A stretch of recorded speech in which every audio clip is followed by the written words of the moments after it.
prompter then.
Mic check from Doug, test one.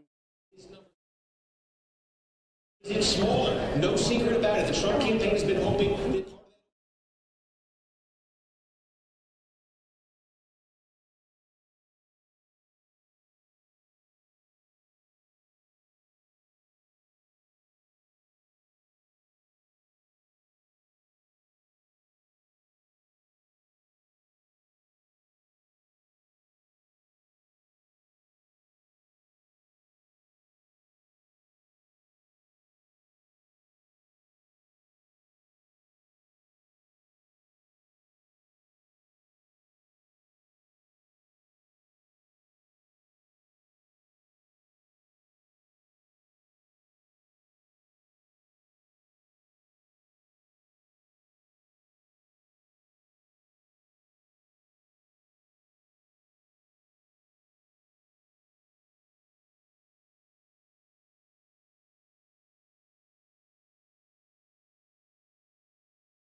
You're watching special coverage of Election Night 2016 from Fox 5 News in Atlanta.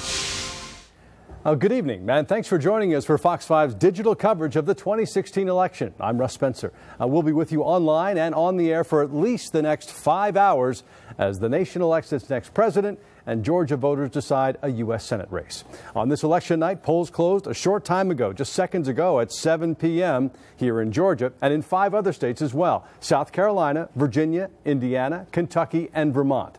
Now, most experts see Georgia and Virginia as the only 2 of those states that could be competitive in the presidential race. We have a team of reporters covering election night here in Georgia. Fox 5's Deidre Dukes is with local supporters of Democratic presidential candidate Hillary Clinton. Doug Evans is following Donald Trump supporters at the state Republican Party's election night gathering. Our Nathalie Pozo is covering the re-election bid of Republican Senator Johnny Isakson tonight. And Morse Diggs is tracking the campaign of his challenger, Democrat Jim Barksdale. Let's turn first now to the presidential race and Doug Evans following the Trump campaign in Georgia. Doug? Good evening, Russ. We're at the Grand Hyatt Hotel in Buckhead here in the Grand Ballroom. Doors opened just a short time ago, and so folks are now starting to file in here to the ballroom. This is where they will watch the election returns tonight, and they'll also cheer on the local Republicans that are running for office here in Georgia. I'm going to step out of the way and let you see a little bit of the ballroom as some people gather here with drinks in hand. Beautiful portraits of Trump and Pence and the White House up on the riser there. And then Ronald Reagan, beautiful portraits of Ronald Reagan on the floor. Ronald Reagan, of course, proving that Georgia would vote for a Republican presidential candidate, as they did in 1980, proving perhaps for the first time that a Republican running for the high office of president could gain the support of a southern state like Georgia. It's here that they'll be watching those results, and of course behind me, Fox News is up on the monitors here. I've been covering politics here in Georgia since 2000, and I remember the Gore-Bush race back in 2000. That's when I first saw Fox News up on the monitors here at a big Republican gathering. In fact, the same photographer is behind the camera right now, Eric Lynn. This is for him and me. This is like 2000 all over again. So they'll be watching the results here, and one of the things that they're going to be watching is Donald Trump's ability, if at all, to flip a blue state into red. And if he does that, what state will that be? Will it be Michigan? Will it be Ohio? Will it be Pennsylvania?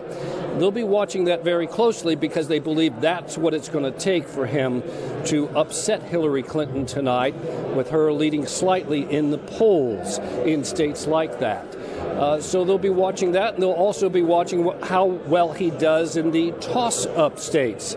Toss-up states like North Carolina, Georgia, and of course the very important one of Florida. All of those will shape up to be the race as a whole, and those results will be coming into us.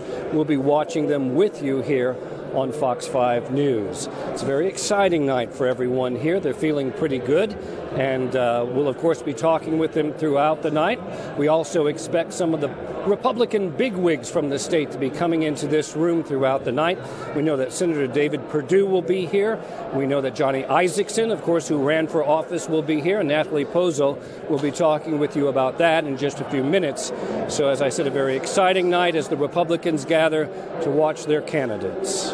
Live from the Buckhead Grand Hyatt Hotel, I'm Doug Evans. All right, Doug, as you say, Florida, the big prize early in the evening. We do have some races to call for you. Indiana and Kentucky, no surprise, going for Donald Trump at this point, and Vermont for Hillary Clinton.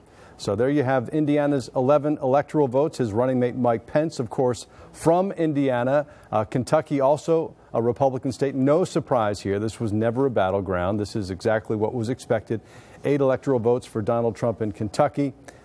And in Vermont, there you have Hillary Clinton with 3 electoral votes from Vermont. Very early in the evening, the polls have closed in the east coast of Florida at 7 o'clock. The Panhandle closes at 8. We'll have that for you. North Carolina at 7:30. So there's a lot more to talk about.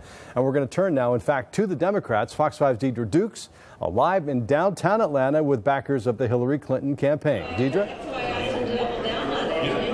Joining you live from the Grand Hyatt Atlanta here in downtown Atlanta. This is the official Clinton watch party. And boy, what a change we've seen in this room just within the past hour. You can kind of hear the buzz that's being generated here in the room as Democratic supporters slowly begin to make their way here. Within the past hour, all of the campaign signs have gone up and the balloons we see here and the dais is all prepared. People here watching the results as they slowly start to come in. I have to tell you, you've got supporters here as well as volunteers, thousands of volunteers since Clinton announced her campaign, working here in Georgia alone to elect their candidate. People very excited here for the possibility that Georgia could possibly be officially in the win column for their candidate here tonight as the early returns start appearing. And when Georgia was called too close to call early in the night, you actually heard cheers from this crowd because speaking to some of the Democratic strategists earlier in the evening, they really feel that Democrats have really made some great inroads, not only this presidential election year, but 4 years ago and 4 years prior. And they say it's all built up to tonight, to making those inroads that could eventually put this state in the win column for the Democrats. Well, how did they do that? They told us they did that by working over the past 10 10, 12 years or so, working to build up that coalition of African-American voters and Latino voters, Asian voters, and also saying at the same time they work to shore up support among white voters. They also feel that this year they're going to see an advantage from those normally GOP Republican voters who feel that they could not vote for Donald Trump, part of that Never Trump group. They feel that they'll be bringing those voters in as well this year, and that could definitely make a difference for them. So early in the evening, this group here feeling very good about their chances of this being a historic night for the Democratic Party and for the nation as a whole. Of course, we'll continue to bring you all the excitement here from the Clinton Watch Party, the Democratic Watch Party, as the night goes on, Russ. We'll check back with you, Deidre. Thank you very much. Let's talk more now about how the presidential contest will unfold tonight, both here in Georgia and around the country. I'm joined now by Fox 5 political analyst Matt Towery. Just for perspective, Matt has a history as not only an elected official, but lots of polling. So we're so glad to have you with us tonight. Let's talk about Georgia. Georgia hasn't voted with the Democrat for president since 1992. That's right. Any reason to think that's going to change today? Not tonight. The reason we say that is we of course, we poll, and then we are able to take that polling information and we're able to then compare it to turnout. And our early voter turnout was massively high in areas that are basically pretty strong Republican. Right. The voting today, the reports at least we have from polling locations, is that in the areas where Republicans tend to do well, like Cobb County, for example, voting was off the chain. We had just massive lines. We think we're going to approach 70+%, maybe 75 to 80% turnout in some of these counties. In counties where the Democrats usually have to do well to win, the turnout wasn't quite that high. In fact, in some areas, it was underperforming at least as of noon. Now, that can always catch up towards the evening. But because the race really didn't seem to be all that close in the first place, I think tonight you'll hear a projection of Donald Trump winning Georgia and probably Johnny Isakson winning at above 50% relatively early tonight, once we have the sample precincts or sample counties that we need to know that we're on track. Right. When you're talking about Democratic strongholds underperforming, I'm guessing perhaps you're talking about DeKalb County. My understanding is that some in the Clinton camp are going to be looking at DeKalb to see an indication of African-American turnout perhaps across the country. And, of course, a third of all voters in Georgia are African-American. I think they would be making a mistake if they were to try to compare DeKalb County with suburban Philadelphia, for example. Because, I mean, look, you had Beyonce, you had every star in the world coming out in Philadelphia. You had President Obama. You had Michelle Obama, very popular. That's drawing African-American voters out big time. And in many cases, they would go to these events. And then right after that, people would get on transportation units and go vote.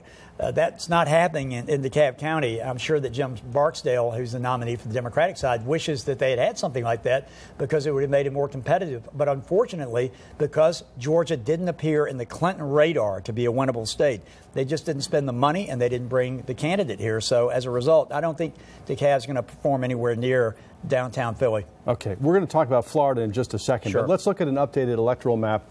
Very early, of course, we talked about Indiana and Kentucky going Donald Trump's way, Vermont going Hillary Clinton's way. Let's take a look at that electoral map if we have it. And in the meantime, let me ask you about Florida. Does Donald Trump have to win those electoral votes, 29 electoral votes in Florida, to be the next president of the United States? And do you think he can do it? We're going to find out relatively soon, maybe. Well, okay, let's go backwards. I don't think we're going to know soon. There are too many votes. Florida voted at a massive level. Perhaps they may have had the biggest vote percentage-wise increase of any state in the country. They are going to be counting votes like double what they had last time. Right. So these election, at least 40%. So you're going to have these election divisions and these counties just overwhelmed with these, even their electronic ballots.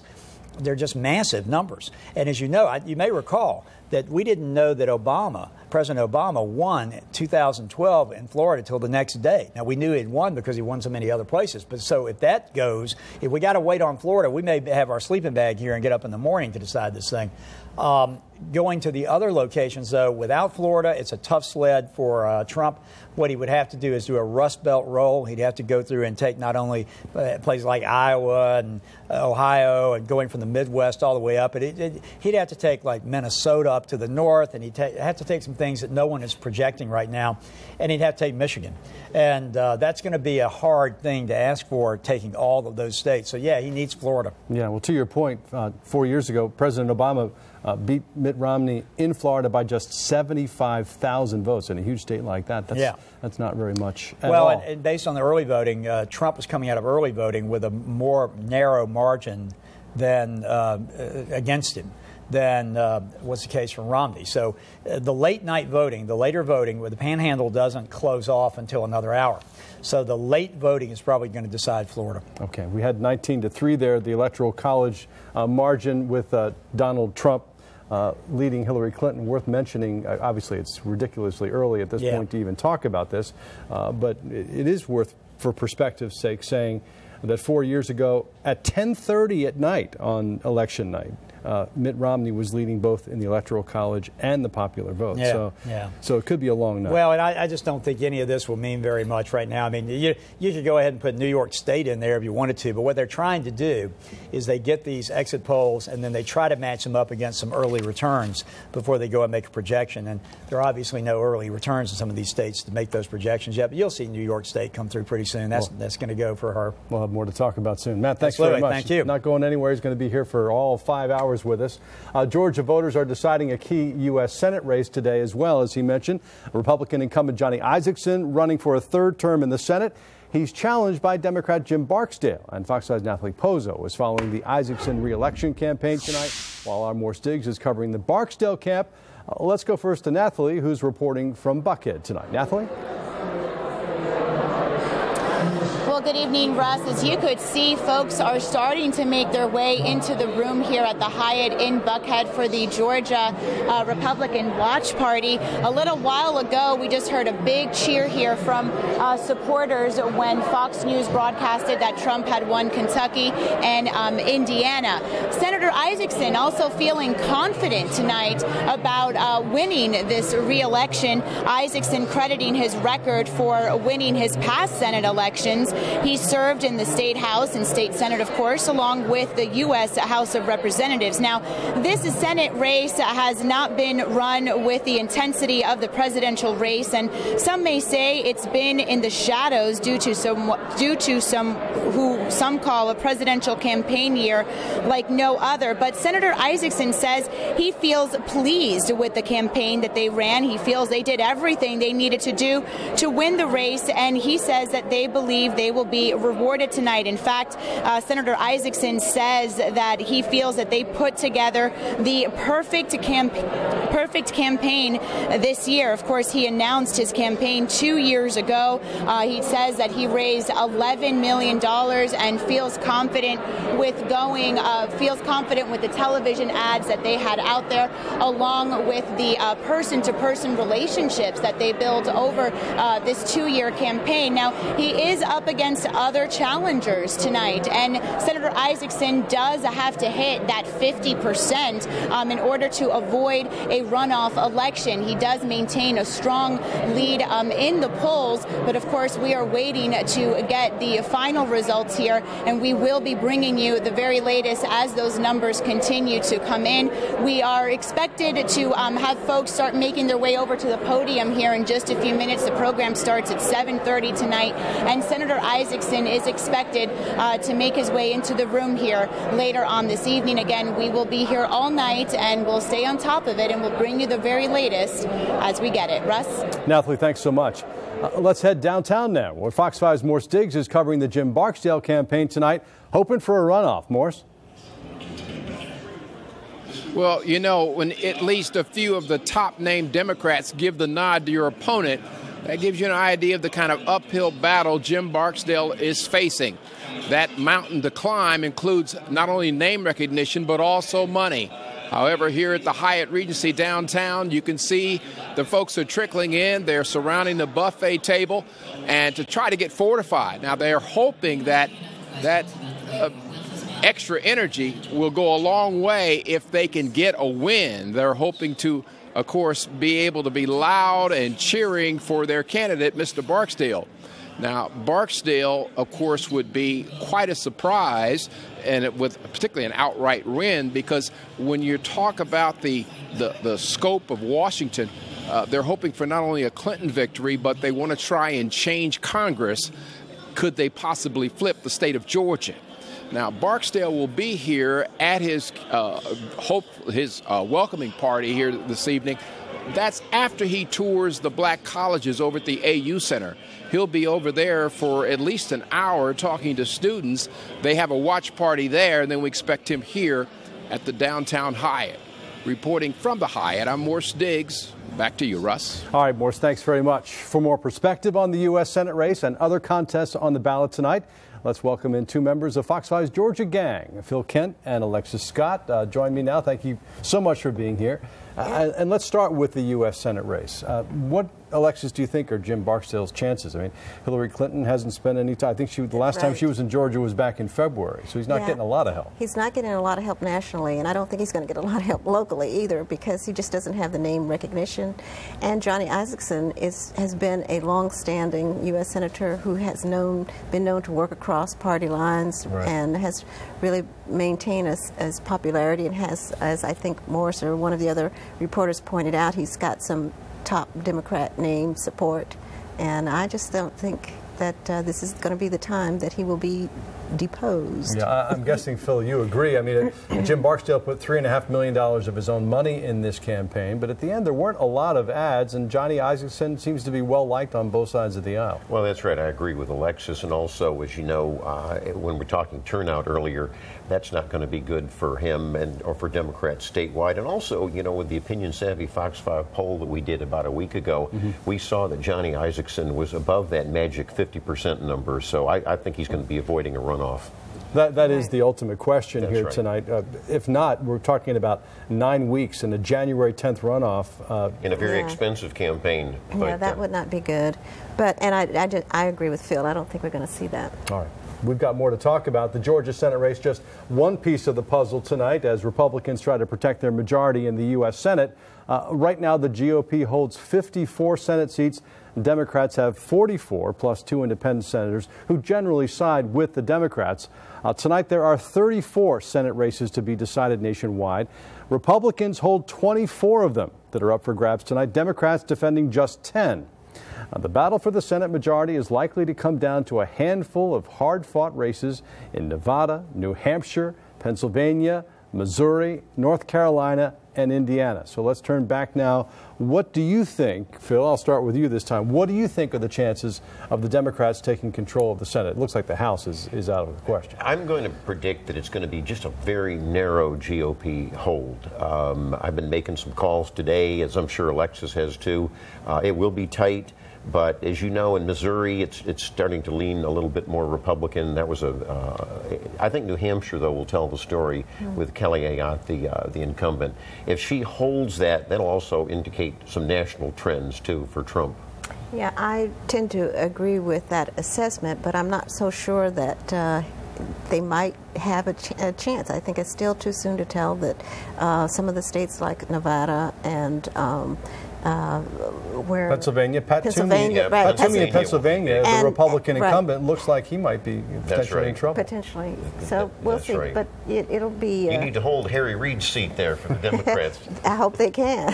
How do you assess the impact of having President Obama, the First Lady, Bruce Springsteen show up on Independence Mall last night for Hillary Clinton to cap it all off? Well, I thought that was huge. It was very helpful, particularly in Pennsylvania, because, you know, they're not an early vote state, so they all had to go to the polls today, and so I really did energize that vote. So. Yeah, my 85-year-old mother was energized enough. She lives in Pennsylvania to get out. It's smart strategy, because obviously that's a key state, and we want to see what happens with the white suburban females in Pennsylvania too, to see if they're going to be voting for Trump. Right. I think some of the early returns on the exit polling have shown that Hillary Clinton has closed the gap on some of the white college-educated vote, particularly white women.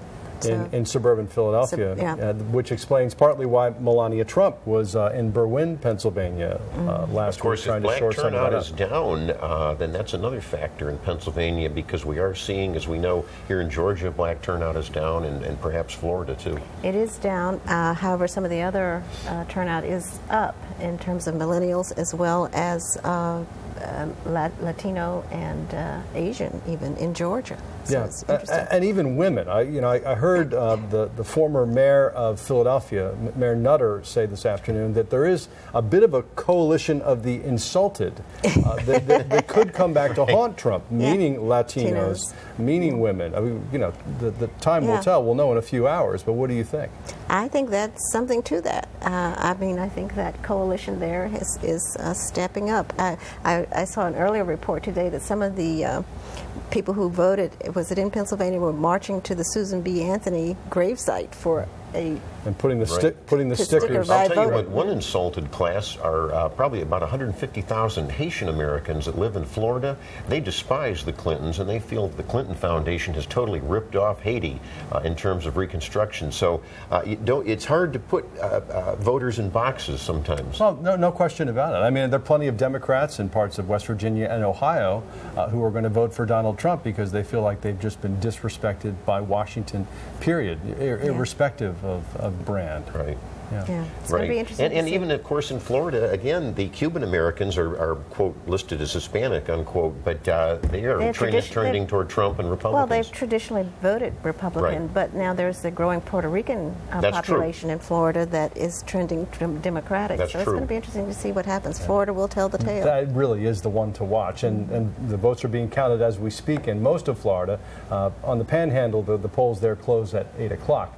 Let's take a look at some new numbers, early numbers. 1% of the precincts reporting in the U.S. Senate race here in Georgia. Johnny Isakson right there with 74% to Jim Barksdale's 22%. Alan Buckley, the Libertarian, with 4% trailing. There had been some conversation, if Hillary Clinton had really done as well as some were suggesting she might a few months ago here in Georgia, that perhaps he might be the spoiler that would force a runoff. But I gather from the two of you that you don't think that's going to happen this time. No, I don't see it. I think this is going to be a pretty clear-cut race you'll be calling soon. All right. Well, let's talk about the U.S. House, shall we? There are 9 contested U.S. House races in Georgia tonight, and it would be a big surprise if any of those seats were to change hands. Nationally, Republicans are defending a big majority in the U.S. House of Representatives. The current Congress, elected 2 years ago, includes 247 Republicans and 188 Democrats. And of course, all 435 House seats are up for grabs tonight.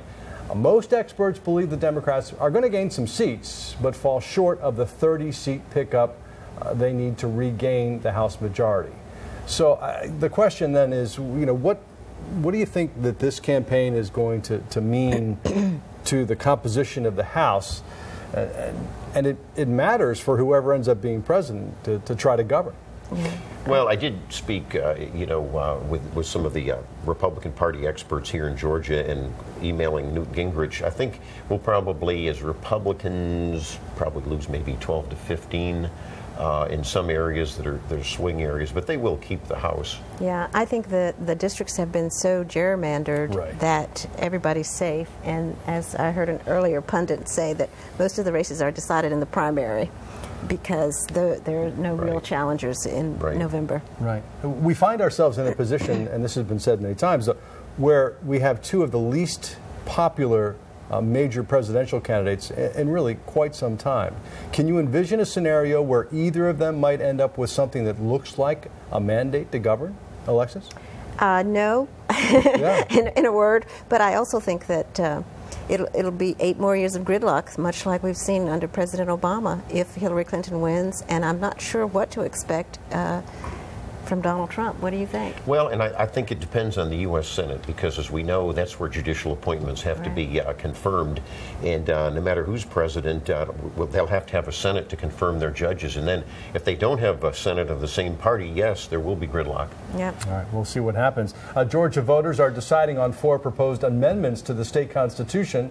You saw that when you went to vote. The highest profile amendment would allow the state to intervene and take control of local school systems considered to be failing schools. That's Amendment 1. So let's talk about that. The governor really put a lot of his political capital on the line for this. The NAACP initially, Alexis, said it didn't like the idea, then seemed to kind of change its mind. What do you think is going to happen on Amendment 1? Well, the NAACP said they didn't like it, and also the teachers union said they didn't like it, and they put in a lot of money nationally to promote against it. I'm not sure. What I'm hearing on my side of town is that it is not doing well.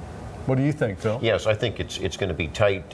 We were arguing on the gang Sunday that it might be in trouble.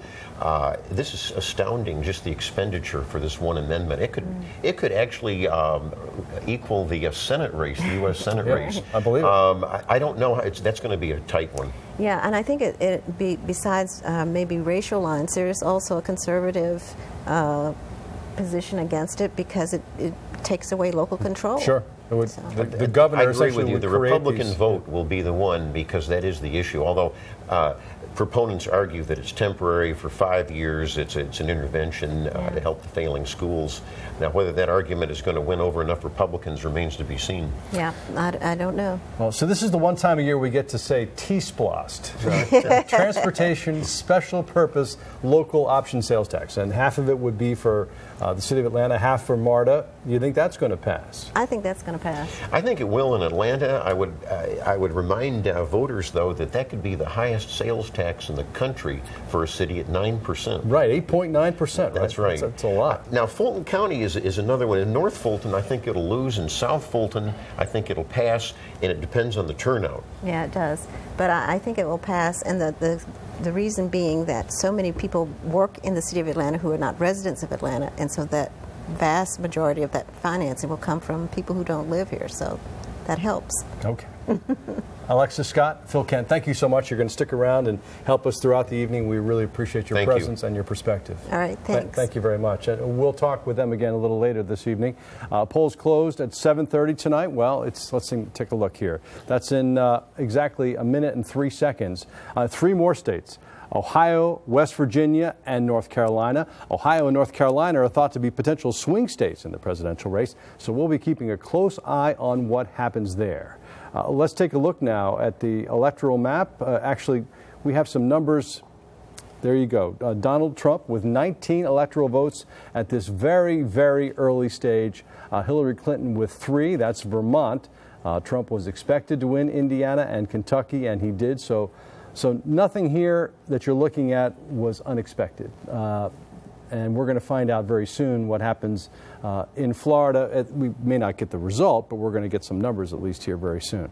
This is in Georgia, if I'm not mistaken. Yes, Donald Trump was 68% here in Georgia, Hillary Clinton 31%, and Gary Johnson down to 2%. This is fascinating because at one point, Gary Johnson was closing in on 7 or 8%, and with people disgusted with their other choices. As voters got closer to the polls, they decided that they couldn't do it. I don't want to put words in people's mouths, but Phil's still and Alexa's still here. Do you think that people thought that they might be wasting their vote to go that way? Yep. Yes, it's traditional. We've talked about this in the various cycles, and their vote total always goes down by Election Day for the Libertarians. Yeah. I mean, Jill Stein really not even she's not on the ballot. Much of a factor, around the country for that. You'd have to write her in. Okay, thank you very much. Yes. And as we watch the numbers come in, so will Democratic and Republican Party leaders here in Georgia. So let's head back out to campaign watch parties tonight. Our Deidre Dukes is with the Democratic Party tracking the Hillary Clinton campaign, and Fox 5's Doug Evans is with the Republicans who are hoping to see Donald Trump elected president. We're going to begin with Deidre this time. Deidre? And this room is really filling up. You can see behind me a very diverse crowd, people slowly making their way here to the Democratic Watch Party. And you could really hear the cheers erupting in the crowd as they watch these returns, and Georgia's being called too close to call, of course, very early in the evening. But still, just the idea that there's a chance, a possibility that the race here in Georgia could be that close for Democrats when you're looking at the presidential race here this go round. Very exciting for all those gathered in the room. And really a testament, they say, to the hard work that they have put in over the past several months. I spoke with State Democratic Party spokesman a short time ago, and he said there were several thousand Democrats here in Georgia really working very hard, both out of the campaign headquarters in Atlanta as well as in regional offices, really trying to secure those votes for their candidates, both first-time voters and also to get people to the polls who were very enthusiastic about voting for Obama the last two elections. Even today, I was told that really the emphasis today was to get people out to the polls. And how did they do that? Well, I was told that they really worked the phones today, that they canvassed, made sure that they were making that personal connection with the voters, and they also made a point of going out and actually physically getting those voters if need be. There were volunteers who signed up to actually go pick people up and take them to their particular polling places so that they could cast their ballot today if they did not take advantage of early voting. In fact, we were told by the spokesperson that so many of their Democratic supporters actually voted early that they had more people signed up to volunteer to help drive people to the polls than they had people who actually needed rides, and they saw that as a very good sign as well. Also told that the fact that Georgia broke records for early voting this year, that those here in this room believe that that is a benefit to their party, to Hillary Clinton. They said that that bodes well for her in the state, and they're basing that on demographics, on factors like race, things of that nature. And so they really feel that Clinton has a very good chance of making a very strong showing here in Georgia tonight. Russ? Deidre, thanks so much. Let's head now to Fox 5's Doug Evans in Buckhead with Donald Trump supporters tonight. Doug? Well, Russ, a cheer went up when Fox News reported that Donald Trump had won the state of Kentucky. That was one of the first very early races to be called here in this room. And, of course, they're watching to see what other races are called as well. We understand that the Associated Press is now calling West Virginia for Donald Trump. That has not made its way to this crowd yet. And so if you hear a loud cheer go up behind me very soon, that's probably what it's going to be about. They were also very grateful and very excited about the very early numbers for the state of Georgia, numbers that showed Donald Trump ahead. But, of course, those numbers are just very, very early and very small. So we'll wait to see. Of course, Georgia has been one of the states that has been declared too close to call. States such as Georgia, South Carolina, and Virginia. The polls have now closed 4 minutes ago in the state of North Carolina, Ohio, and West Virginia. We expect that Ohio and North Carolina are going to be very, very close. And these states are very, very important to both of these candidates. And so they are watching the results very, very closely. Someone right now is up at the podium right now. I'm not sure who that is, but they are welcoming everyone here to the room. The Republican Party started gathering here at this grand ballroom at the Grand Hyatt Hotel in Buckhead about an hour ago. This is also the campaign headquarters for Johnny Isakson. So Senator Isakson will be here a little later on. You'll be hearing more about that from our Nathalie Pozo, who's covering that race. Also, we expect Senator David Perdue here as well. And other high-ranking members of the Georgia Republican Party will make their way through this room as well and to cheer on the local candidates. So that's the very latest from the Trump campaign here in Buckhead. I'm Doug Evans. Back to you. All right, Doug, good job. Thanks very much. Let's take a look now at where the presidential race stands in the Electoral College at this early hour, just at 7:35, and it reflects what Doug told us, that the Associated Press has called West Virginia for Donald Trump, so now he has 24 electoral votes to 3 for Hillary Clinton. Once again, none of this is a surprise. West Virginia, Hillary Clinton paid dearly for her remarks about putting coal miners out of business.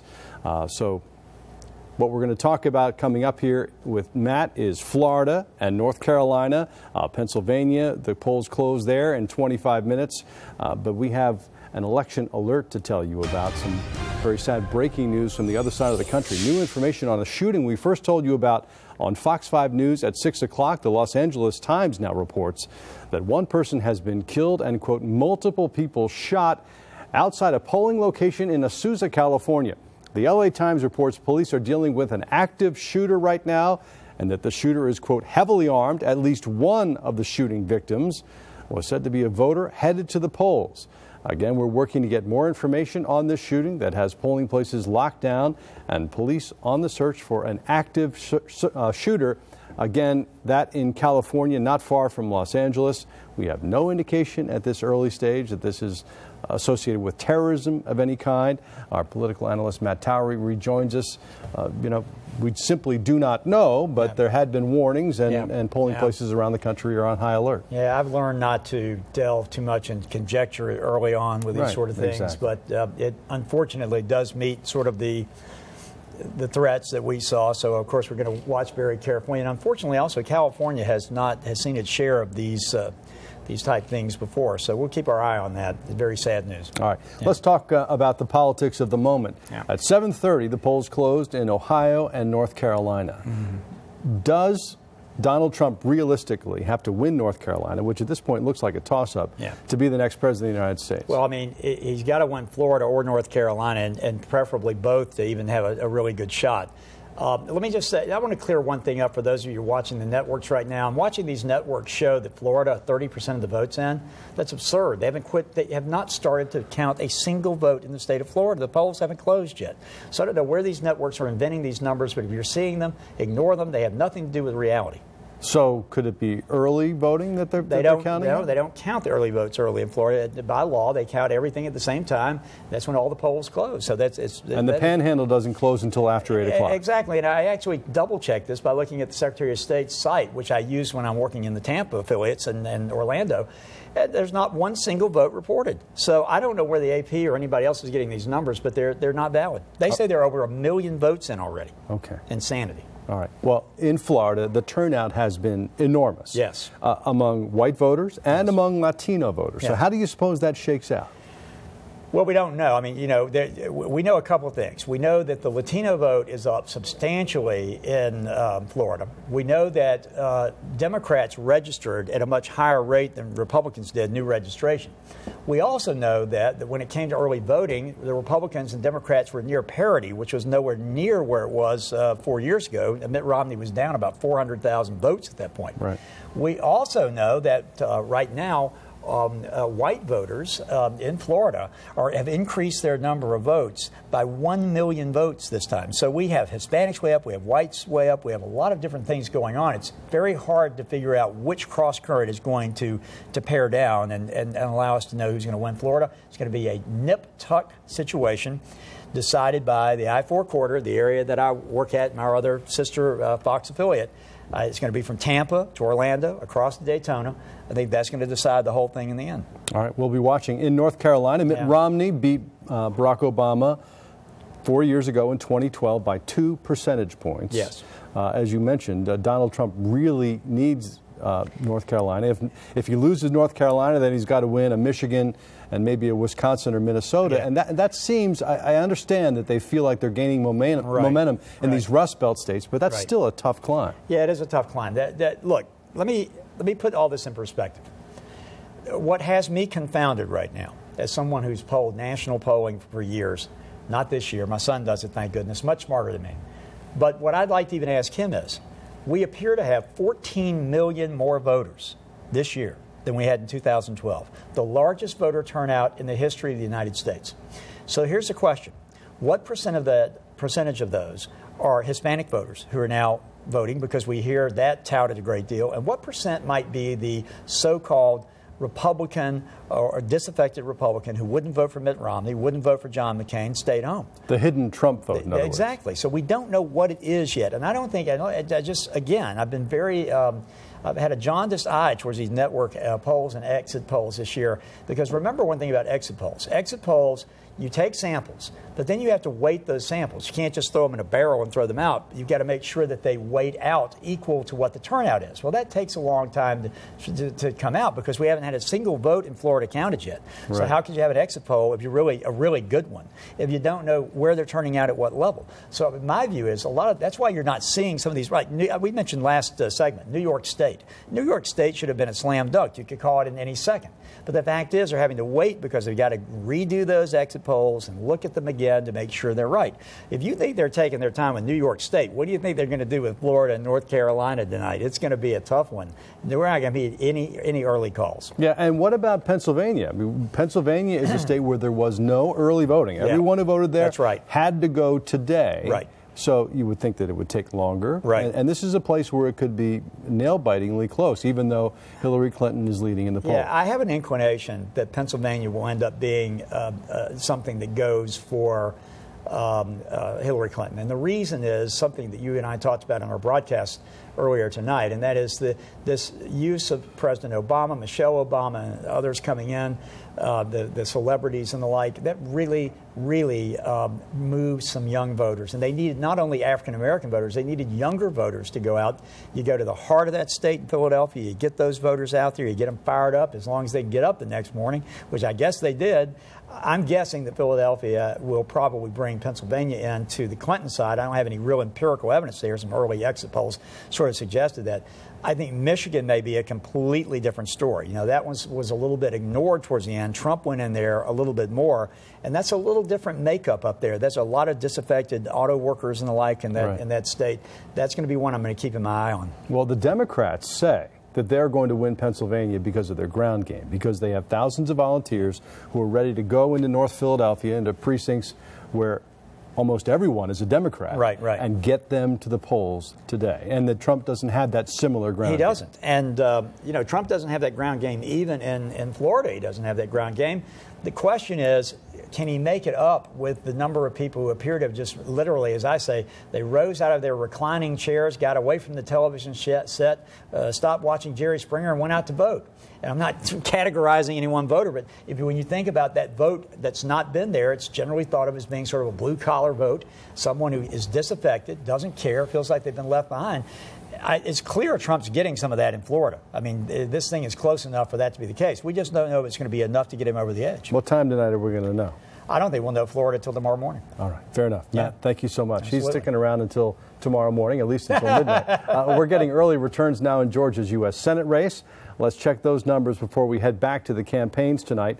Johnny Isakson, not surprisingly, 73% of the vote. Again, though, this is very early with only 8% of the precincts reporting.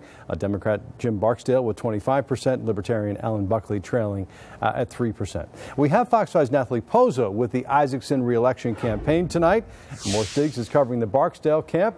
Let's check in with Nathalie. They've got to be pleased with those numbers.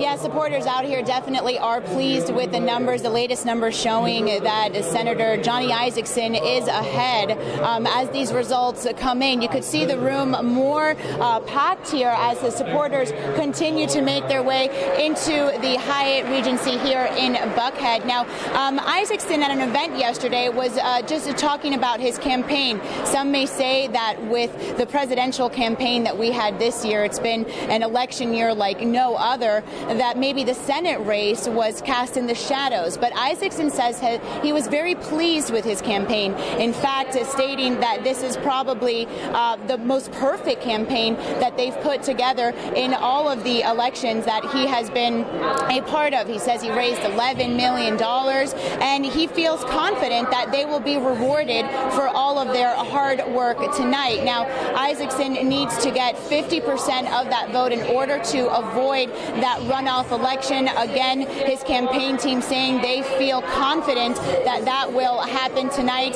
Senator Isakson is expected to make his way into the room here later on this evening, and we, of course, will bring you that as soon as he makes his way in here and starts to speak to the crowd. Again, several people just starting to show up here. We've seen several politicians also making their way into the room, keeping a close eye on this election tonight.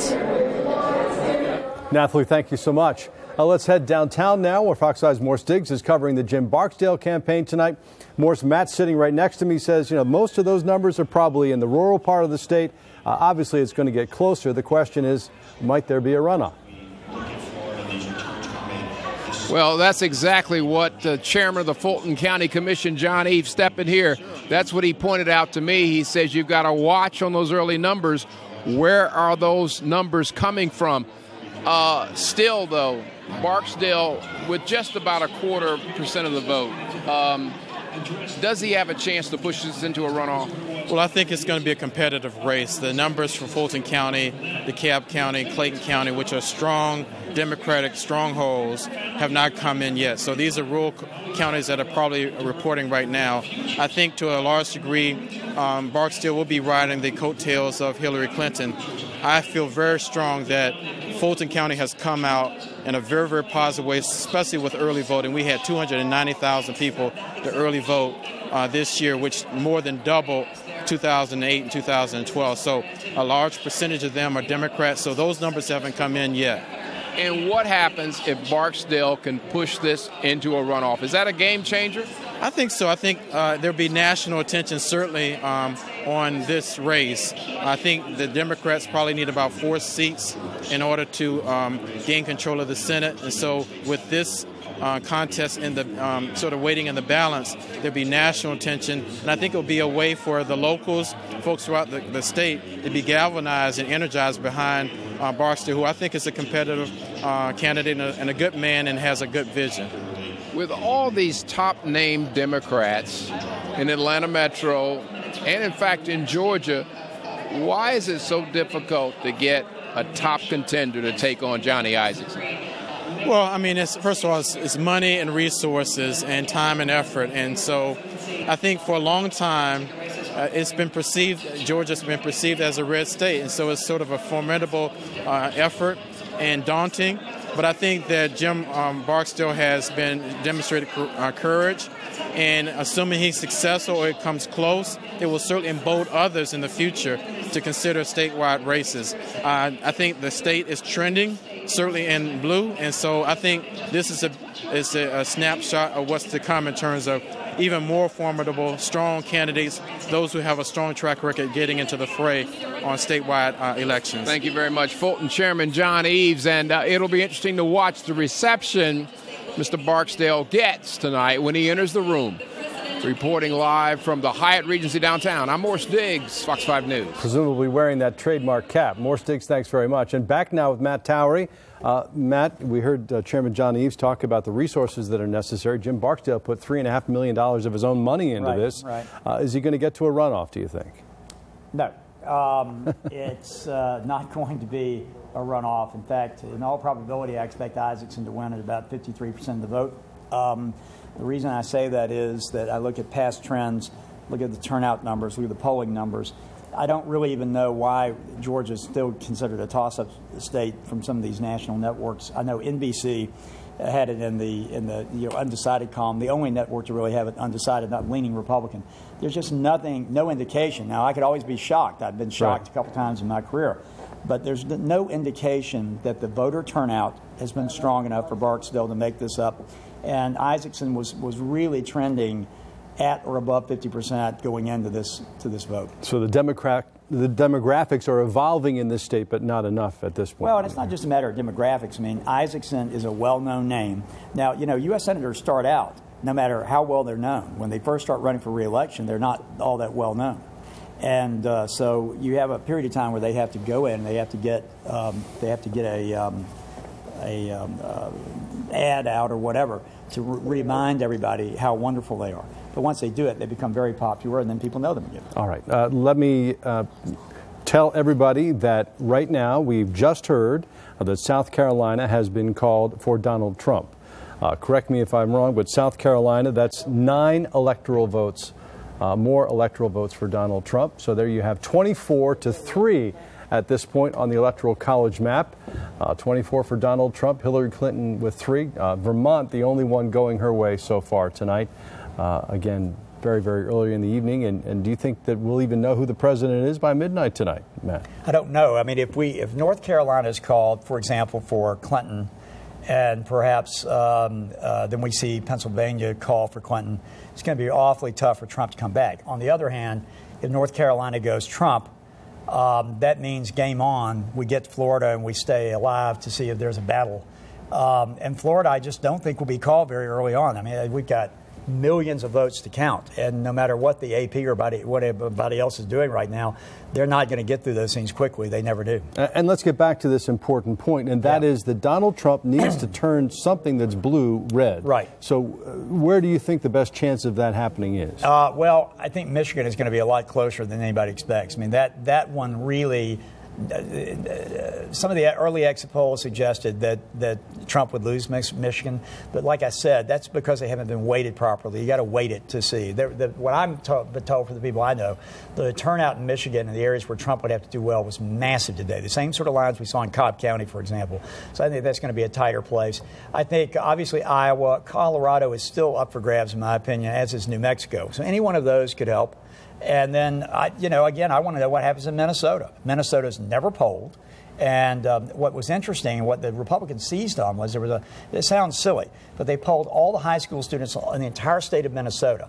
Overwhelmingly, Donald Trump won. Okay, going to have to leave it there. Yeah. Matt, I appreciate it very much. You. We'll be here for at least another 4 hours, and that is our coverage for this hour. We're going to take a quick break right here on fox5atlanta.com so that we can update our on-air audience on the latest election night news here in Georgia. You'll see that update here on our digital live stream as well. And our live streaming coverage of Election Night 2016 continues just after that update at 8 p.m. Sine Simpson will be here at the anchor desk to take you through the 8 p.m. hour. Stay with us for that.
Good evening, and thank you for joining us for a look at Georgia's election results. I'm Tom Haynes. We'll be here with you throughout the night as Georgia votes to elect the next president of the United States and decide a U.S. Senate race.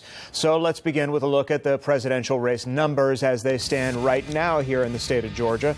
Donald Trump leading so far with 71% of the vote to Hillary Clinton's 28% of the vote and Gary Johnson's 1%. Even though the gap is wide here, Georgia has still not been called yet for Trump, with so many of the metro area counties still not reporting. Neither candidate spending much time in our state, since Georgia has been in years past a reliably Republican state. Donald Trump and Mike Pence did campaign here. Secretary Clinton, of course, having the support of Atlanta Mayor Kasim Reed. Let's get to Trump headquarters here in Atlanta and our own Doug Evans, who's been there all night long with supporters. Doug, Georgia has gone back and forth really since this election began in earnest between Hillary Clinton and Donald Trump. It's been so close for so long, ultimately still too close to call.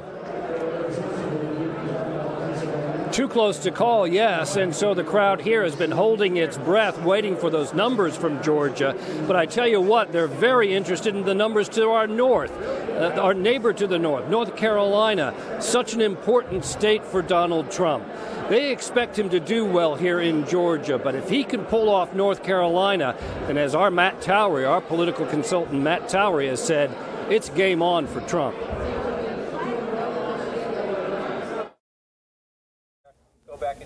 Thank you very much, Doug Evans with Donald Trump supporters. Let's go now to Deidre Dukes. She's with Hillary Clinton supporters in downtown Atlanta. Deidre, Clinton didn't spend much time campaigning here in Georgia. For so long, it's been a reliably Republican state. They still haven't called the state, although it is favoring Trump heavily so far. So far, but I have to tell you, this crowd is fired up. You just heard them cheering behind me as some of the early returns started coming in. We're joining you live from the Hyatt Regency Atlanta in downtown Atlanta, and quite a large crowd gathering here watching these returns come in, and among them thousands of people who actually have been out over the past several months campaigning. Some of those thousands of people being represented in this room tonight. And although it looks like as in elections past, Georgia will once again go to the Republicans in that win column. Those here are still very confident tonight because they feel that Democrats have made some very significant inroads over the past few presidential elections, and they believe that that will benefit their candidate tonight. Tom? All right, Deidre, thanks so much. We're also keeping an eye on the U.S. Senate race here in Georgia. Let's take a look at the results as we sit here with Matt Towery, our political analyst. Right now, results of the U.S. Senate race, and it looks like Johnny Isakson is doing pretty well. He's been polling way ahead of Jim Barksdale for quite some time. Well, these are rural areas that are coming in, and the Republicans are going to do extremely well in South Georgia, North Georgia, these smaller counties that are able to report quickly. We'll be waiting for the bigger counties like Fulton County, DeKalb, Cobb. They'll take a long, long time to come in, but I will tell you, based on the turnout levels that we saw today and the polling that we've seen, it looks like Isakson may well be headed on to victory without a runoff. Barksdale has consistently struggled to gain any kind of momentum. Tough to do when you're going up against a two-time incumbent. Well, and also tough to do when your presidential candidate decides, that they're not going to come to the state. That was a big damage to him. All right, Matt, thanks. Sure. Thanks for joining us. We'll be back in 30 minutes with another look at your Georgia results.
You're watching special coverage of Election Night 2016 from Fox 5 News in Atlanta.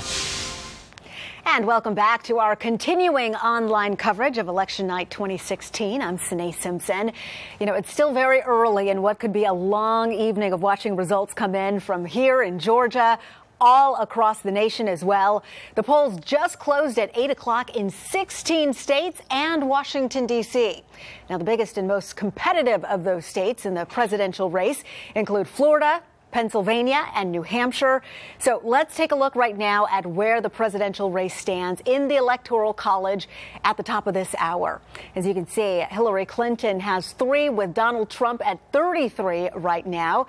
These are also the latest returns in the presidential contest in Georgia. 16 electoral votes total will go to the winner here in our state. At this point, Donald Trump with 68%, Hillary Clinton trailing with 30%. It is still early, however. We're going to check in now with Fox 5's Deidre Dukes, who is with Hillary Clinton supporters in downtown Atlanta tonight. Deidre, at this point, Vermont has been the only state named for Hillary Clinton. What was the reaction there? Of course, people here very excited when that call was made for their candidate. And just now, as they've been watching the election returns here on the big screens, cheers erupting as states have been called or projected for Hillary Clinton, and boos, as you might expect, when other states have been projected for Donald Trump. I'm going to step out of the way here where you can... There you go, Sine. That's what I was just talking about. This crowd very pumped early in the evening. You have a couple of hundred people who've packed in here, and many of these people have really been personally working hard for Hillary Clinton. And we can see down the ticket as well now that projections are coming in as well for some of the national Senate races as well, other races. These folks are just very excited because more wins in their column early on in the night. They feel that that is more of a certainty that Hillary Clinton will be the president, the next president of the United States, of course, very early in the evening.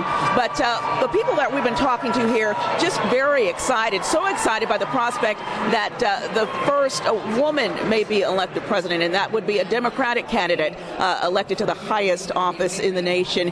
So excited about the prospect that they've actually brought their kids out here. We see a lot of little ones among the crowd, several generations represented here tonight, just really symbolizing what it means for this crowd should Hillary Clinton win tonight. Just feeling that their hard work, months of hard work, really will pay off this evening. Of course, monitoring these election results very closely, Sine, and we'll be monitoring them throughout the evening. A very long evening expected here for us all. That's the latest here at the Hyatt Regency Atlanta. Back to you. And it's already been a long day, Deidre. Candidly, you've been there for several hours at this point. How has the crowd grown over the last several hours? And the people we're seeing out here, are they people who were volunteering with the campaign or primarily supporters who wanted to just come out and show their support tonight?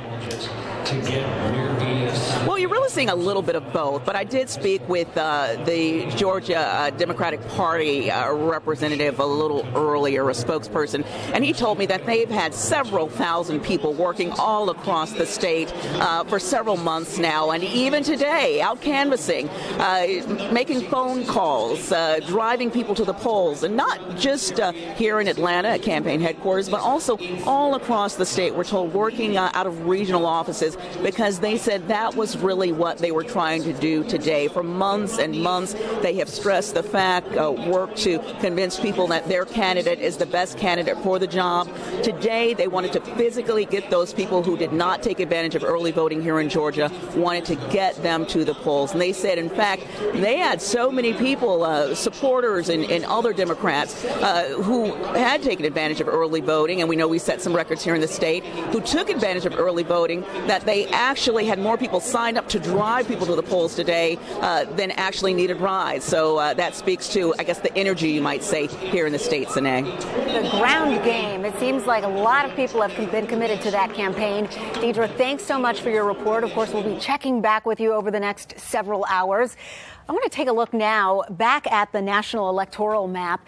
Take a look at this. You'll see where Hillary Clinton has just gained some states. She's now at 75 with Donald Trump at 76 electors. This is neck and neck at this point. But as you can see, there's a lot of the map that still is white, blank, unaccounted for. So we're waiting for all of those results to come in.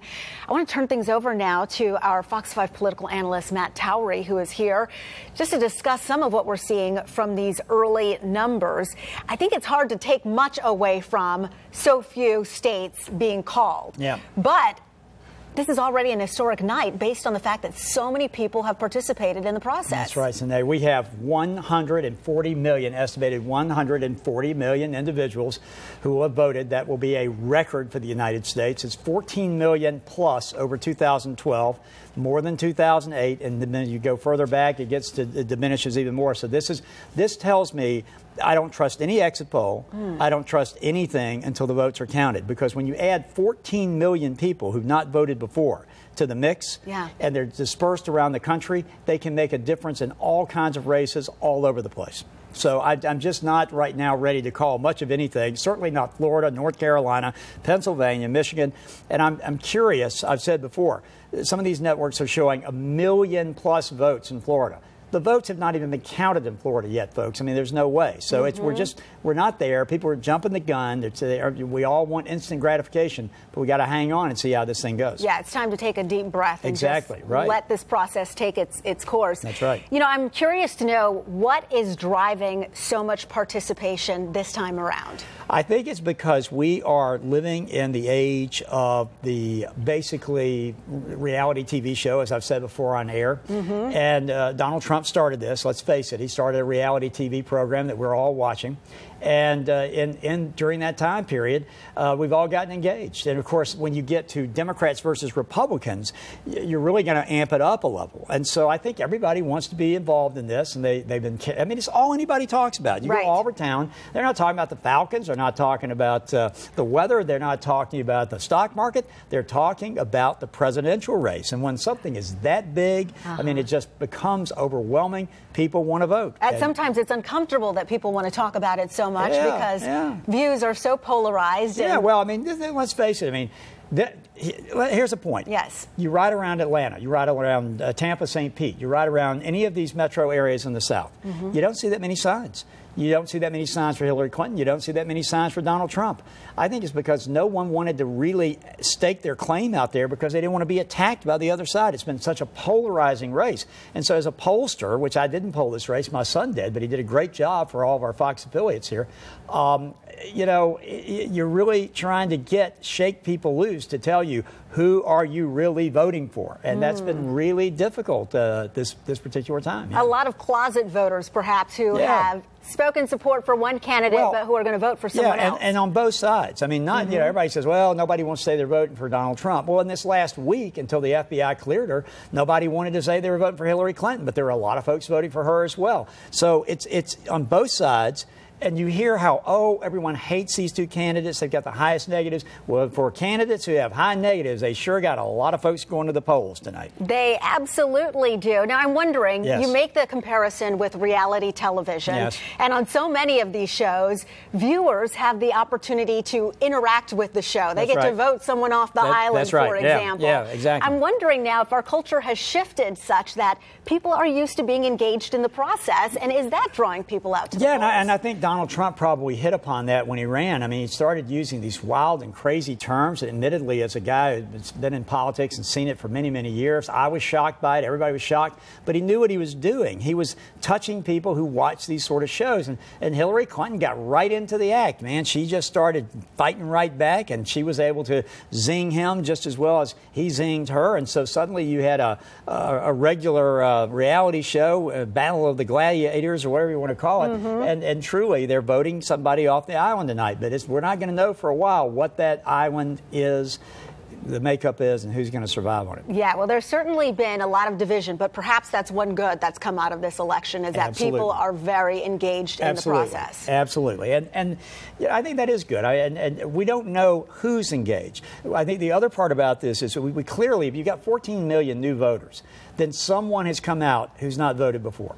And we don't know who it's made up of. We think part of it's Hispanic voters, Hispanic Latino voters. We think part of it are white blue-collar voters who've just been sitting around and not inspired by Mitt Romney or John McCain, and they decided they wanted to go out for Donald Trump. And we also need to think about the fact that it could be women as well. Women who want to see a woman president who might have never voted before. Yeah, a lot of people have a stake in this one for sure. I'm going to check back in with you, Matt Towery, in just a moment. Absolutely. But in the meantime, I want to switch gears. I want to send things out to Doug Evans, who's covering the Republican Party, to get the very latest with what's happening out there. Doug, looks like you have Senator David Perdue with you. That's right. Senator David Perdue with me here at the Republican Watch Party in Buckhead. And we were just talking about the fact that many people are saying that this race is too close to call in Georgia. Senator Perdue just doesn't see it that way. At least you don't see it as being too close.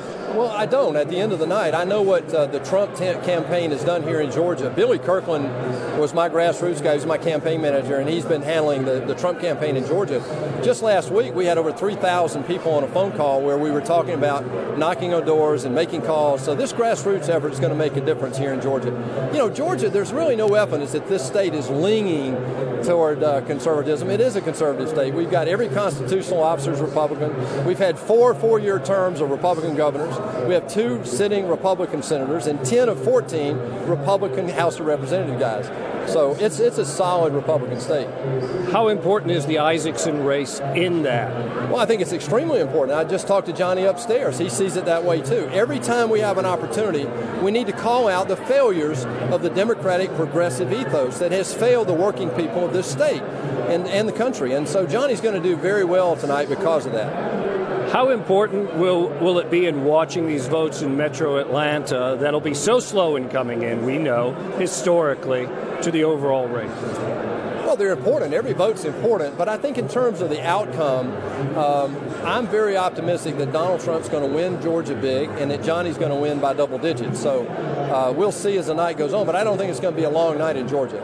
What about North Carolina? North Carolina could be a late night. I mean, North Carolina's going to be close. I know in the first few votes, Trump was up. But, you know, you've got Research Triangle in Raleigh and you've got Charlotte. So North Carolina is definitely a battleground state, and I'm very hopeful. Richard Burr's run a good campaign. They're good grassroots up there as well. But North Carolina is quite different than Georgia. Our demographics are different and so forth. So it's in play tonight. All right. Senator David Perdue, good to see you, sir. You're not on the ballot, but he says he's nervous anyway. Hey, I'm very. All right. Good to see you, sir. Thanks so much.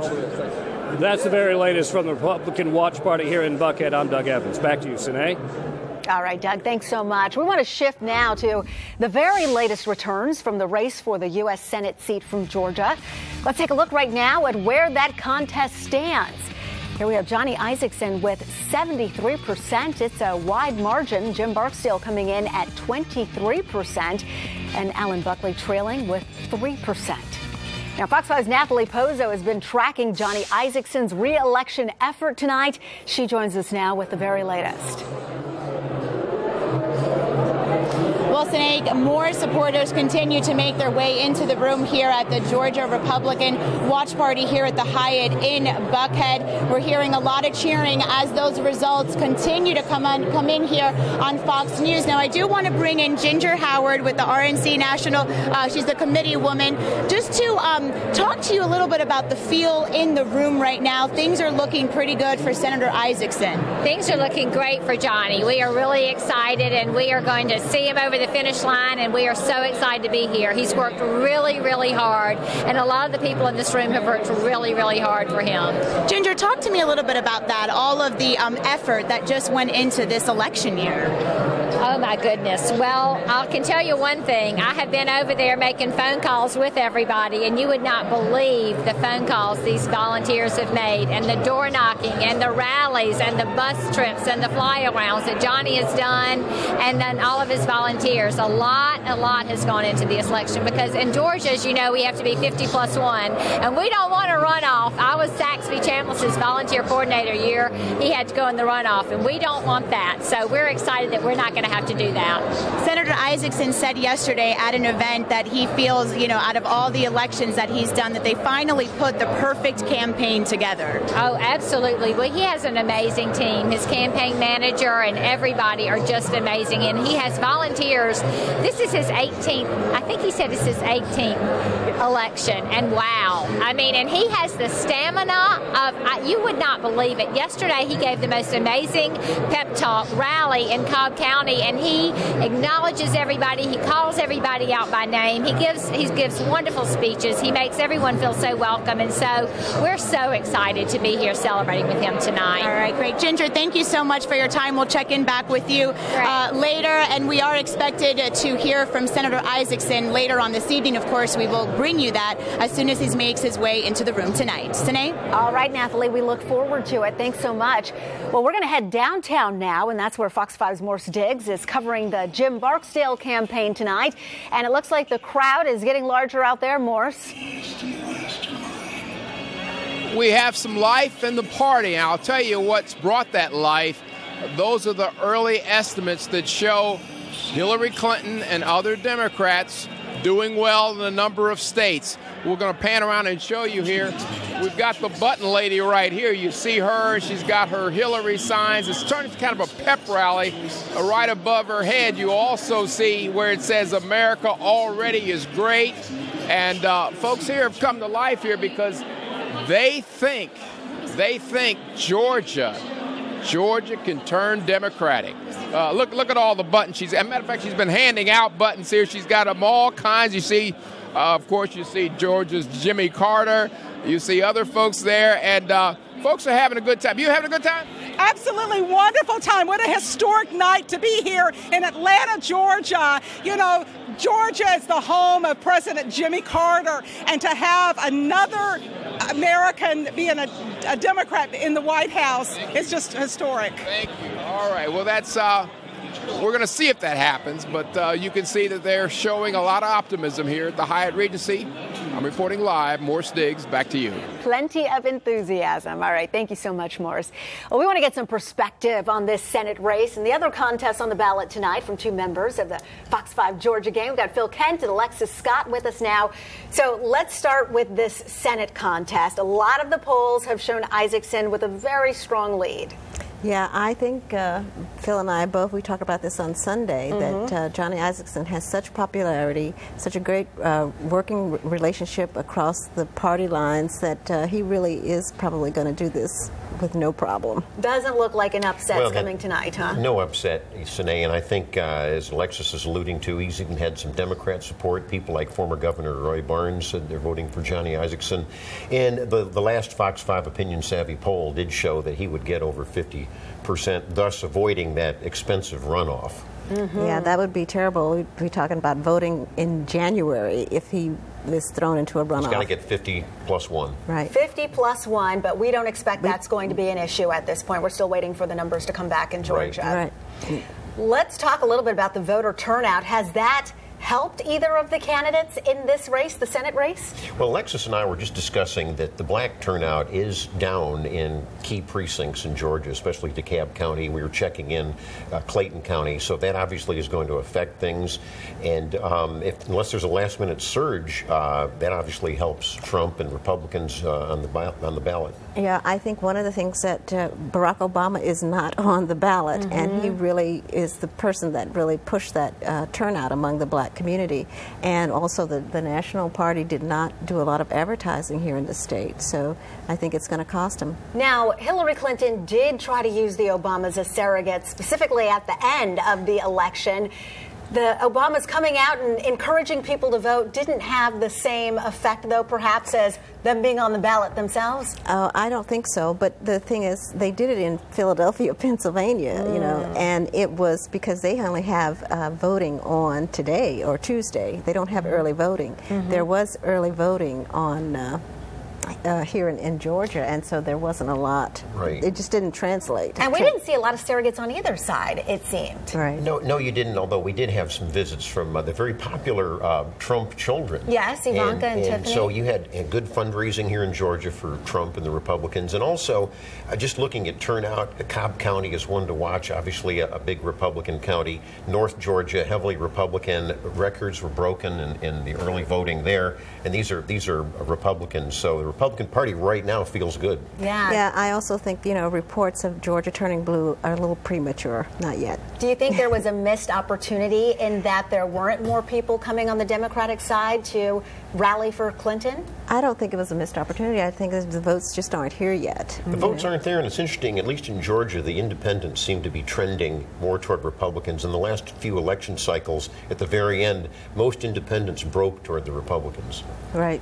All right, we're going to take a quick break. We've got a cut-in for our viewers who are watching Fox 5 on air. But Phil and Alexis, thank you so much for being here. Don't go anywhere.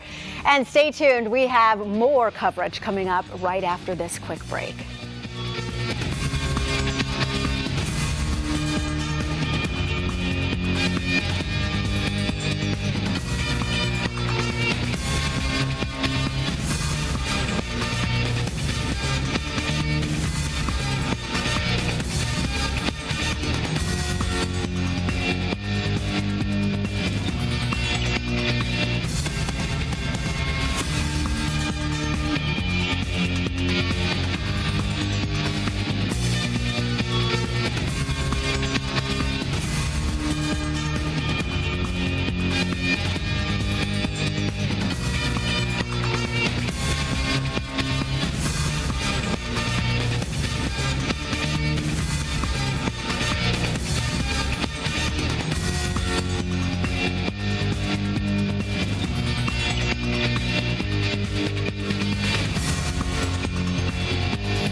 Well, good evening, and thank you for joining us for a look at Georgia's election results. I'm Russ Spencer. We are constantly getting new numbers in Georgia's presidential race and U.S. Senate race. Let's start with a look at the latest results in the presidential race. Now in Georgia, Donald Trump with 72% of the vote, this with 6% of the precincts reporting to Hillary Clinton's 26%, and Gary Johnson, the Libertarians, 2%. And this is the U.S. Senate race. Johnny Isakson with 73% of the vote at this point. Democrat Jim Barksdale with 24%. And Alan Buckley, the Libertarian, there with just 3%. Fox 5's Nathalie Pozzo following the Isakson re-election campaign tonight. She joins us now live from Buckhead. Nathalie, some excitement where you are based on those numbers. Russ, this room is feeling very optimistic about those numbers for Senator Johnny Isakson.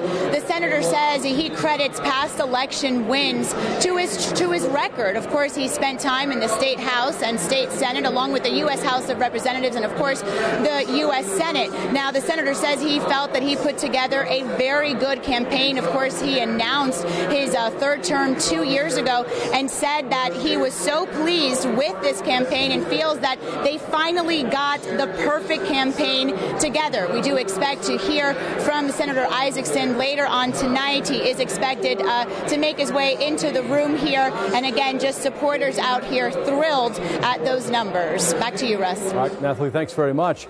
Democrat Jim Barksdale challenging Senator Isakson. Fox 5's Morse Diggs is at his campaign watch party. Morse, what's the mood there? It's looking more difficult to get that runoff they're hoping for.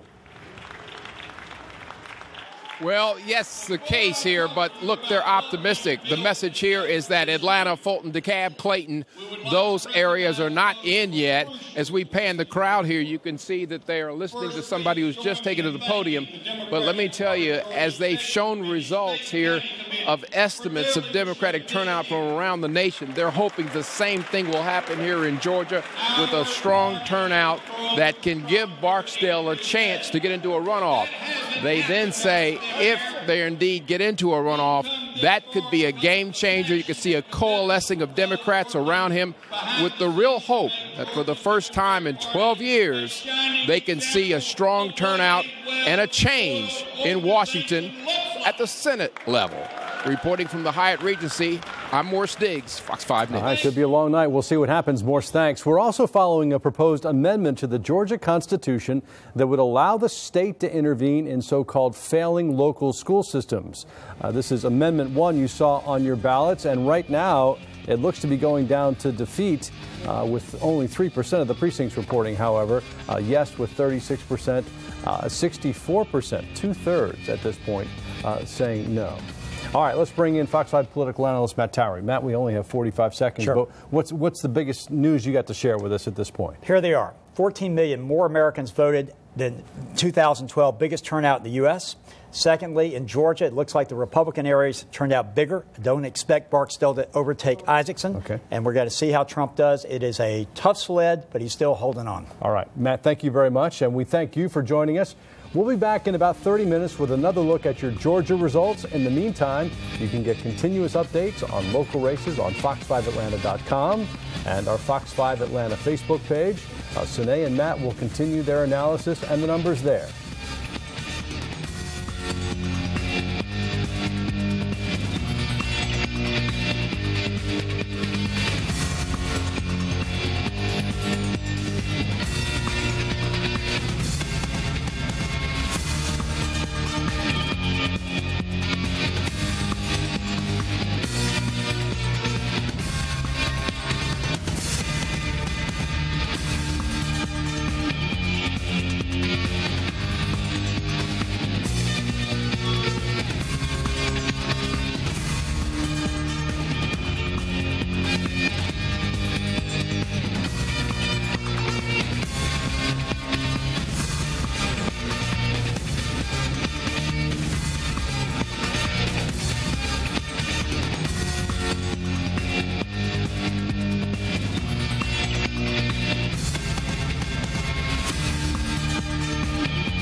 watching special coverage of Election Night 2016 from Fox 5 News in Atlanta.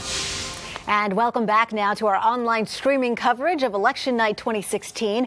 I'm Sine Simpson. Thanks so much for joining us.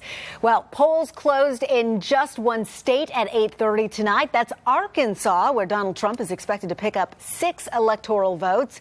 Let's take a look at exactly where the presidential race stands in the Electoral College at this moment. If we have a map to take a look, at this point, Arkansas too close to call. But let's take a look at the latest returns in the presidential race. All right, here you see Hillary Clinton with 75 and Donald Trump at 76 at this point. All right, let's take a look at the latest returns in the presidential race here in Georgia as well. At this point, only about 10% of the precincts reporting. We have Donald Trump at 68%, Hillary Clinton at 30%, and Gary Johnson trailing with 2%.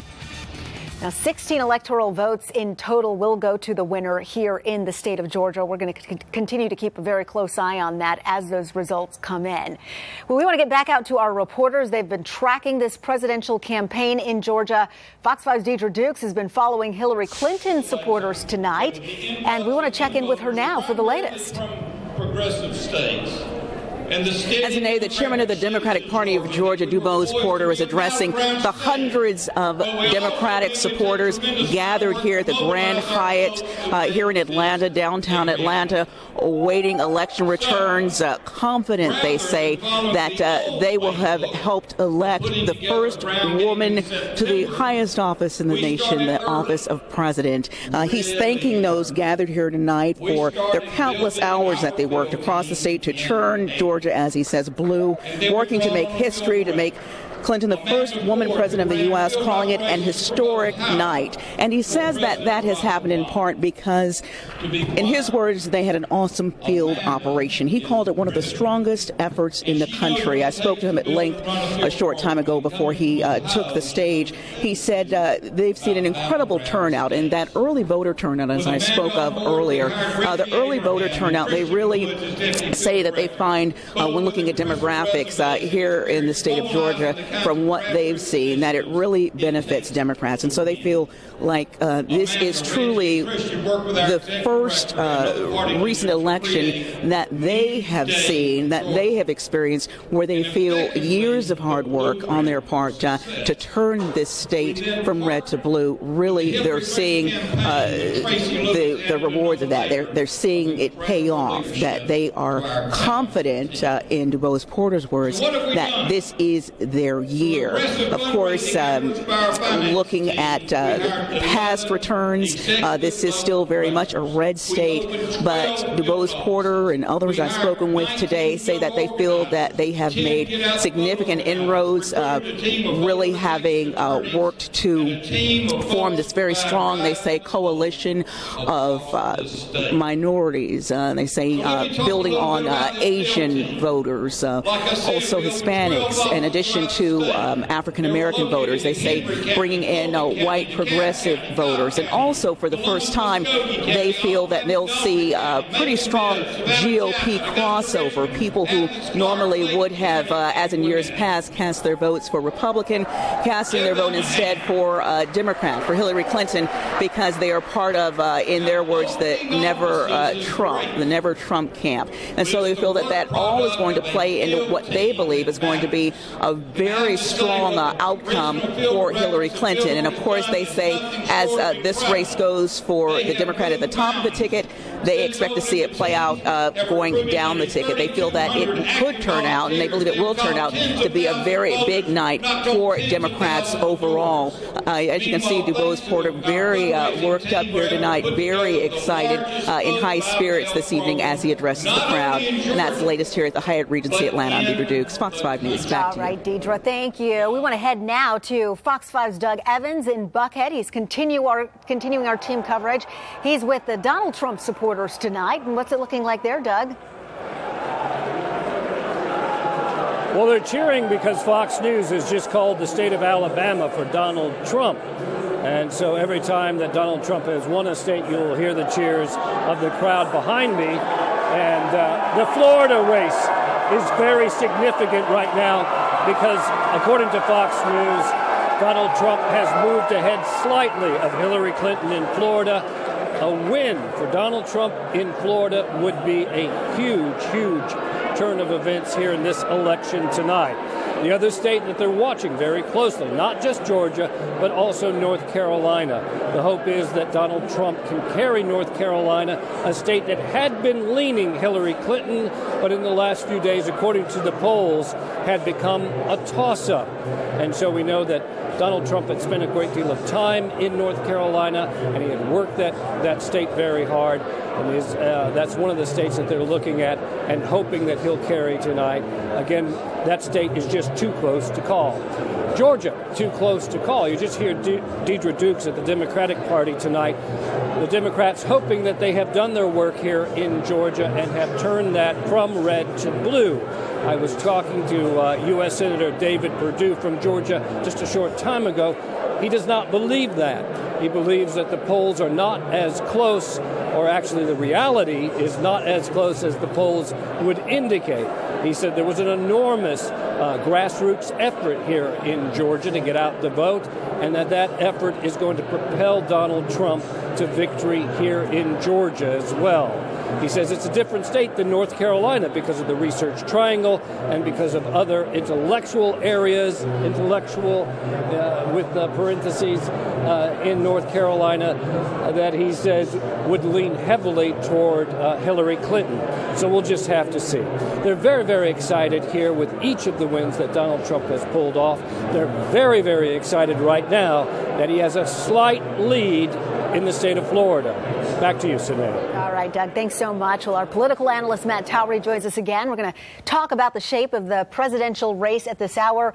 Doug talking about all the excitement over these numbers in Florida, where it's really neck and neck. Yeah, it is. I want to make an observation. Please. I'm not digging at anybody, but they have managed to count almost 8 million votes in the state of Florida.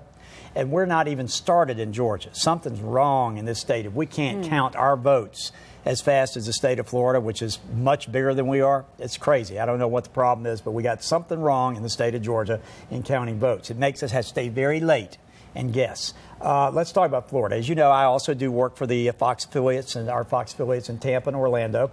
I'm looking at the numbers very carefully. Right now, it's less than 1 percentage point that divides Donald Trump from Hillary Clinton. There's about 8% of the vote still out.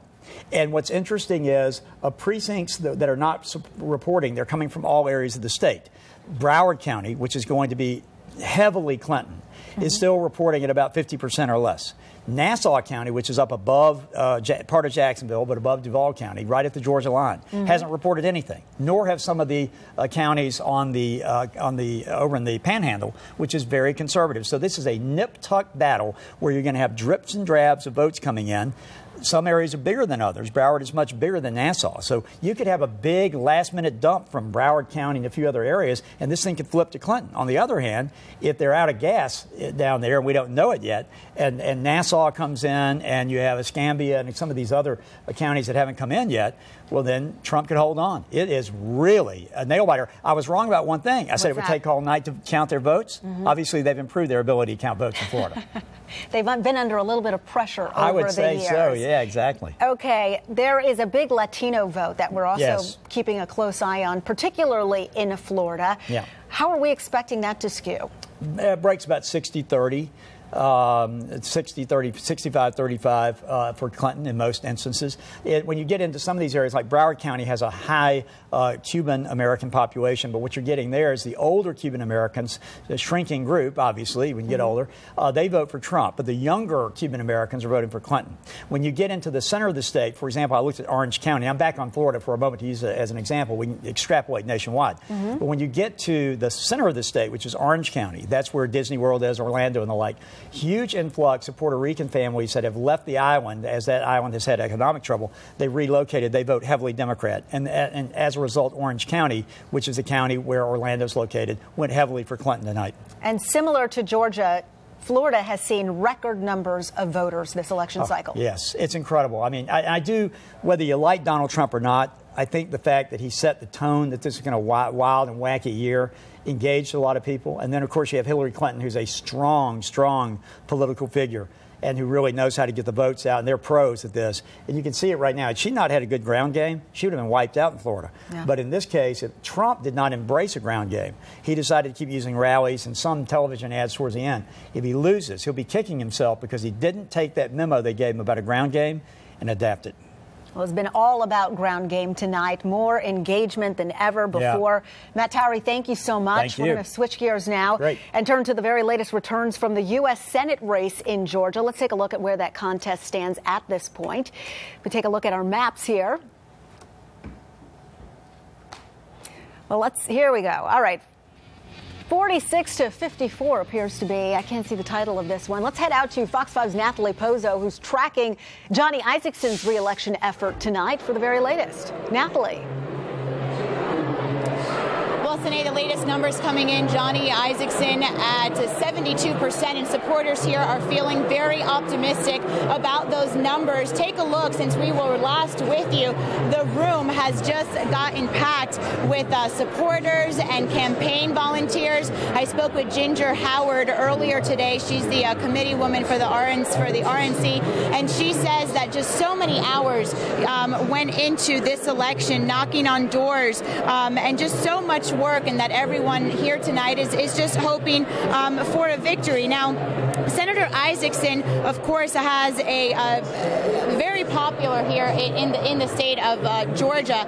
He's not only served in the U.S. Senate, but in the U.S. House of Representatives, along with the state Senate and the state House. Now, he was at an event yesterday, and one of the questions that was asked is, you know, that the Senate race has not really been run with the intensity of the presidential race. And, you know, some may say it's been in the shadows due to what some call a presidential campaign year like no other. But Senator Isakson says he feels like they ran a great campaign and did everything they needed to do to win the race, and they believe that they will be rewarded tonight. Now, Senator Isakson has been through 18 elections, and he says that he feels that this campaign is the one that he's calling perfect. He feels that they had good campaign ads, that they had good person-to-person contacts, and again is just feeling very confident about a win tonight. We do expect to hear from Senator Isakson later on this evening, and of course we will bring you that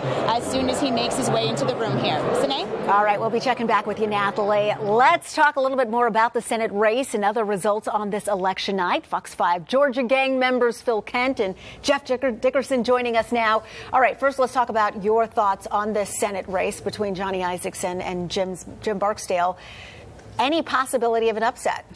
I don't think so, and I think Jeff would probably agree that we talked about how Isakson has some Democrat support and Barksdale just never really caught on. I think, Jeff, we might be calling that race fairly soon. I think we can call that one early, even with 13% of the vote in. I mean, it's not a lot of vote. It's very, very slow, as Matt noted earlier. But, you know, it was never really a competitive race to begin with, sort of a lackluster Democratic candidate in that race, a lot of Democratic support for the incumbent. And so, no, I don't think that we're going to see any real surprises there. Now, Barksdale invested heavily, even out of his own funds, over $3 million in this race. But you say he never really had a chance. Well, you know, and he's talked about it as if this is just the first foray, and there may be some subsequent runs. So I think that he's making some long-term investments, and maybe he'll come back again in 2 years or 4 years. And politically, he's very far to the left of the Georgia Democratic Party. I mean, he's basically a Bernie Sanders guy, a socialist, and there's a lot of pro-business Democrats in this state that's uncomfortable for them. All right, let's switch gears now. We heard from Matt Towery just a moment ago. He was really digging into the Georgia election system, saying what's going on at this point in the night. Florida is close to completing their election count. Does that give you the same impression that perhaps Georgia's moving a little slowly tonight? Far too slowly. In fact, Secretary of State Brian Kemp, who has political ambitions, is going to have a lot to answer for. And we've always had slowness in Cobb County and Fulton County, but this is pretty bad. Yeah, he's going to have some explaining to do. Not only that, but you had all these early voters, right, and going out there. So those should have been tabulated very early in the day so that we'd be a lot farther along than we are right now. That, of course, is what happened in Florida, where you had an awful lot of folks voting early in the state. They've tabulated those votes, and now they've got 90% of the vote in. Now, is it possible that people got to their precincts close to 7 o'clock and there was a line and we're still waiting for some of these people to cycle through? Or am I just being overly optimistic? I've heard that people have just been able to walk right through. I've heard one report that a person waited for an hour, but most people are getting through fairly easily, I think, yeah, today, may be because there was so much early voting. So on that side of the argument, though, it's been a solid process for Georgia voters. People who went out to vote today had a pretty smooth experience. You have those traditionalists who want to vote on Election Day. Yes, right. Yes. I've heard it described as similar to Black Friday. Like sometimes you just want to do it on that day as opposed to the but early so far, voting. you're right. There hadn't been that many problems. So, yeah. All right. Well, we'll see what the holdup is as we're continuing to wait for these election results out of the state of Georgia. I would love to tap into both of your expertise as we look into the presidential race today. We have two candidates who are very polarizing, some would say divisive. From a public relations standpoint, I'm wondering, where would you steer either of the candidates moving forward to try to unify this country post-election? Well, we both dabble in public relations, so I'll be interested to hear what Jeff has to say. But I think we would have to start with trying to unify on the Republican side the coalition, because both political parties are coalitions. That's how they win elections. And so Trump has to reach out and make nice, which would be interesting for him, to some of the factions that were very divisive in the primary. And I would say the same thing for the Democrat Party, too. I think there were some Bernie Sanders people that are very upset. You read those WikiLeaks emails, and the Clinton machine just stomped him into the ground. I think that whoever prevails in this election, and it's a nail biter, it's a lot closer at this point than any of us would probably like for it to be, no matter who your choice is. But whoever prevails, I think, wants to be president of everybody, all the people, Democrats and Republicans, right? And so there's going to have to be some unifying that takes place as much as we can. It has been a chaotic, divisive, nasty campaign. And so we've got a lot of national healing to do afterward. Jeff is right. I would make one political point, too. It'll all depend on who controls the U.S. Senate, and that'll see how unified we can get, because obviously whoever's president has to rely on the Senate for confirmation of the important judges, including the Supreme Court. So if it's a divided government, that's going to be tougher to unify. Right. Avoiding gridlock, though, I think is the goal of a lot of Americans at this point. It's frustrating to see nothing getting done. That's right. All right. Turning back locally to Amendment 1, I don't know if we have the latest numbers now on where that stands. Here we go. 38% voting yes on Amendment 1 here, and 62% voting no. Is this pretty much what you both expected? Well, Jeff and I have argued this on the Georgia Gang. He is a no voter, and I have voted yes. I don't know where all these votes are coming in. We do know Metro Atlanta is not coming in, but it looks like right now it's in trouble. So I don't know. We'll know more in about an hour, right? Yeah, I'll tell you, Sine, a 24-point margin on this measure, which has been debated so much, so controversial, is surprising indeed. I would have expected it to be much closer, but again, as you said, Phil, I think it depends on where those votes are coming from, but it's going to be a tough uphill battle for the yes folks, I think, at this point. And are there specific communities that are representing the yes votes and the no votes, or is it more of an individual? This is a teacher-driven effort on the no side, and I think that those yard signs are out there everywhere. Those Facebook messages are going to everybody, and so it's not really geographic because you've got teachers, obviously, in every community in the state of Georgia, and they are encouraging their families, their friends, their neighbors to vote no. In large part, I think most of them are in any event on this amendment. Also, I think we agreed on the Gang Sunday that Republicans are going to decide this, because one argument of the yes people is, wait a minute, I'm a little worried about the loss of local control. And the no, I should say the no people are worried about that. The yes people are saying it's temporary. So a lot of Republicans are divided on this issue. So it'll be interesting to see how that breaks. Absolutely. And this seems certainly like an issue everyone wants. Strong educational opportunities for their children, but just how you go about it seems to be the point of contention in this one. That's correct. All right, let's take a look now at the battle for U.S. Senate. Republicans trying to protect their Senate majority tonight. When the night started, the GOP held 54 Senate seats. Democrats had 44. plus 2 independents who generally side with the Democrats. Georgia voters are deciding a controversial proposed amendment, as we discussed, also to the state constitution, which would allow the state to intervene in the failing local school systems. All right, let's take a look at that vote. We just saw the graphic, and we're just glad that you guys were able to join us this evening to share your perspectives with us. Any predictions as we head into the rest of this evening? Well, I'll say that the Republicans are going to retain slight control over the U.S. Senate. Yeah, I think that that's a safe prediction on the president's race. I just hope I have some nails at the end of the night. It's going to be a nail biter, certainly. I am predicting Trump takes Georgia, maybe three points. You want to do a bet on that, Jeff? No. I think that's pretty safe. Okay. Yeah. All right. I can't get him to disagree tonight. Well, that's a good thing. Everyone's feeling unified here at Fox 5. Thank you guys so much for spending your evening with us. We appreciate your analysis. Thank you. And everybody stay tuned. We are going to have a quick break here on fox5atlanta.com so we can update our on-air audience with the very latest happening in this election here in Georgia. You'll see that update right here on digital live streams as well. And our live streaming coverage of Election Night 2016 continues at 9 o'clock with Tom Haines. So stay with us.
Well, good evening, and thanks for joining us for another look at Georgia's election results. I'm Russ Spencer.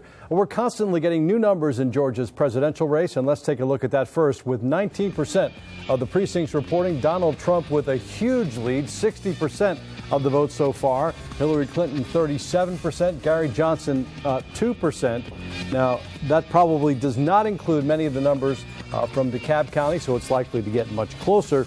But it would certainly appear that Donald Trump is marching on to victory as the polls predicted here in Georgia. So Hillary Clinton doesn't look like she's going to win here, but her supporters are keeping an eye on the numbers across the country. And Fox 5's Deidre Dukes is at the Clinton watch party. Deidre, what's the mood there? Well, State Democratic Party Chair Dubose Porter just took this stage behind me a short time ago. He thanked this huge crowd of Democrats for all their hard work. And that's because among the hundreds of people who are here in this ballroom tonight, you will find many people who volunteered countless hours to help get not only Hillary Clinton elected, but Democrats up and down the party ticket. And so he wanted to take an opportunity to thank them. He said because of them, with their help, he is convinced that the U.S. will elect its first woman president here in our country tonight, and he's very thrilled about that. He says that this is a historic night and that not only will we be making history here in the U.S., but he also says that he believes that tonight we will finally see, as the Democrats have tried to do for several presidential election cycles now, that we will tonight see Georgia turn from a red to a blue state, in Dubose Porter's words. We continue to follow all the excitement and the activity here at the Grand Hyatt Atlanta. Deidre Dukes, Fox 5 News. All right, Deidre, thanks very much. The other big race here in Georgia is the race for the U.S. Senate, and here are the latest numbers there. With 24% of precincts reporting, Johnny Isakson still with a commanding lead, 62% of the vote to Jim Barksdale, the Democrats 34%, Libertarian Alan Buckley with 4%. And let's take a look at Amendment 1. This is the proposed amendment to the Georgia Constitution that would allow the state to intervene in failing local school systems, supported very heavily by Governor Deal, but it doesn't look like it's going to win, obviously. Yes, just 39%, no, 61%. That hasn't changed much as more votes have come in. So let's bring our Fox 5 political analyst Matt Towery back in. Matt, you know a lot about Florida, have polled in Florida. What's your sense of the presidential race there? It's nip-tuck, but right now Donald Trump has trended up. He's about 1.5 points up. We've got about 8% of the vote remaining. Let me say one thing, though. The remaining vote are from two areas. The Panhandle, which will go for Trump, and Broward County, which will not. Broward County is very populous. This is going to come right down to the wire. If Trump wins it, it'll be by like 0.2 to 0.5% of the vote. Can you say recount? Please, no recount. That would be a terrible thing for the country after all that we've been through the last 18 months. Yep. We'll see what happens. Yep. Let's get your response to what Dubose Porter said about Georgia turning from red to blue. I would guess that you're going to suggest that perhaps that's premature. Well, I'm talking with the Georgia gang colleagues. If we could get the state of Georgia to count more than 50,000 votes an hour, we might find out. But unfortunately, Florida can count 8 million. We can't. We're not blue yet. We may be purple down the road, but right now, tonight, it looks like Georgia's going to be red. Isakson trending towards a victory. Trump looking like he's going to win in Georgia as well. All right, Matt, thank you so much, and thank you for being with us. We will be back in about 30 minutes with another look at your Georgia results. And in the meantime, you can get continuous updates on local races on fox5atlanta.com and our Fox 5 Atlanta Facebook page.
You're watching special coverage of Election Night 2016 from Fox 5 News in Atlanta. Thanks so much for sticking with us, everybody. It's now 9 p.m. here in Atlanta as we continue our online streaming coverage of Election Night 2016.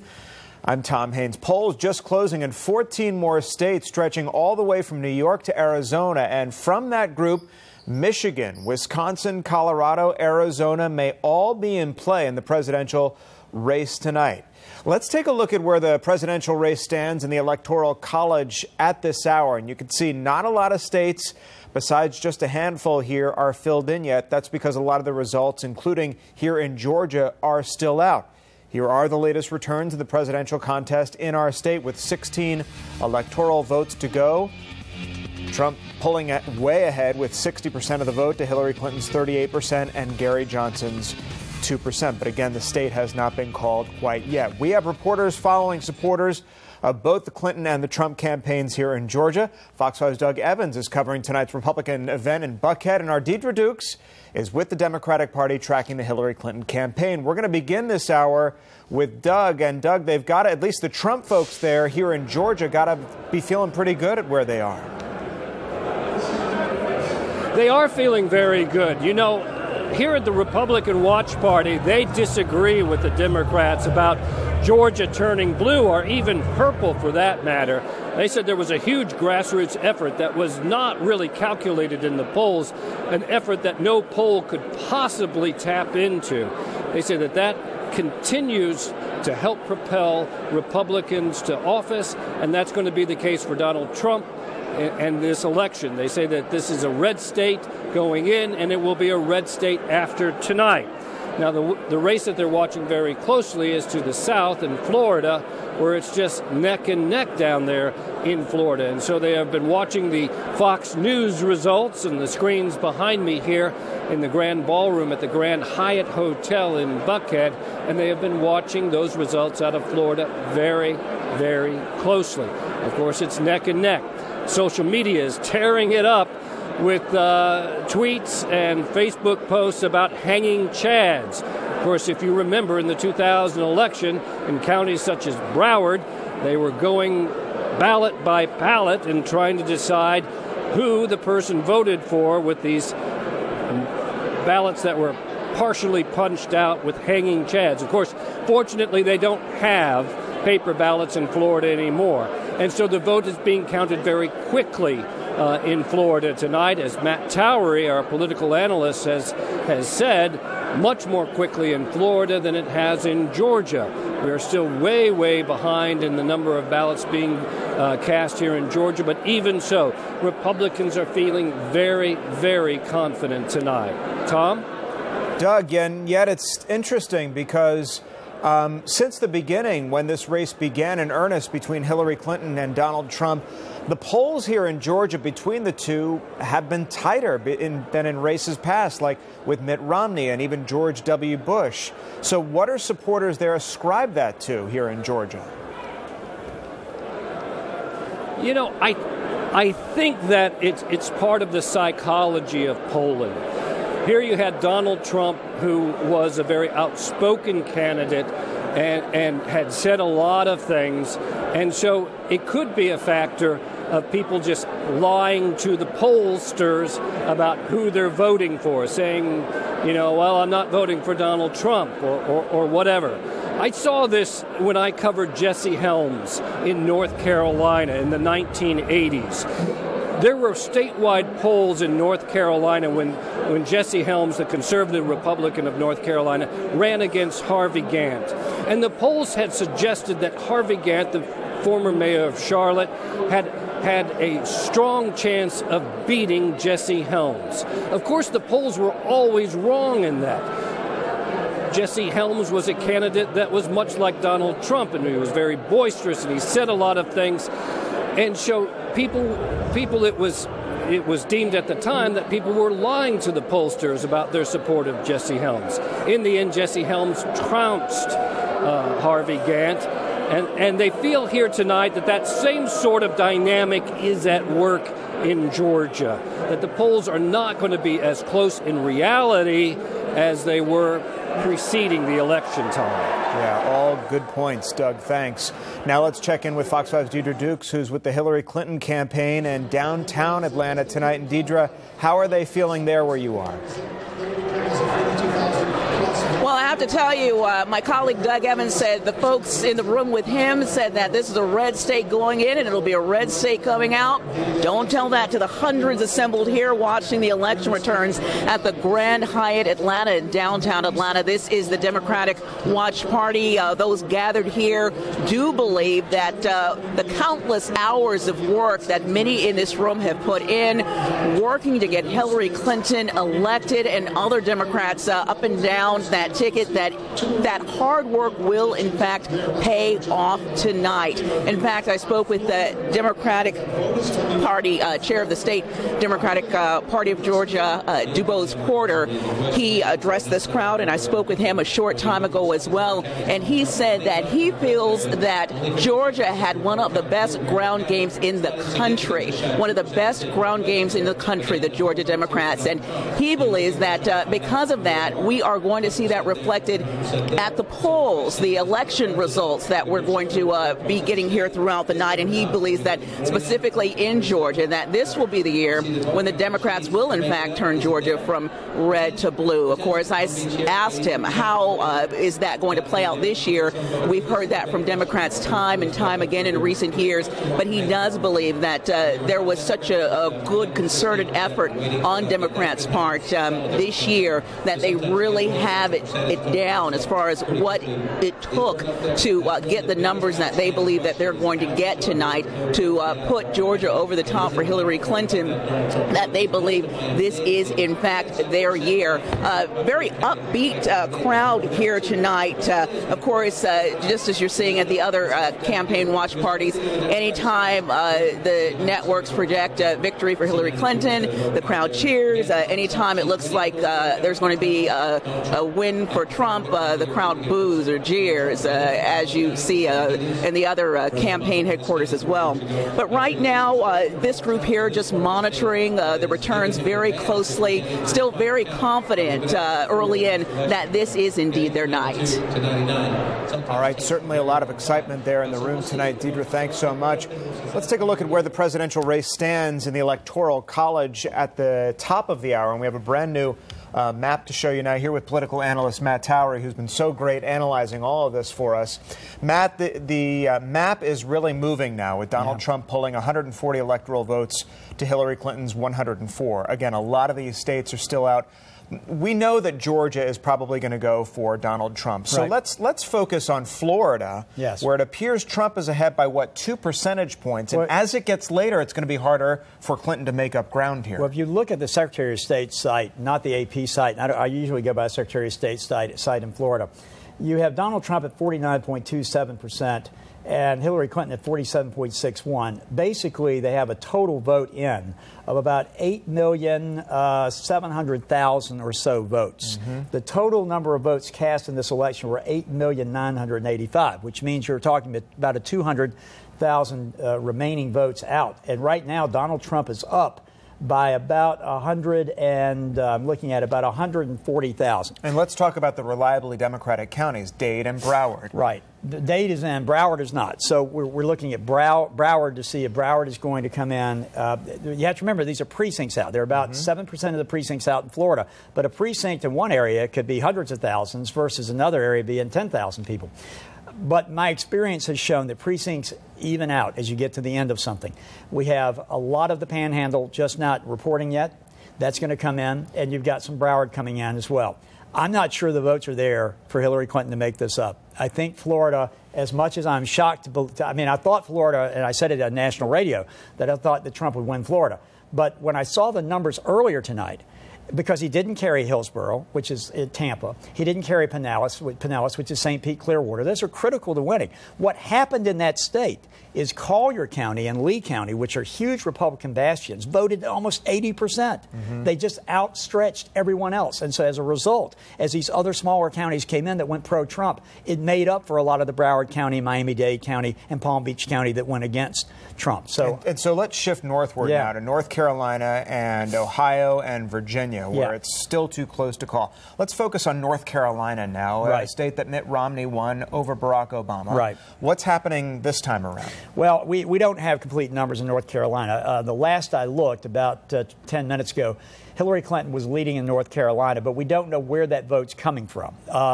All of these states, as I've noted, can count their votes a lot faster than Georgia, which is a subject for an entire talk show right now. The Georgia gang will certainly be womping up on the state of Georgia, I know, coming later this week and on Sunday. But right now, we don't know how much North Carolina is left. Now, generally speaking, North Carolina has about 4 point whatever million votes. So we know that it's not all in. So we're going to remain. It's still on the bubble. But and Trump needs to carry North Carolina. Yeah. Although he is carrying some other areas, doing better in areas like Virginia than no one expected. He probably should have spent more time in Virginia because he's up 6 points going into Northern Virginia counties are still out. Yeah, they're out, and that's going to make a big difference. But boy, I tell you what, maybe he should have spent a little more time there. The other critical state, of course, is Ohio, which has not been called yet. Yeah, Ohio. I looked at Ohio. The problem with Ohio is most of the state is red. Except for the Cleveland area. Well, he was polling 5 points ahead in Ohio. Well, yeah, but let me explain. Those numbers are incomplete numbers. In other words, you're seeing red, but when you see the numbers, like for Warren County, they've got like 10,000 votes. Yeah. So there's more to be counted there. They're a little more in the Georgia mode of counting up there. But if the trend holds based on what I'm seeing, I think Ohio goes Trump. All right, Matt, thanks. Let's turn now to the latest in the race for a U.S. Senate seat here in Georgia. And it looks like incumbent Johnny Isakson has pulled way ahead now of Jim Barksdale by 62% to 34%, and Alan Buckley's 4%. Fox 5's Nathalie Pozo tracking Johnny Isakson's re-election efforts tonight, and our Morris Diggs is reporting on Jim Barksdale campaign. Nathalie, we'll begin with you, and the mood must be very good in the room where you are tonight. Tom, there's a lot of cheering going on. The supporters here are very optimistic. You can see we pretty much have a packed crowd here at the Hyatt in Buckhead. People just very happy with the results that are coming in here tonight. Now, Senator Isakson is known for working across party lines. In fact, he not only had Republican support, but Democratic as well during his campaign. Isakson says if the presidential election is not a win for the Republican Party, he says he will work with everyone and their position in their capacity, as he says he always does, and will vote that way, the way that he believes is right, the way that his conscience tells him. But he says that, he will work with colleagues on both sides of the aisle, something that, of course, Senator Isakson is known for. We are hearing that Senator Isakson is here inside of the hotel. We are waiting for him to make his way downstairs here into the ballroom here and address the crowd. But again, like you said, supporters out here just feeling so optimistic as those numbers continue to come in. Senator Isakson, of course, crediting his past Senate wins to his record. As you know, the senator spent time in the State House and the State Senate, along with the U.S. House of Representatives and, of course, the U.S. Senate. He says that he feels he put together a very good campaign. He's been through 18 elections and says that he believes that finally with this campaign, it was perfect, that they really got it right. He says he raised $11 million. He felt good about the television ads. He felt good about the person-to-person contact that they had. And he believes that he would be rewarded tonight for all of that work from when he announced his campaign 2 years ago. So again, we're waiting for the senator to make his way down here and address the crowd. And of course, as soon as he does, we'll make sure to bring that to you live. And they've got to be happy that there will, at least at this point, doesn't look like there's going to be a runoff in this race. Let's head downtown now to Fox 5's Morris Diggs covering the Jim Barksdale campaign tonight. Morris, it was always going to be an uphill battle to go up against Johnny Isakson as an incumbent, not once but twice, and he never really gained the traction to make that happen. Well, I will tell you, though, here at the Hyatt downtown, the Barksdale supporters are keeping hope alive for yet a strong showing. And one of them I want to introduce you to, she's keeping hope alive in a very vibrant way. You see Emily Rosenfeld has her speed skating outfit, her Barksdale sticker, and pan on down, we will show you the fancy socks, urging everybody to vote, which, of course, she did today. First of all, the speed skating outfit. There's no ice in Georgia, is there? There's not, unfortunately, but, you know, I'm still a passionate speed skater, so it gets a dual purpose today. So. From where originally? Missouri, St. Louis, yep. All right, so you are a Barksdale volunteer. He enters the race as an unknown. You've had a chance to meet the candidate. What's your thought? You know, I think he started out as a relative unknown, but, you know, throughout this campaign, he showed that he had a message that Georgians really believe in and can come behind, particularly with income inequality and closing the gap between, you know, the rich and the poor, and really, you know, taking that issue to heart and showing how he could, you know, change Georgia for the better through some of his policies in Washington. The hope was to try to get into a runoff and to try to ride the coattails of Hillary Clinton. Is there any chance from what you're hearing that that can happen tonight? I think so. I think that we're still holding out hope, and, you know, this is a historic election, and, you know, beyond Barksdale, I'm here today. You know, unfortunately, my grandmother died before this election and didn't get to vote, but she, like many others of her generation, was born before the right to vote, and so I'm here today for her and, you know, support the Barksdale campaign. But that's a really important message to me and women of my generation and all of us, not just women. So holding out, at least perhaps getting a 1 for 2 to see whether or not Hillary Clinton is, of course, able to take the presidency of the country. Reporting live from the Hyatt Regency, I'm Morse Diggs. Back to you. And certainly a lot of ground to make up. Morse, thanks. Let's talk more about the Senate race. Another contest on the ballot tonight from two members of our Fox 5 Georgia gang, Phil Kent, Jeff Dickerson, both with us now. We'll start with the Senate race between Johnny Isakson and Jim Barksdale, guys. And this was always going to be an uphill battle for Jim Barksdale. Well, that's right, and I've pointed out that Barksdale really is a socialist. He's attacked capitalism and free enterprise. That doesn't go over well even with elements of the Democratic Party who are pro-business, so I'm not really that surprised. Well, he's an investment manager. I think he's a capitalist. He's made a lot of money and has invested a lot of money in his campaign, $3 million of his own money. And so I think he's making another investment, and that is for some subsequent run after he builds his name recognition with this one. I think he's going to run again. I mean, and so what would that look like for a House seat or it could be a House seat. It could be Purdue in a couple of years. I just don't think that you make that kind of investment in your own campaign. $3 million for the first time out without thinking that you're going to be running some more in the future. And so let's talk about what Johnny Isakson did right.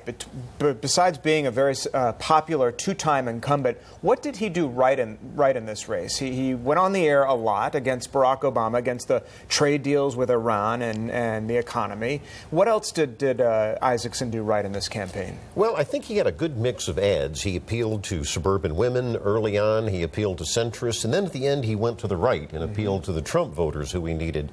And so I thought it was a good ad strategy. And, you know, he does a lot for the state of Georgia. For instance, just take one example, and Jeff knows this, the Port of Savannah. He has been doing the heavy lifting on that. And the seniority counts here in Georgia and for a lot of voters.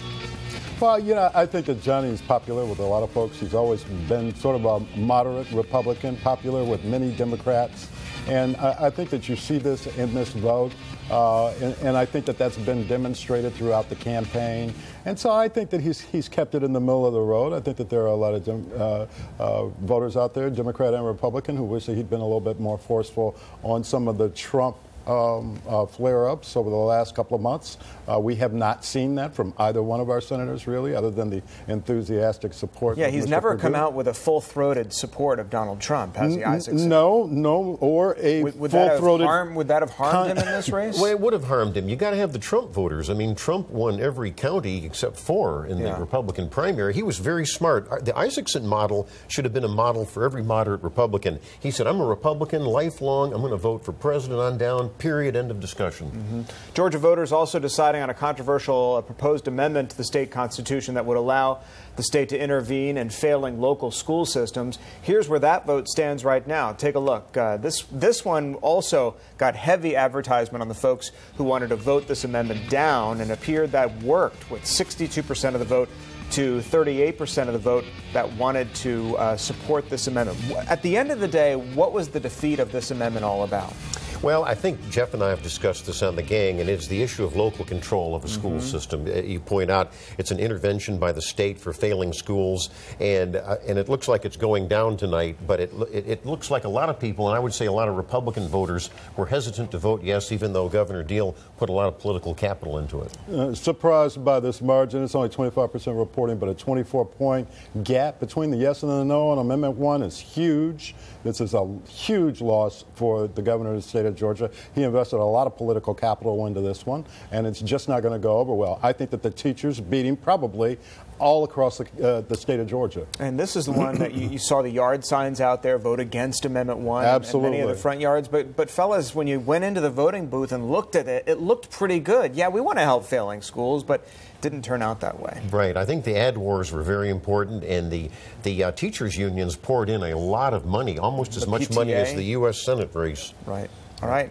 Guys, thanks. Phil, Jeff, thanks for your perspective. We're going to talk to you again a little bit later this evening. It's going to be a long night. At least that's how it's setting up to be. We're going to take a quick break here on Fox5Atlanta.com so we can update our on-air audience on the latest election night news here in Georgia. And we're going to see you on the update here on our digital stream right after that. So stick around. Stay with us. Coverage of Election Night 2016 continues right after this.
Good evening and welcome back for another look at Georgia's election results. I'm Sine Simpson. The Associated Press has just called the Senate race here in Georgia for Johnny Isakson. Let's take a look at these latest numbers. Johnny Isakson with 62% and Jim Barksdale trailing with 34%. Alan Buckley 4%. Now, Fox 5's Natalie Pozzo joins us from Buckhead. She is live now with Isakson's team or the camp supporting him. Let's check in with her for the latest. Well, Sine, like you said, Johnny Isakson has won his third term to the U.S. Senate. Folks here are watching Fox News, and it hasn't been broadcasted just yet over Fox News, but we can expect as soon as it is, we're just going to hear a lot of cheering in this room when folks find out that Senator Isakson has been reelected to his third term in the U.S. Senate. We do know that Johnny Isakson is upstairs watching these results come in. We expect him to come down here any minute to make his victory speech. And of course, as soon as he does, we'll go ahead and bring you that live as we have been all night during our webcast. But again, just waiting here for Fox News to be able to make that announcement, and people will, of course, start cheering as soon as they hear that. So we'll bring that to you during our web version. Back to you. All right. That's sure to be a big announcement out there. Thank you, Natalie. Well, Georgia hasn't called yet for Donald Trump, but judging by the numbers at this point, it does look like a win for him here.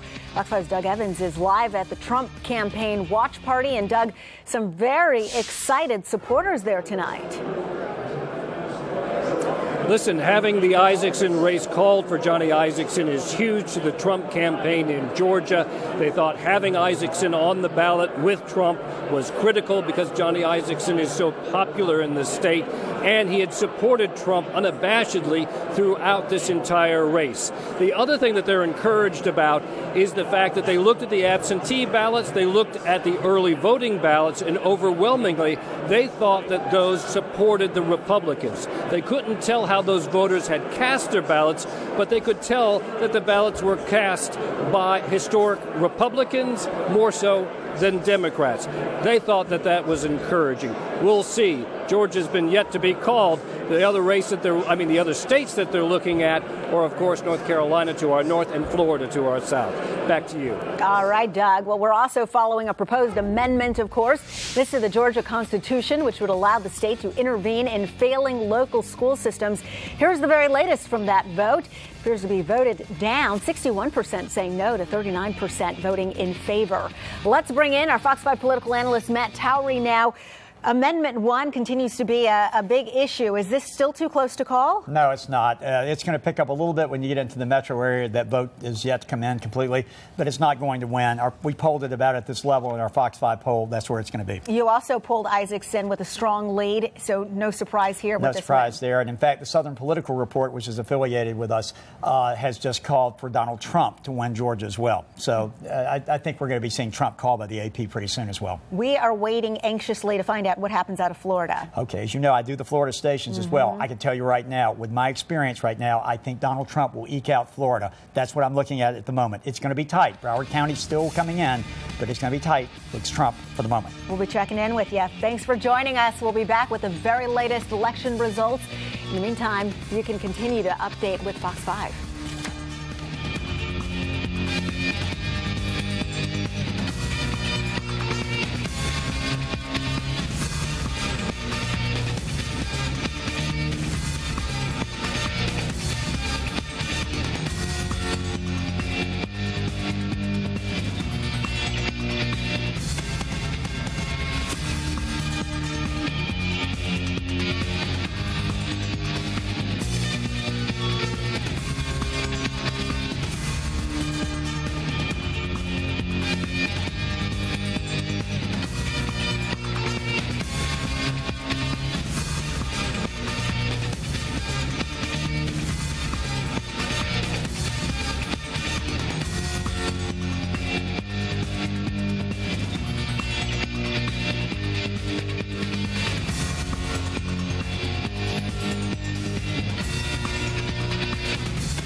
watching special coverage of Election Night 2016 from Fox 5 News in Atlanta. Welcome back to our continuing online streaming coverage of Election Night 2016. Thanks so much for joining us online, everybody. I'm Tom Haines. Let's get you right to where the presidential race stands in the Electoral College at this moment and take a look at where we are right now. Donald Trump is leading in the electoral race, which is not that significant at this moment with so many states still out.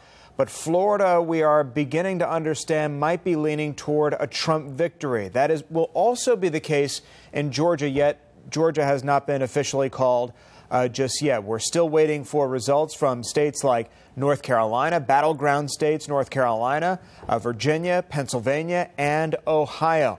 Let's take a look at the latest returns in the presidential race here in Georgia with our 16 electoral college votes, which will eventually, as it seems, and it is looking right now, to go to Trump, with 58% of the vote to Hillary Clinton's 40% and Gary Johnson's 3%.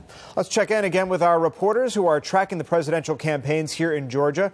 Our Doug Evans is in Buckhead, where Donald Trump supporters are watching the returns come in. And Doug, they've got to be happy there, considering that he will eventually win Georgia. And it looks like the same will be true at this point anyway in Florida. That's amazing, Tom. You know, here the Republicans were saying red going in, red going out. That was their belief all night long, that Georgia was not going to end up blue, was not even going to end up purple, that this state would remain firmly in the Republicans' hands. And it looks as if that's going to happen tonight. Florida was too close to call, and it looks like right now that Trump may do well in Florida, eking out maybe a slight victory they are hoping here. They're watching North Carolina, Tom, very, very cautiously. If he could get a North Carolina, that would be huge for the Trump campaign. They knew that somewhere on that electoral map, Donald Trump had to flip a blue state red. They didn't know which state that was going to be.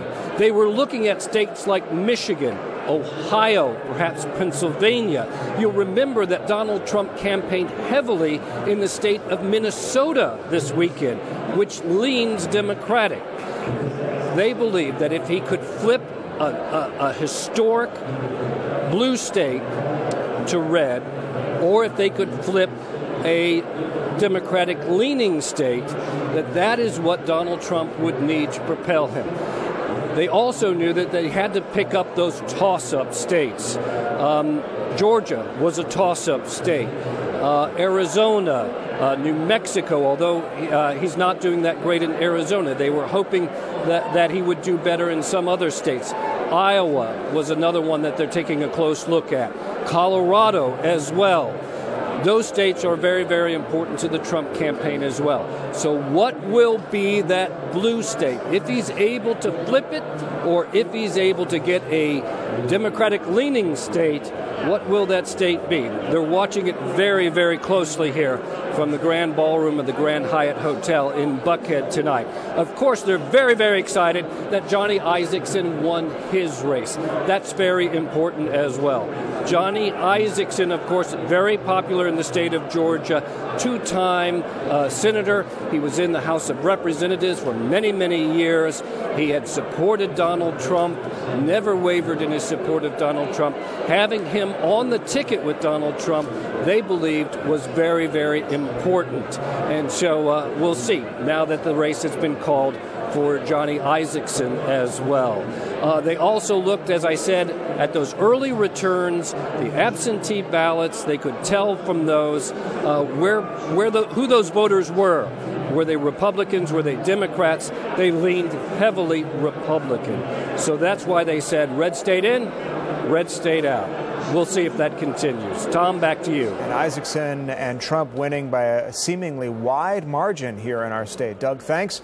Let's head over now to Fox 5's Deidre Dukes with the Hillary Clinton campaign. And Deidre, while it looks like Clinton will not win the state of Georgia, still a lot of hope there that she eventually perhaps pulls out a presidential win. Both speeches, I should say. That's right, there certainly is, and despite how it looks at this point in the evening here in Georgia, there still is really a lot of excitement, a lot of energy in this room as people watch these election returns come in. More and more people making their way here to the Grand Hyatt Atlanta downtown to gather together and watch these returns come in, hoping that it's an historic night for Democrats, that they will in fact be electing the first woman president. That being said, many of the people that you see in this room really have been working hands-on, have been out there putting in the work to help her be elected.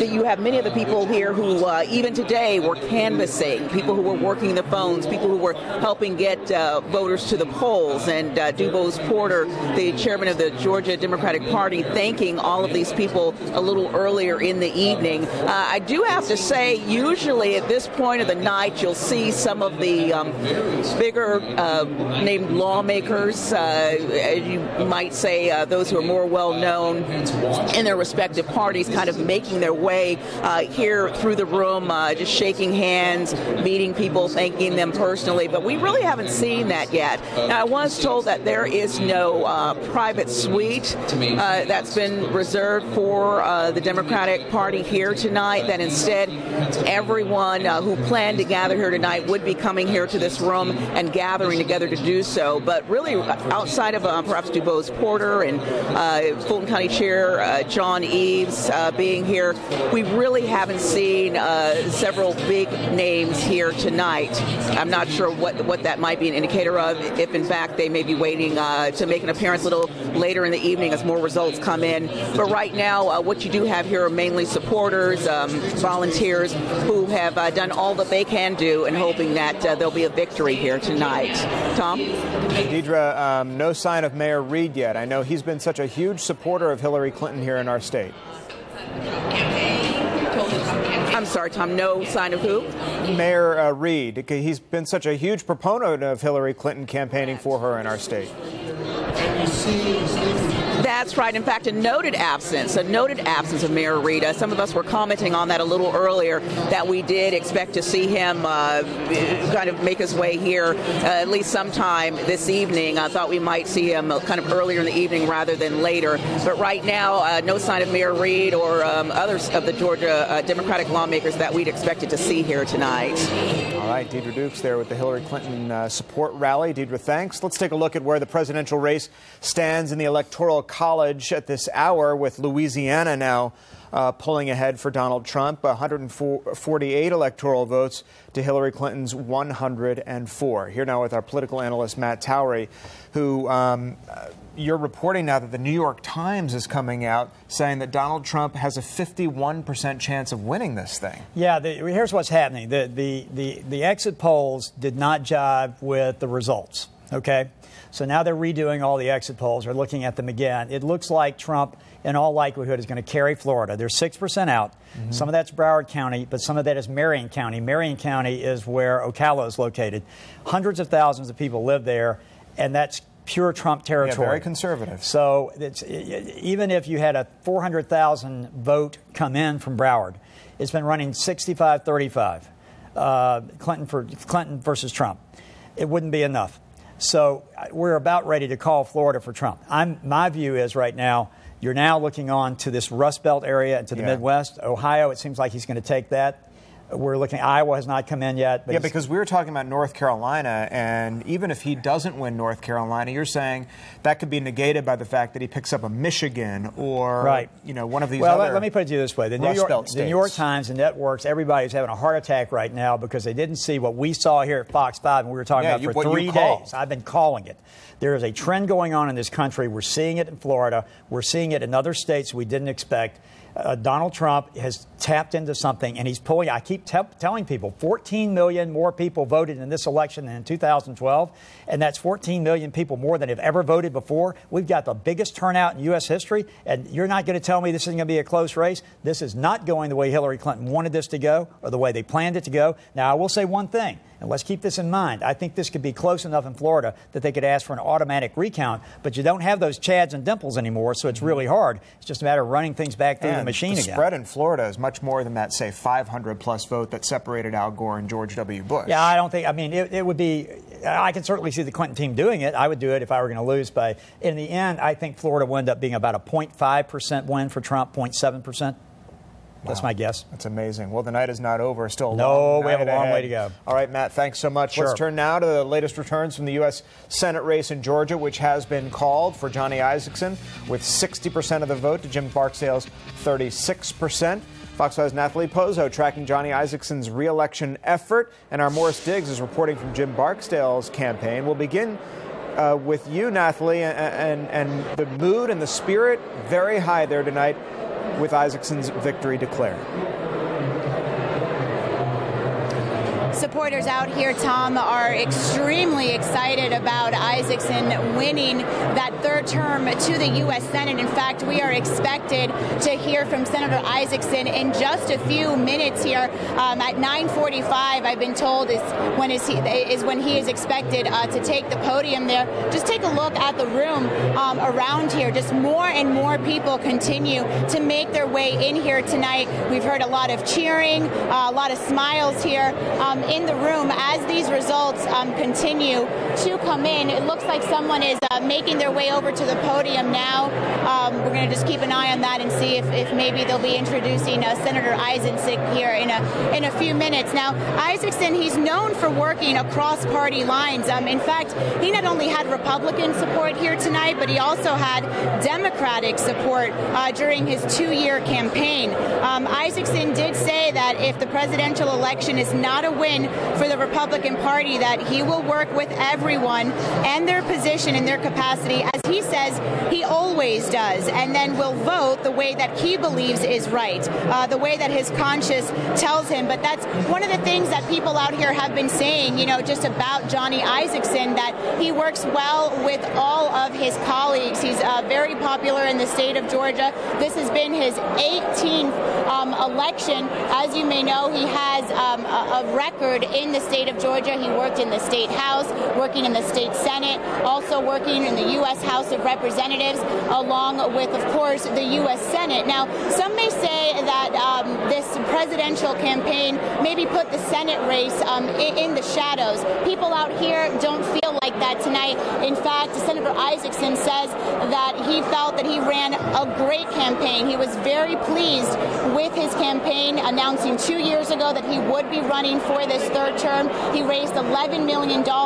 He says he was very happy with the television ads that they had, with the door-to-door volunteers that they had going and meeting with people, with the person-to-person contact that he had. He actually said that he feels that they finally put the perfect campaign together and that he would be rewarded for it tonight, and now he has.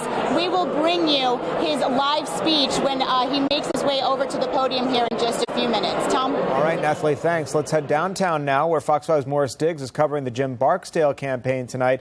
Morris, it was always going to be hard to beat a popular incumbent. The mood can't be good there where you are. No, there's disappointment, especially for those folks who volunteered for Jim Barksdale. One of the leading politicians in Atlanta, the chairman of Fulton County, John Eves, used one word to describe what Barksdale was up against, and he said formidable, describing the tenure of Johnny Isakson. In fact, you could say Barksdale practically was the last man standing. The Democrats were unwilling to put up a big name to run against him in Senate. In fact, some of the Democratic big names threw their nod behind Isakson, saying that he has been a qualified, good senator. So, again, the mood here, a bit of disappointment, not just on the Barksdale thing, but looking here at the state with regard to Hillary Clinton. And they're anxious because there's the big board behind me, and they're watching some of these early results coming in from different states. And these folks who were, let's say, 45 minutes ago, they were applauding every time they saw an early estimate.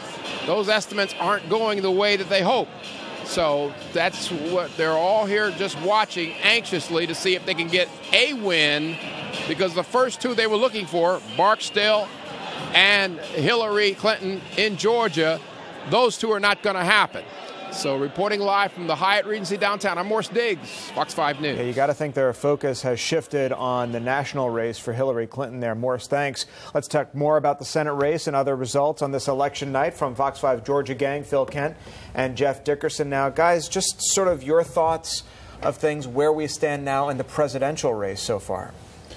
The New York Times has online a little meter, and it just keeps flipping back and forth. It's fluttering all over the place. And so if you take it seriously, you'll say that Trump has a 57% chance of winning the election, and then it switches back and says that Hillary Clinton has an 80% chance. And there's a caveat that says that in the early hours it's going to be very volatile. But as the numbers firm up and more votes come in, of course, you know, that little needle is going to slow down a bit. But I think what it means is we're real early in the night still. A lot of counties are out, important ones, big ones, urban ones, across the county, across the nation, and even in Florida, and we just need to wait and see. I would say to Jeff, Florida is very close. I think that's being close to be called. I think the next half hour, Tom, we'll probably be calling Georgia for Trump, the way we're looking at it seems pretty clear. Yeah. What do you think they're waiting for in Georgia? I think they're just waiting for probably the metro area the metro vote counts areas. to come in? Cobb is notoriously slow, which is a Republican county, and of course Fulton may be slower too. But with the Isaacson trends, I think Trump is going to be trending like that. You and I were talking about a wave situation earlier, and if Trump picks up Florida, and we're waiting for these other battleground states like North Carolina and Virginia and Ohio, and they're all very close, and some of the other Rust Belt states, if he takes Florida by a wide enough margin, is there a wave scenario that you can foresee? Well, that's what the Trump campaign is banking on. They're talking about flipping Michigan. That'll be very important. And, of course, I want to see where New Hampshire comes. Close. It's close there. Razor close. And so if you saw New Hampshire go to Trump, and if you see Michigan flipped, Virginia, Jeff, is surprisingly close. I mean, you look at all the battleground states. Look at Ohio, Florida, you know, Michigan, of course. But they're all right now in the Trump. In the Trump lane, but I don't know that they're going to stay there as these votes continue to come in. Did anything about the Senate race here in Georgia surprise you? Was the margin more surprising than you thought it would be? Well, I think our Fox 5 Opinion Savvy poll did have Johnny Isaacson missing a runoff, but some of the other polls, I have to say, missed that. Yeah. And, of course, the independents, like we talked about earlier, they tend to break for the Republicans in Georgia the last 2 or 3 election cycles. Well, they do, but even, you know, let's say 3 or 4 weeks ago, we were talking about the possibility of a runoff in this race, and it's nowhere close, Nowhere close. And the polls between Clinton and Trump were close, too, and that's nowhere close. That's exactly right. And I think that we're seeing an awful lot more voters come out, many of them first-time voters than normal. North Georgia, very Republican, broke all early voting records, and I think you're seeing the Isaacson push, and that'll help Trump a lot. A lot of records being broken tonight, gentlemen. Yes. Thank you. Let's take a look at the battle for control of the U.S. Senate. Republicans are trying to protect their Senate majority tonight. When the night started, the GOP held 54 Senate seats. Democrats had 44, plus 2 independents who generally side with the Democrats. So you see here, it's a pretty even split right now, but of course, those numbers will change as the night goes on. We're also following a proposed amendment to the Georgia Constitution that would allow the state to intervene in failing local school systems, and that went down in a substantial defeat, 61% to 39%. A lot of campaigning on this amendment happened, and a lot of advertising from a lot of groups, the teachers union, the PTA, a lot of yard signs to vote against this amendment, and that seemingly happened. Any surprises here, guys, on Amendment 1? No, I think Jeff and I were saying earlier, and I think it's being confirmed that it is losing as the votes are coming. It's almost 40% of the vote coming in. You had I don't see teachers against it. You had teacher unions against it. Yeah. It's a huge win for local school boards. So many local school boards across the state were opposed to this, very public, vehement in their opposition to Amendment 1. And you had Republicans, the Cherokee GOP, other GOP groups across the state who are also opposed to it because it usurped local control. Government control. sure. That's right. All right. I think politically you might see Governor Deal pivoting and coming back in January for another education reform bill. All right, we'll see what shape that takes. Phil, Jeff, thanks so much for your perspective. And thank you for joining us tonight for our digital streaming coverage of Election Night 2016. Our coverage continues here on Fox5Atlanta.com and on the Fox 5 Atlanta Facebook page. We'll be streaming our broadcast coverage from Fox 5 News starting at 10 o'clock and News Edge at 11. So we invite you to tune in or continue watching right here online. Again, that starts in just a few minutes at 10 o'clock. Until then, we'll bring you more results from Election Night 2016. Stay with us.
The time has arrived. Winners have been declared in more than a dozen states now, with Georgia still too close to call. A lot hangs in the balance tonight, not only in the race for the White House, but also in the U.S. Senate. And breaking right now, the Associated Press has just called the Senate race here in Georgia for Republican Johnny Isakson. Now, it has been a long, unpredictable, and at times a painful election cycle. But tonight, the grand finale. Never before has the country had a woman as president, not to mention the spouse of a former president.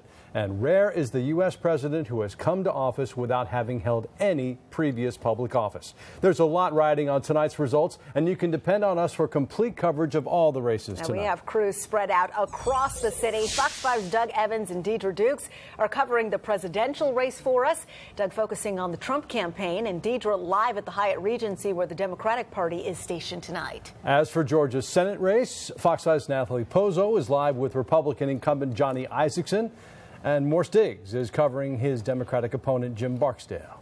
Well, let's take a look at the votes right now. Hillary Clinton entered the day with multiple paths to victory.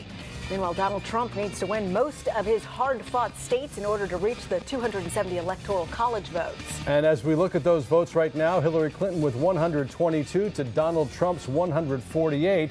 Virginia, which Trump had been leading until very recently, has now been given to Hillary Clinton. But you can see there on the map, Florida has yet to be called.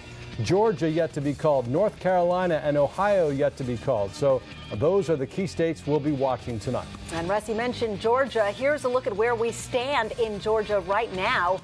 Donald Trump with 56%, Hillary Clinton 41%, and Gary Johnson just 3%, this with 46% of precincts reporting. Again, that race called just as we were coming onto the air tonight. Let's kick off our local coverage tonight with the race that has captured global attention. Fox 5's Doug Evans joins us now from the Grand Hyatt Hotel, where Georgia's Republican Party is headquartered tonight. Doug? Well, a who's who of Republicans in the state of Georgia is currently up on the stage right now. We expect that Senator Johnny Isakson will make his victory speech in the next few minutes or so. In fact, he is just now going up to the podium right now, and he is addressing this crowd here at the ballroom of the Grand Hyatt Hotel in Buckhead. I assume that we're going to take a listen in as Johnny Isakson accepts his victory tonight. I received a phone call from Jim Barksdale congratulating us on a great race and conceding this election to the United States Senate.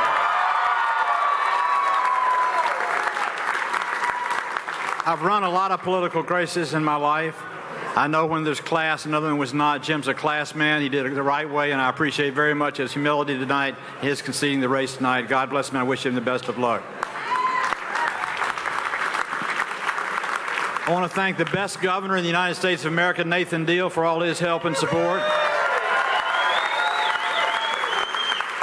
And remind him that the only reason he's done so well is because he married so well over his head when he married Sandra. I want to thank my best friend in the victory speech, Johnny Isakson, the Republican incumbent, accepting the opportunity to continue to serve the state of Georgia. A third term for Johnny Isakson. Well, let's turn now to the Democrats. Fox 5's Deidre Dukes live in downtown Atlanta with backers of the Hillary Clinton campaign. That's right. This room is still filling up while I've seen some people exiting. Still a lot of people entering the room here, still watching the election returns. Hundreds of people who come here still confident, even though it does look like things are not looking nearly as good for the Democrats as they had expected it might early in the evening. This race still has yet to be called. And because of that, those in this room are holding out hope that they will play a major role, that they will factor into what they believe will be a Clinton victory at the end of this night. Several of the people who are here tonight actually were among the thousands who actually ran what was called by Georgia Democratic Party Chair Dubose Porter, a really, in his words, awesome ground game. He said that Georgians here really got it right. The Democratic Party got it right in Georgia, saying that they operated and ran one of the best campaigns in the country, in his words. He took some time out today early in the evening to address this crowd here, to thank them for all their hard work, for canvassing even today, for doing all that they could to turn this red state blue, in his words. Here's what he had to say. Well, when you look at the trends in North Carolina, you're going to see a lot of that in Georgia. I mean, our turnout was heavy. Our makeup of the state is very similar. We're that, progressive forward part of the Southeast. And then you see what's happening in Florida. So we're having such a wonderful, encouraging night because our turnout was so great today. Early vote was good. Today's vote was good. We're closing the gap. We're going to turn this blue tonight. I just feel great about where we are. And Democratic candidate Jim Barksdale having conceded to Senator Isaacson, taking the stage right now. Let's listen in. Everyone for being here. What a great night, right? We know it's great because even though the close of one of the greatest American presidents, Barack Obama, and our first African-American president may be coming to a close, we're starting a new eve of the first woman president of the United States.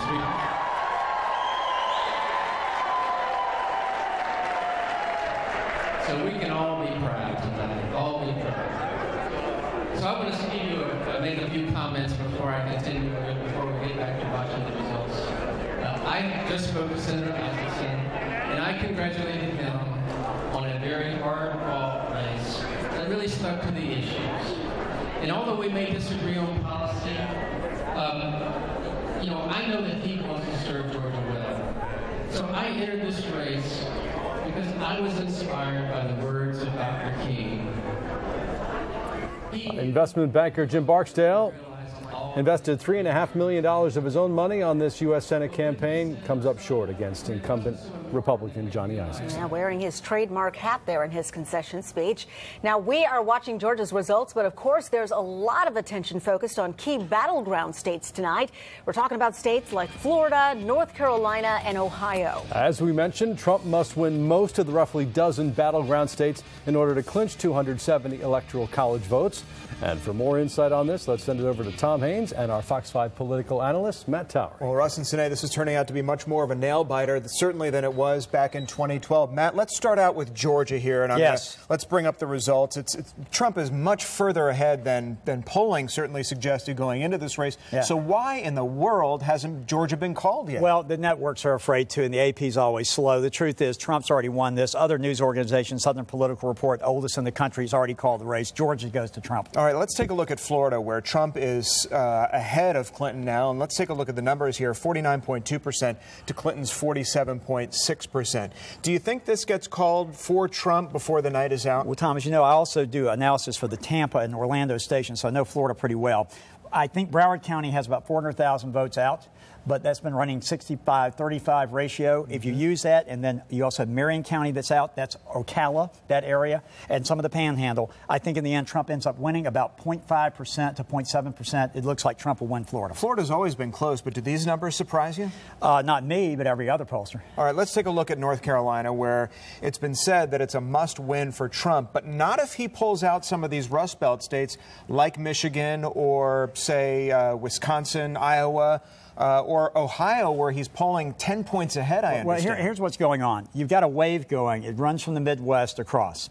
And we're looking at Michigan, where right now Trump's doing well. We're going to be looking at Minnesota, where they were tied. That's a blue state. We're looking at a lot of states that could easily move the other direction. By the way, let's take a look at the results in North Carolina thus far. Yes. With Trump's 49% to Hillary Clinton's 48.5%.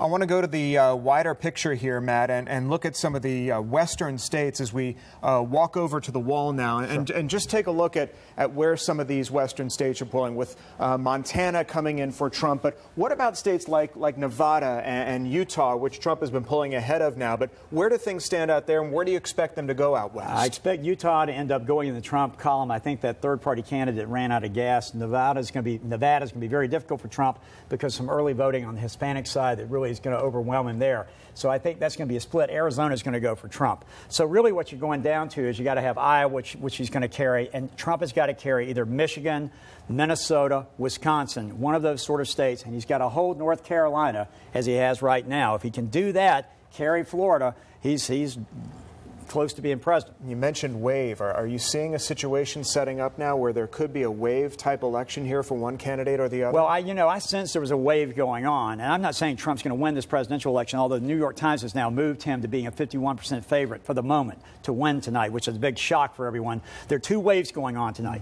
There's this wave of what you have blue-collar voters who come out and voted the first time. We were up 14 million votes since 2012. This is the biggest turnout in U.S. history, and I don't think it's being reported by the networks enough. There's another wave going on. It's every pundit, every pollster, and every expert in Washington and New York running to hide. And certainly the media is all surprised now at the direction that many of these states and this are could going. still go Clinton, but it's a tight race. So, Russ and Sine, the results are still coming in. They're going to continue to come in throughout the night. Next, we're going to analyze how the Barksdale-Isaacson race went down county by county, which is also interesting if you look inside some of the numbers. We're going to send it back to you. All right, we'll check back with you shortly. Thank you, gentlemen. As we mentioned at the top of this newscast, Johnny Isaacson has won re-election to the U.S. Senate, holding Democrat Jim Barksdale. Well, we are live tonight with both campaigns, but we want to start with Morse Diggs, who is live with Mayor Kasim Reed tonight. Yes, I'm here with the mayor. He's just entered the room, and first I've got to ask him about the trends we've been seeing nationally, because as I anticipated, the mayor has been on the phone with other top Democrats and perhaps can give us a little bit of an inside perspective on whether Hillary Clinton is indeed in trouble at this hour. Mayor, what are they telling you? What are you seeing? Well, the most important thing right now is that Pennsylvania is holding strong, and Secretary Clinton's up by about 300,000 votes in Pennsylvania. We feel terrific about Virginia. We think Virginia will hold. And so the things that we needed to hold are holding. And then Ohio hasn't even been called. We knew that Florida was going to be tough. That's why everybody's been to Florida. You know that I was in Florida on Sunday. So we knew that that one was tough. But Pennsylvania is essential. In Pennsylvania, we're holding nicely. And Virginia was very important to us. There was so much talk about Mr. Trump having the passion, the energy. If you've got to stand out in the rain, maybe his voters stayed a little bit longer. But you're telling me that you've been in touch with the War Room there in New York, and the turnout numbers, everything she needs is not in yet. I'm saying that, but I'm also saying the places that we need to hold to get to 270 are holding.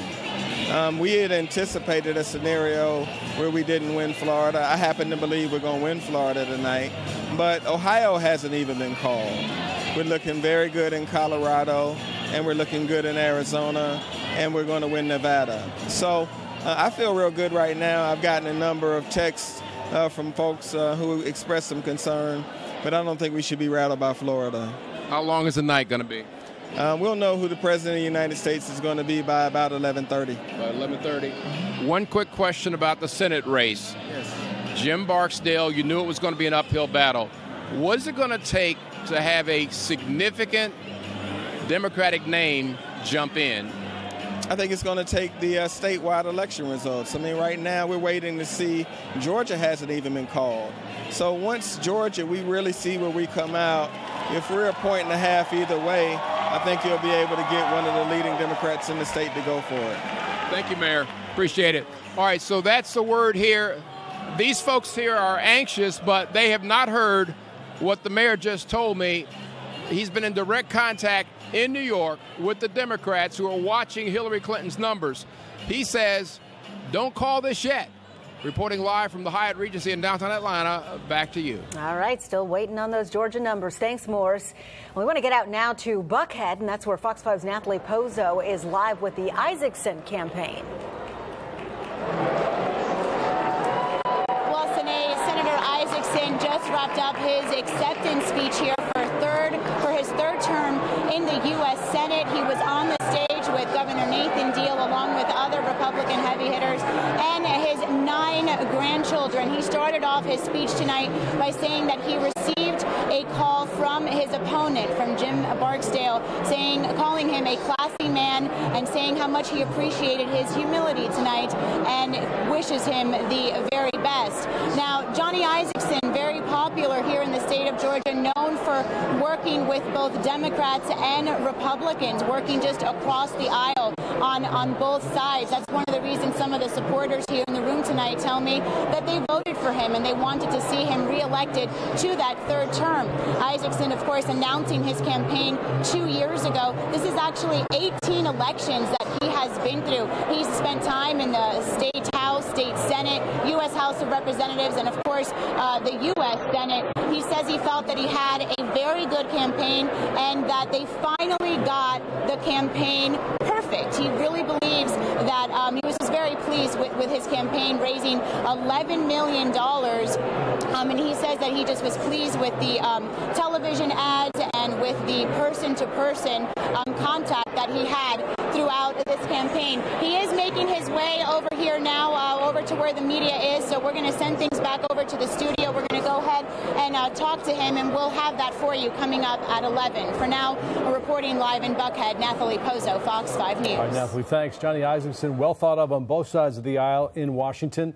And the Republicans in Cobb County in particular came out big for him. Let's toss back to Tom and Matt for some county-by-county analysis of how this race broke down. Well, Russ and Sine, we're going to drill down a little further into the numbers here. Although the margins are wide, Matt, we see a lot of gray on this map, which means that those counties haven't reported yet. What is going on in Georgia that we can't get results out of these counties? We don't know. The Georgia gang, other members were with me earlier tonight. We were commenting about this. We can't figure out why Florida can count 9 million votes and Georgia can't count 4 million. It's just nuts, but it's happening. I can tell you how it's going to turn out. Yeah, where did Johnny Isaacson sort of in the southern and mid sections of the state perform better than Jim Barksdale? Well, the problem being you don't have Metro Atlanta, which is a big slice of the pie. We're going to focus on that in just a second. But for the moment, if you look at South Georgia and North Georgia, those areas are generally going Republican these days. And historically, you've painted this area as sort of a red belt for the conservative candidate. That's right. And actually, it's extended all the way down and all the way through North Georgia. That used not to be the case. It now is. Now, Metro Atlanta is what makes things a little more competitive.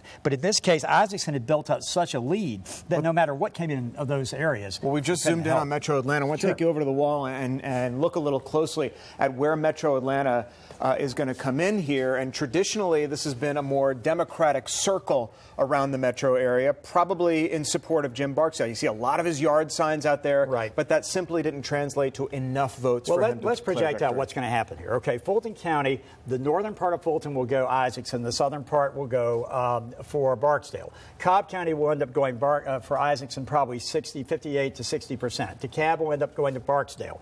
That will go Barksdale. Paulding will go Isaacson. Gwinnett will split. So in the end, Clayton will end up going for Barksdale. Fayette will end up going for Isaacson. So in the end, they basically even out. So whatever percentage you see right now, which is pretty hefty for Isaacson in the AP tally, it may come down a little bit, but it's still going to be a 55% plus win. And at the end of the day, what did it for Johnny Isaacson over Jim Barksdale? Was it messaging? Was it his opposition to many of Barack Obama's policies?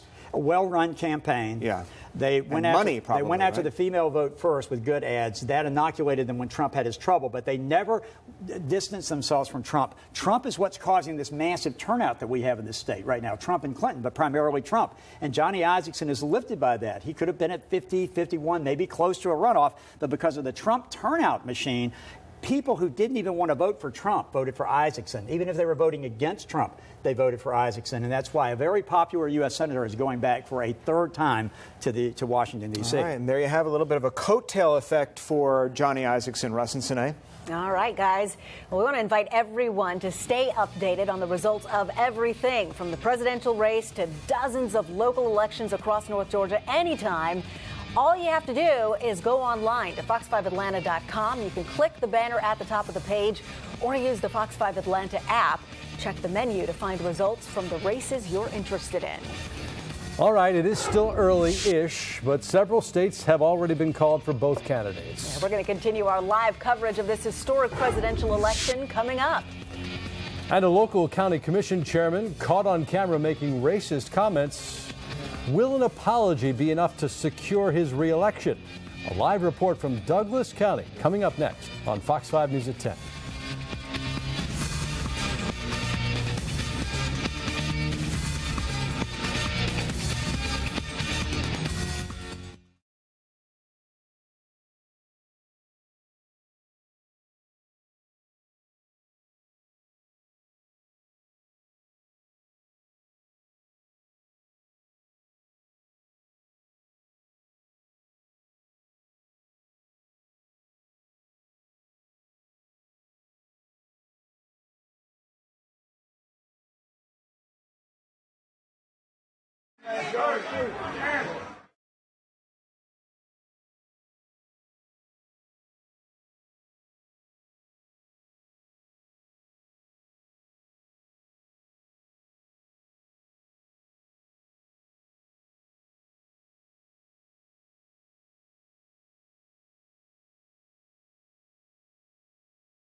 Welcome back to our Election Day coverage. Let's take a look now at the Electoral College map of the United States.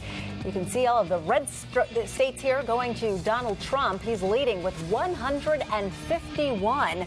Hillary Clinton now with 122. Of course, it's still early. Worth noting that at this very time, 4 years ago, Mitt Romney was ahead in both the Electoral College and the popular vote. So we have a lot of votes yet to be counted. Here in Georgia, in late September, the Fox 5 I-Team obtained a recording of a Douglas County Commission chairman, Tom Worthen, making racist comments to a voter. He didn't know that that voter was secretly recording their conversation. On the recording, the longtime chairman predicted he'd have to move from Douglas County if black people were elected countywide because black-run governments bankrupt you. He also worried black Democratic sheriff candidate Tim Pounds would appoint, quote, his black brothers to leadership positions if he were elected. Worthen has repeatedly apologized, insisting he was baited into saying things that he didn't believe in just to get a vote. He has a black opponent, Ramona Jackson Jones, who works in the healthcare industry. Here's a look at where that race stands right now. Ramona Jones is leading in Douglas County with 56% of the vote to Tom Worthen's 44%. And it looks like 84% of the precincts are reporting. Randy Travis has been telling us that the demographics in Douglas County are changing. And Fox 5 I-Team reporter Randy Travis is live in Douglasville, where black Democrats are hoping that recording will help them make history. Randy, what do you have for us? Yeah, Russ and Sinai, I'm actually probably in one of the happiest rooms in Douglas County right now, although they've all gotten very quiet because we've gone live here. But this is one of the happiest rooms because it is the campaign party for sheriff-elect in Douglas County, Tim Pounds. So I've got the sheriff-elect Tim Pounds here with me right now. How does that sound to you? Sound good, lovely sound. You worked a long time for this, and you've thought about running in years past, decided not to. This was your first attempt to run. How hard was it? Very hard. I started this race about 2 years ago, and it's just a hard, long ride, but we made it, and thank God that we made it. You were with the Sheriff's Department for more than 30 years. One of the sheriffs you worked for was Phil Miller, who's retiring this year. That's why it was an open seat. The sheriff was up here talking to you a little bit earlier. What did he say to you? He just congratulated me and let me know how much he appreciated it, and he think I'll do a good job supporting Douglas County. That's what my intentions are.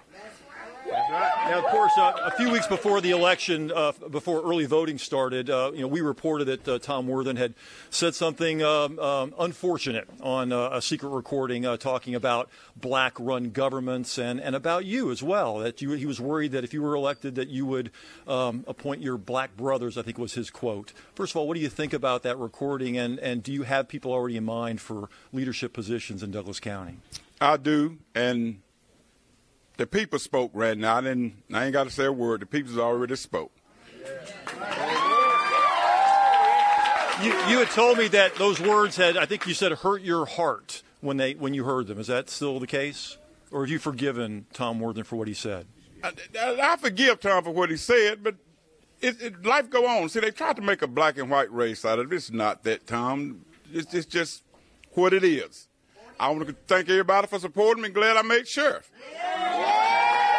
Well, you have become now the first African-American elected official countywide in Douglas County. How does that feel? It feels good, and still a little nervous right now, but I know I got a road ahead that I got to get prepared for, and right now I think I'm ready. Matter of fact, let me rephrase that. I am ready to lead this county into the right direction. Now, it's our understanding that Tom Worthen is trailing badly in his race, and that Renee Godwin may have also won the coroner's race. Are you aware of that? No, sir. I just really paid attention to the sheriff race. But it could be here in Douglas County that the Democratic Party, especially African American Democratic candidates, have gotten a clean sweep. That's very possible. Very possible. And you're ready to work with anybody, it sounds like, here in Douglas County. Any elected official, I'm ready to work with them. Have you picked out your chief deputy yet? I certainly have. Can you tell us who it is? I can't tell you right now, but I have. Is he white or black? He's white. Okay. So that one part about what Tom Worthen was worried about is untrue. That's untrue. I got a guy. All right, Randy Travis Been there probably 25 and years. Sheriff-elect Pound. Thank you very much, gentlemen. Thanks. We appreciate what you have, and we want to interrupt. I'm sorry we interrupted, but we have this breaking news. Donald Trump has been declared the winner in Ohio. No Republican has won the White House without winning Ohio. It was part of Donald Trump's plan. This election, of course, is far from over, but a big, big win for Donald Trump in the state of Ohio tonight.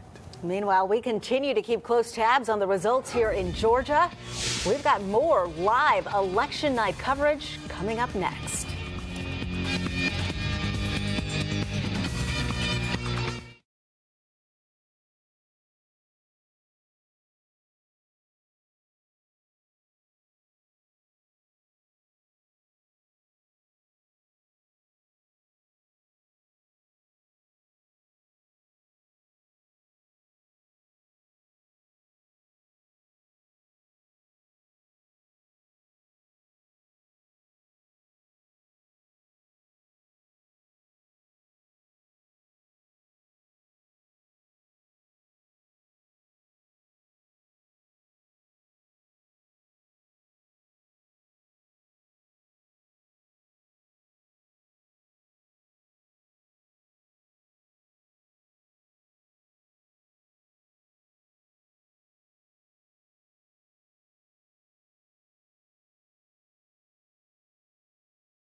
Well, it takes 270 electoral votes to win the White House. Let's take a look at the latest map as it stands right now. Donald Trump with 169 electoral votes to Hillary Clinton's 131. But how about this?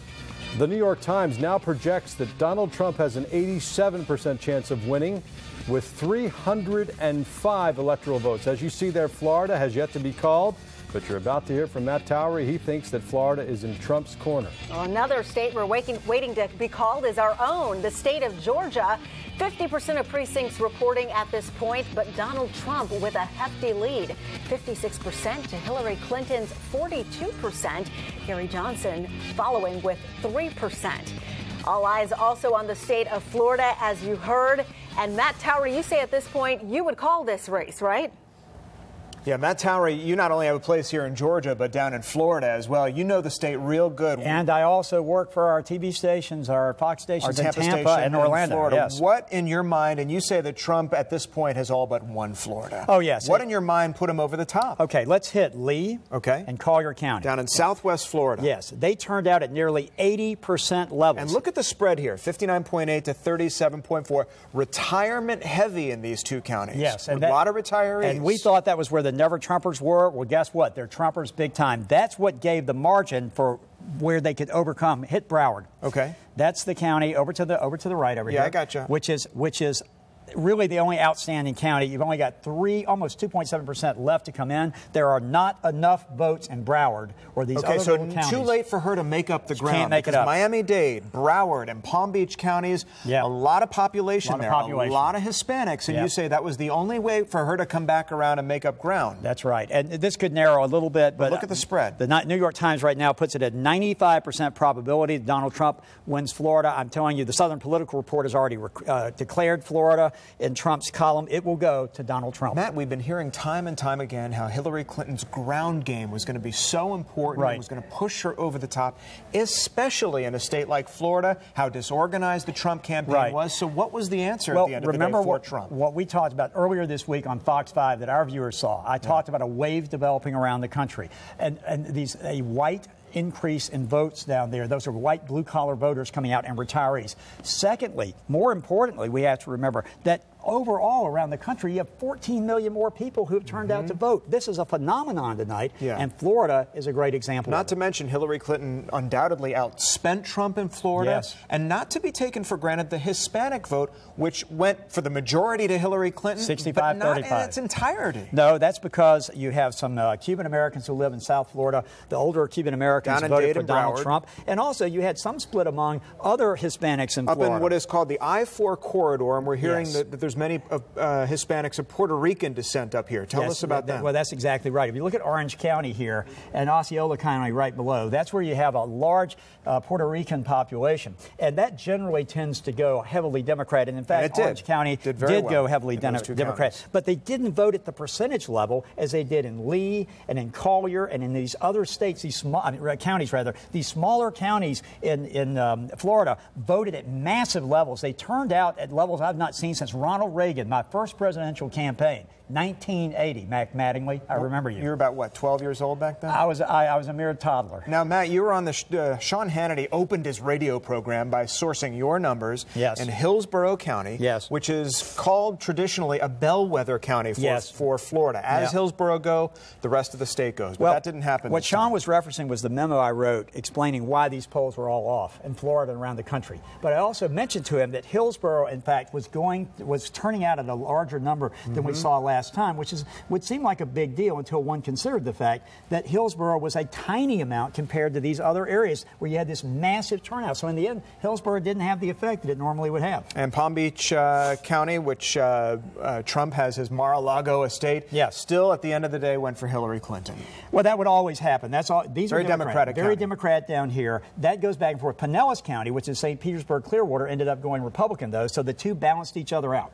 All right. This was a big night for Donald Trump in Florida. I saw it coming. Nobody believed me. Maybe they'll believe me next time. All right, Russ and Sine, we're going to send it back to you. Well, you can't retire now, Matt. Come on now. I can. All right. How wonderful that is. While we're showing you where you can get the latest information, let me tell you the breaking news that we just got in. Hillary Clinton has won the state of New Mexico, Donald Trump the state of Missouri. We're continuing to get numbers in moment by moment. Here's a look at the Electoral College at this point. Donald Trump gaining a widening lead in this race.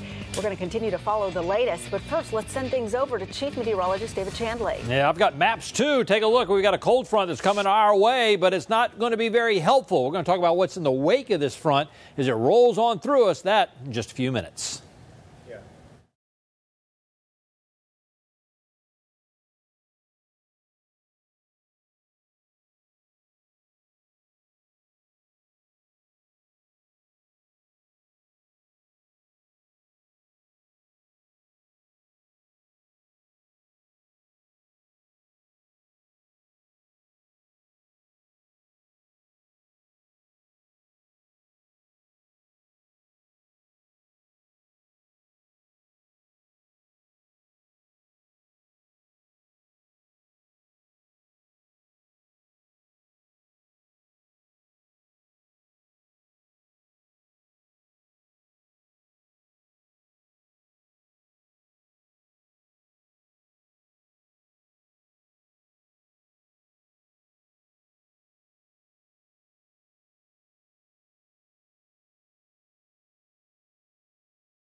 All right, let's take another look at the electoral map as it stands right now. Donald Trump with 169 electoral votes. Of course, they need 270 to win. Hillary Clinton with 131.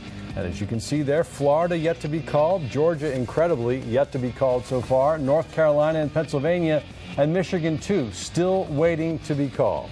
270, that magic number. We want to send it back to Tom Haynes and Fox 5 political analyst Matt Towery for a closer look. And the word of the night, according to Matt Towery, is wave. And what do you mean by that? We're seeing a lot of red on this map and not a lot of blue so far. So what are we talking about when we talk about states like Florida, Ohio, and of course Georgia, which hasn't been called yet? Well, let's go over the big map and I'll show you.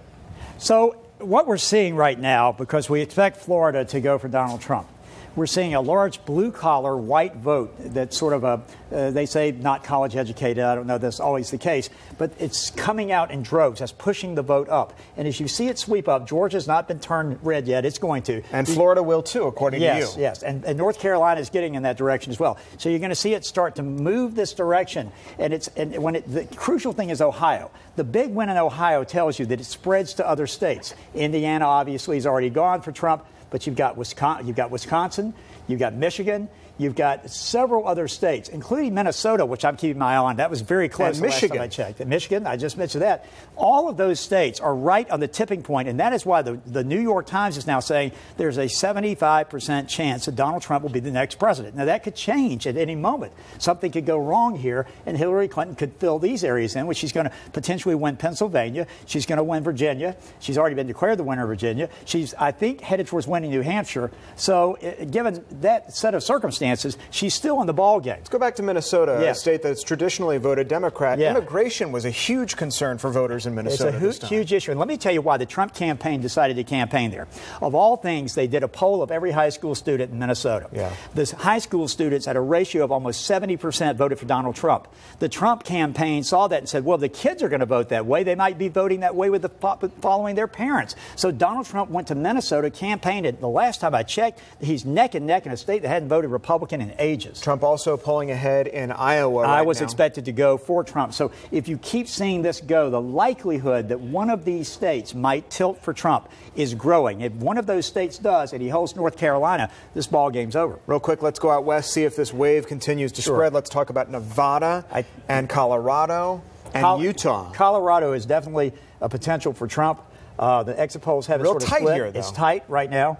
Arizona is going to go for Trump, we expect. And Utah, where Evan McMullen was the independent candidate, and at times polling ahead of Trump, but that kind of backed off after a while. Started falling apart. So Yeah. we expect Utah to end up going for it. And I'll tell you what, if Mitt Romney were to cost the Republicans from winning the White House because of the Utah thing, they'd never forget it. Now go to Nevada, that's going to be problematic. Trump sued today, tried to sue because they had kept polling places open past the time they were supposed to close, and it was primarily Hispanics voting. But in most states, the law is if people are in line, you have to let them vote. Nevada's going to be problematic. The late voters may bring it back to Trump. It was leaning that way at one time, but we'll see how it goes. I mean, it's not over yet. It's not over. Hillary Clinton could still be president, but right now there's a wave developing, and these two are going to be filled in red very quickly. And when you talk about wave, we're talking about a populist sort of setup here. Yes, absolutely. Hillary Clinton was told to have a better ground game, more money being spent on the ground. So that is a populist message. Well, as we said over and over again, 14 million more people voted today than voted 2012. This makes it the biggest turnout in U.S. history. When you have a turnout like this, and you add that many voters, and you know that you're not really adding much more to at least the African-American turnout, that's about the same as it was last time, you know that it's either coming from one of two places, Hispanics or white voters who've not voted before, and that's what we're seeing turn out today. Blue collar, as they call it, I don't like that term, but white voters who have not voted before, who feel frustrated, perhaps in Minnesota, Wisconsin, or other places, or Michigan, and they're coming out now on maybe joining these folks in Florida, Georgia, and other places that are going to go Trump. All right, 270 needed to win. Here's how it stands right now. Donald Trump 168 to Hillary Clinton's 122. Russ and Sine, of course, these numbers, these states are continuing to be called, and we'll continue to monitor the big board here and bring you updates as we get them. Back to you. All right, Tom and Matt, as you say, history already being made. More ballots cast in the United States than ever before, and perhaps the weather has something to do with that. I'll tell you, if it weren't election night, perhaps the weather would be our top story because of this continuing drought. Let's send it over now to our chief meteorologist, David Chandler. And certainly we talked about that as well, as the weather not being a big factor in the election coast to coast. The only place we had a sliver of moisture right up through the nation's midsection. Right now in North Georgia, temperatures there sliding down through the 50s, sneaking at a 45 down in LaGrange. Now we want to thank all of our 60,000 plus folks watching us on Facebook Live right now from all over the state and all over the Southeast. And here's the weather story. You've got this front that wants to move on in, and it will across our state. But the problem is much of the precipitation is going to be up to the northeast and down to our southwest. Our state is going to be left dry, and a reinforcement of some drier air into metro Atlanta and North Georgia. Plenty of sunshine tomorrow, but temperatures are going to be fairly cool. Check them out here in your Fox 5 Storm Team AccuWeather forecast, the way I see it. Sunny and breezy on your Wednesday, a cool start Thursday. Look at your wake-up temperatures in the low 40s. Friday, Veterans Day, mostly sunny and 71. Rolling toward the weekend, it's going to be sunny, but much cooler. Highs in the 60s, lows by Sunday morning near 39. We'll talk more about it through the course of the evening. All right, David. Well, there has been campaign excitement, but also high anxiety for party leaders here in Atlanta. We've got live team coverage coming up.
A lot of the votes from Metro Atlanta are coming in slowly.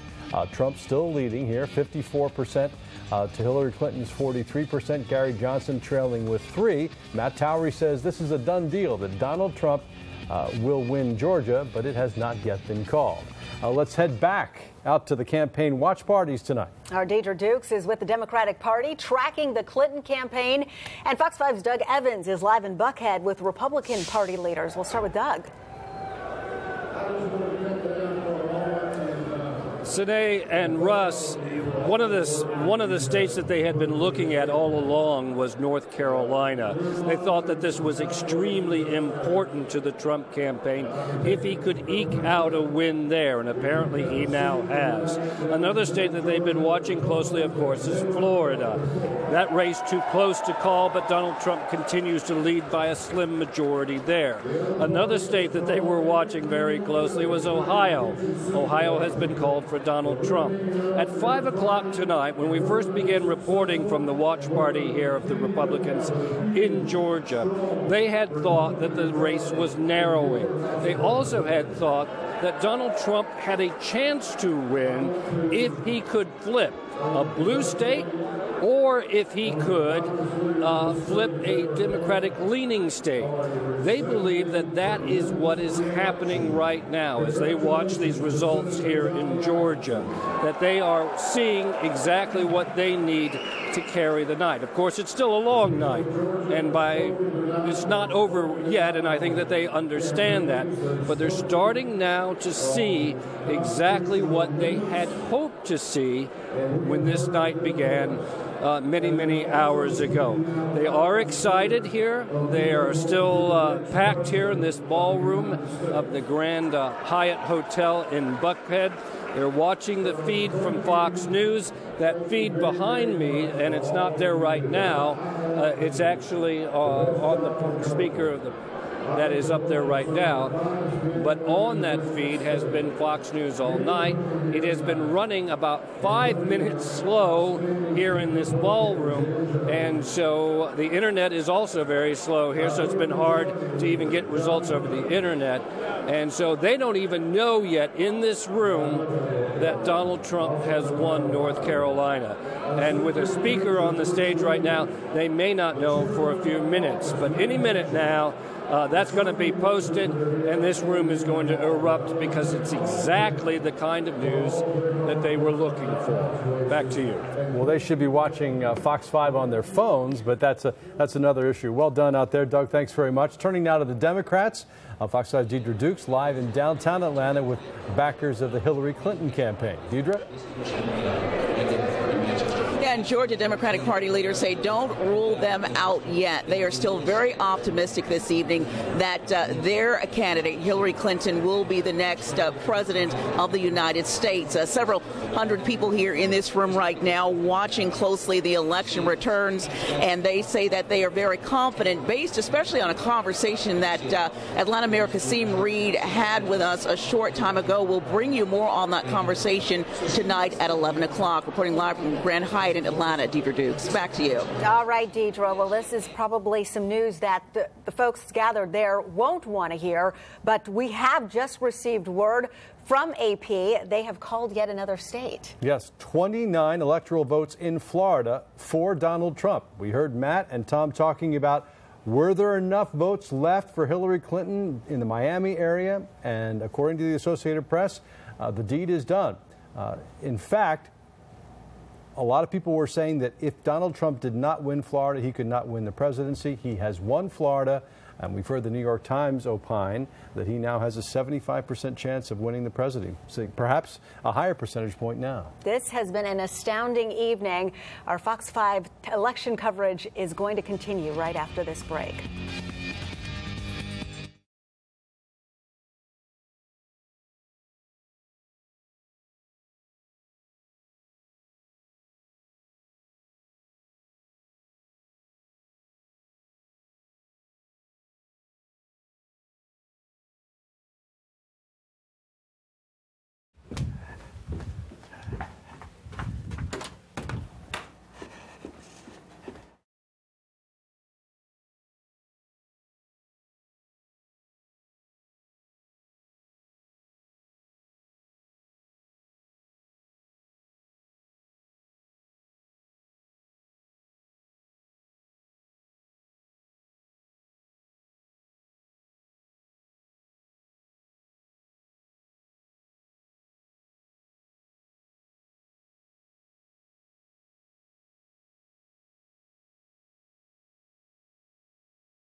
winning several battleground states.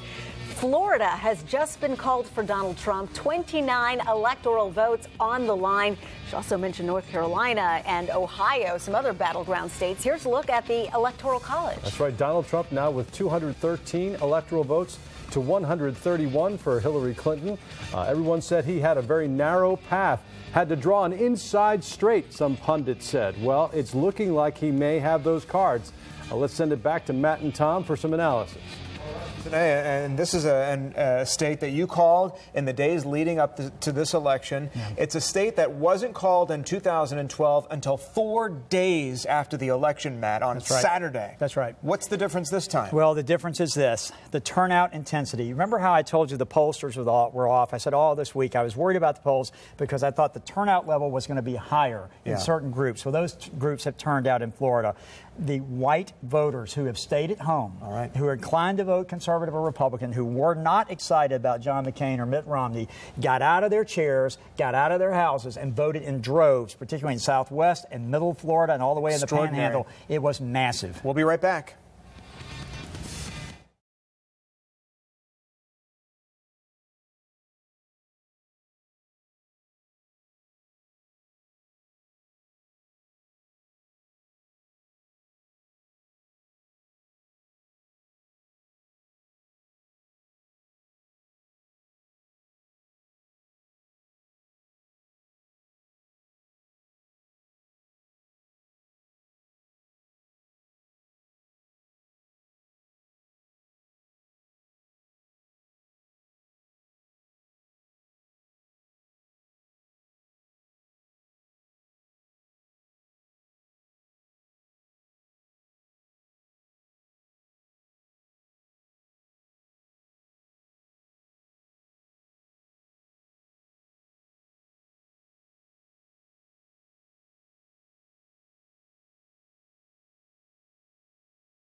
All angles from the national race to the Senate election and our 4 local amendments as well. But first, let's take a look at the latest numbers. This is the Electoral College map. Donald Trump with 213 Electoral College votes, 131 for Hillary Clinton. As you know by now, 270 votes needed to win. Georgia yet to be called there, Pennsylvania yet to be called, and the Rust Belt states of Michigan and Wisconsin, we're also waiting for a victor there. And here's where we stand right now in Georgia. Take a look. Donald Trump, 54% to Hillary Clinton's 43%. Gary Johnson, just 3%, 60% reporting in the state.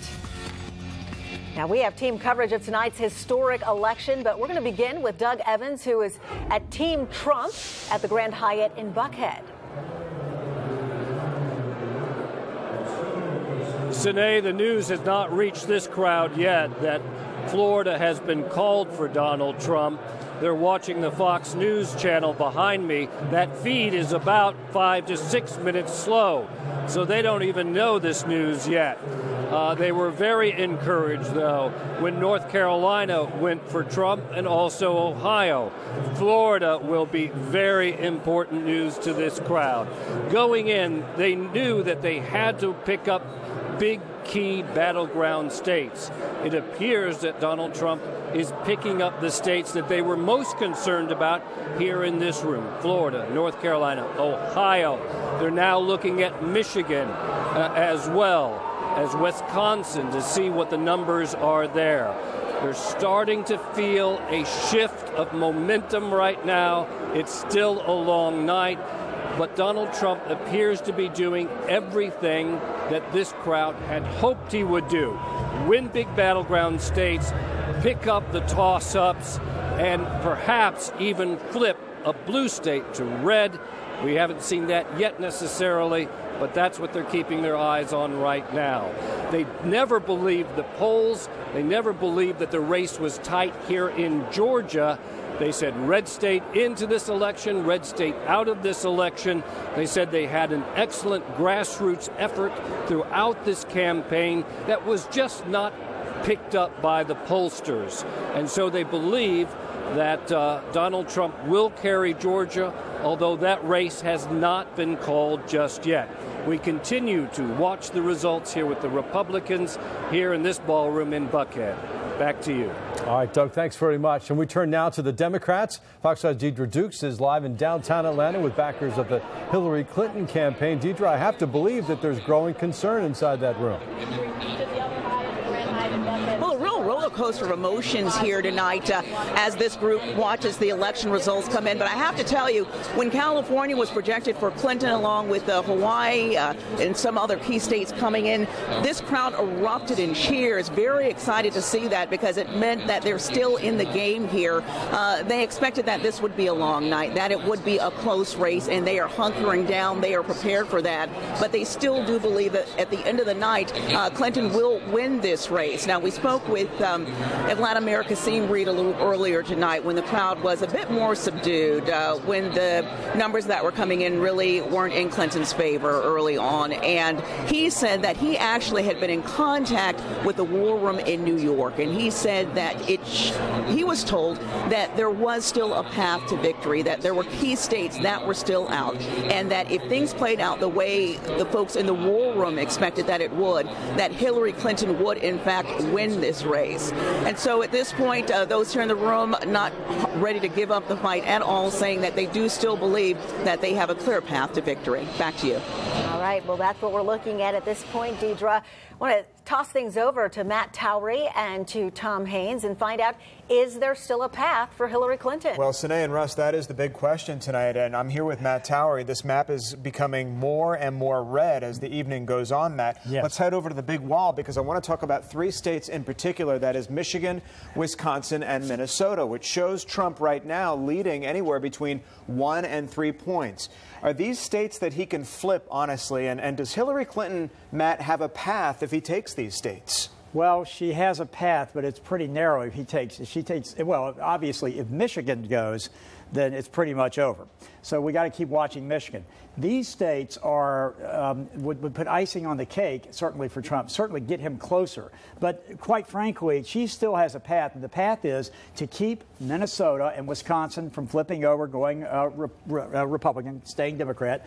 Utah, and Nevada, a big one. Nevada going because we know her. He's ahead 5 points in Utah. Well, you know, but they were always hoping that the third party candidate could take Utah away. So if he takes Utah, he takes Arizona, he's going to pick up some points there. If he gets one of these states, he's almost on his way to being president. If he gets Michigan, he is president. So basically, her path is she's got to hold on to Washington, Oregon. She's already got California. We knew that would be there. That's why she's now at 190-201. So really the battle remaining is this wave going to continue that we've been talking about all night, that runs now, Georgia, of course, is red as well, from Florida all the way up through the midwestern part of the state, other than the country, other than Illinois, and up all the way up to the northern sections of the midsection of the country. Is that wave going to continue? If it does, this thing's over. If it doesn't, then Hillary Clinton has got a better shot of winning because she can take Washington. She's already Oregon, been called for California, which is no surprise. She might hold him off in Nevada, and of course she's going to get Hawaii, which we're not going to have for quite a while. So Alaska is still up in the air as well. Let me interrupt you. This is an extraordinary map so far that we're seeing tonight. Yes. When all of the mainstream media outlets projected a Hillary Clinton win tonight by over 300 electoral votes. Yes. And look what's happening. How do you explain this? Well, I tell you, I explained it in my poll that Sean Hannity mentioned today. I was explaining to people that what's happened is the pollsters got it wrong, that you have to weight a poll to how people are going to turn out, the various demographics. They got it dead wrong. Why? Were they polling back on 2012 numbers? They were either 2012 or some mixture thereof, but none of them were willing to take the courage to up the weighting for the white vote, lower the African-American vote, take the Hispanic vote and bump it up a little bit, but not to the point that it's just overwhelming. And also, you're going to find out that as many men voted in this race almost as women, which is unheard of. We usually have a 52-48 split. You bump men up by 1 point, particularly the way they're voting around the country right now for Trump at that gender split. That gives him a lot of these states. It gave him the edge in Florida, I can guarantee you that. Pat Goodell, a pollster for Jimmy Carter back in 1980, analyzed this race and characterized it much like the race in 1980 when it was a landslide victory to Ronald Reagan. Do you see such significance here? I do. I was actually, as I told you, I started with Mac Mattingly, who was running for the U.S. Senate, a man named Newt Gingrich in 1980. That was the year that Ronald Reagan won. It was much like this, except Ronald Reagan swept most of the country very quickly. Trump has had to take a longer period of time because the wave that Reagan had started, ironically, from the West and moved over. Because at that time, California was a Republican state. It moved from the West over. This time, it's moving from the South and the Midwest over to the West. But again, there are still ways for Hillary Clinton to turn this thing around. Absolutely. Although the odds makers are now saying that it may be Trump, about 60-70% chance. Nevertheless, I'm telling you, folks, hold on. We've got to watch this area. Wait, hang on 1 second. Say that to me again. Oregon just went for Clinton, so along those lines, expected that. States that she's going to pick up. So she's going to pick that up. So they're at parity right now in terms of their electoral vote. So we're going to see Arizona. That's probably going to go to Trump. Iowa's going to go to Trump. That's going to bring that a little more even again. Watching. All right, guys, we're doing a lot of watching here at the big board. These states are turning as fast as the time goes. We're at about 11:08 right now, and we're expecting so many more of the returns to come in. It's a fast-changing map, and as soon as something changes, we'll get back to you. Yeah, you got to hold on to your hats on this one. This has been quite the race. Now, remember, you can get updated results on everything from the presidential race to dozens of local elections across North Georgia anytime. All you have to do is go online to fox5atlanta.com, click the banner at the top of the page, or use the Fox 5 Atlanta app. Check the menu to find results from the races you're interested in. We invite you to stay tuned to Fox 5 for continuing coverage of this historic election. This is the electoral vote projection at this point. Very close. Donald Trump 217 to 209. And votes are still being counted in Metro Atlanta, if you can believe that. More than 3 hours after the polls closed. Stay with us. We'll be right back.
Well, breaking news in this wild presidential race. His supporters said they were confident all along. And you're looking live at the Donald Trump campaign celebration in New York City. Lots of red hats sprinkled in there. Mr. Trump has shocked many pundits, taking states like Florida, North Carolina, Ohio, and now he and his supporters are waiting on results on states he's currently leading in, like Michigan, Wisconsin, and Minnesota. And moments ago, Utah went for Donald Trump. Here in Georgia, Senator Johnny Isakson has won re-election to the U.S. Senate, a third term, holding back Democrat Jim Barksdale. Well, let's check back in with Fox 5's Nathalie Pozzo. She's live with Senator Johnny Isakson's campaign.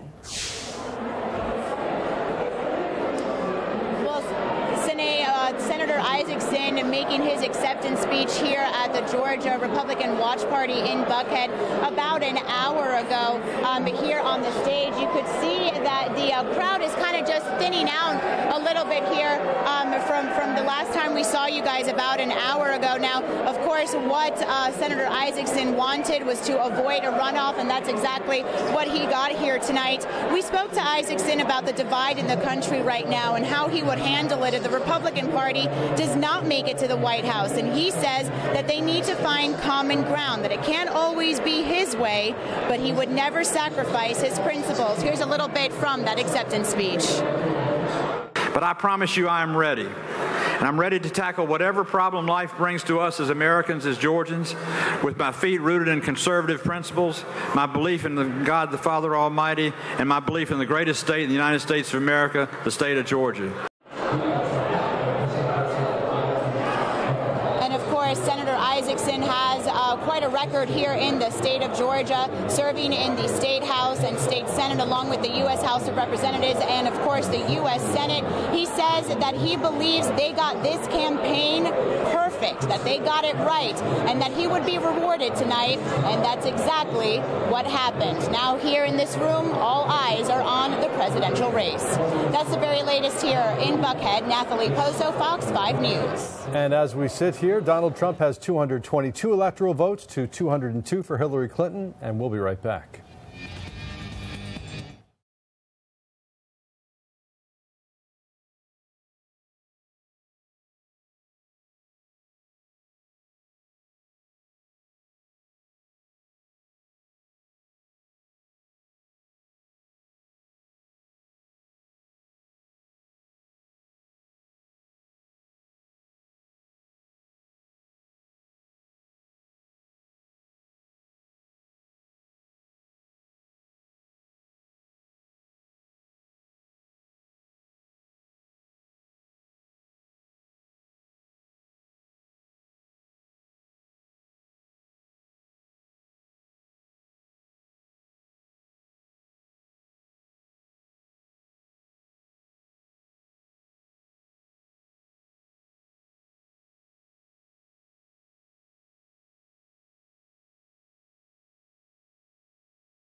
Well, despite an expensive ad campaign featuring Governor Deal and his wife, Amendment 1 has gone down to defeat 60% to 40%.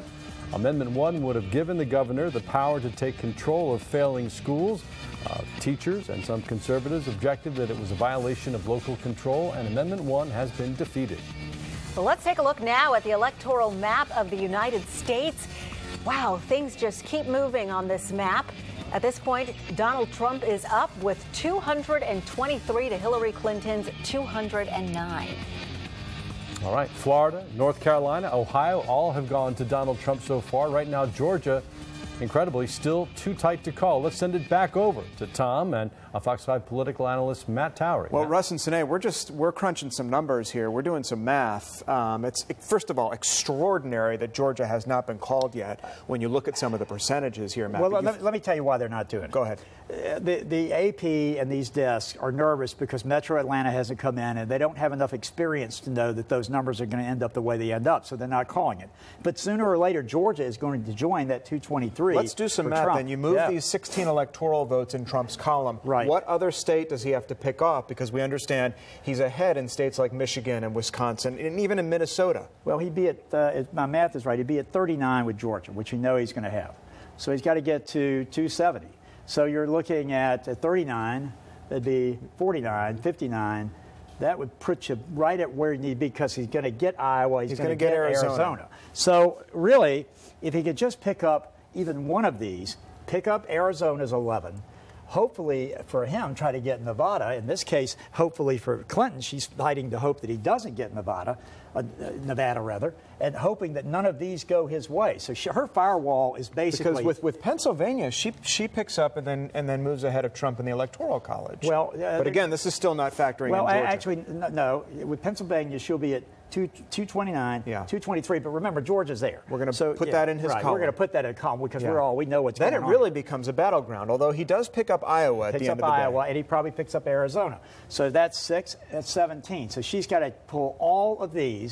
All right, Nevada, and hope that she can get Hawaii, and she might be able to pull it off. I mean, I don't have a calculator here in front of me, but let's put it this way: the probabilities at this moment are higher that Trump is going to carry one of these, okay, right here, than the probability is that she's going to run the table with these, and then she's going to carry Nevada and get to Hawaii. But she could still do it. Matt, there was so much speculation that Hillary Clinton would win with a much more comfortable electoral margin here. Right. What happened to her campaign at the end? Well, in the end, it wasn't her campaign. I mean, she is an excellent candidate. She really is. And I know Bill Clinton personally at one time. Yeah. And he is a very magnetic individual. I mean, was it the email scandal? Was it the Comey announcement? It wasn't just that. No, it wasn't just that. It really didn't have as much to do with the negative her as the fact that Donald Trump is pulling out people who haven't voted in years. I keep saying it over and over again. These pollsters were wrong because they couldn't get the wave. They didn't see it was there. So they didn't adjust. She's done fine. She ran a great campaign. I mean, look at all the votes she's gotten. Yeah. The problem is they couldn't figure out that Donald Trump had tapped into something that no one realized was showing up at the vote. In fact, during the primaries, every single time Donald Trump was underpolled, I'd be in a state like in Florida or Georgia, the number would always be higher in the end than what we polled because there was a secret vote for him that was coming out. I want to talk about a couple of scenarios here. Without a landslide election in Donald Trump's favor, this was a very divisive election. Yes. What is that healing process going to look like for either Hillary Clinton supporters or Trump supporters at the end of the day? Well, a lot of it has to do with two things. Yeah. Let's say up to the candidate. Let's say Hillary Clinton runs the table and she ends up winning. Donald Trump's going to be very frustrated. He's going to want to go to this state right there and complain about the vote there. And that could be a very divisive thing.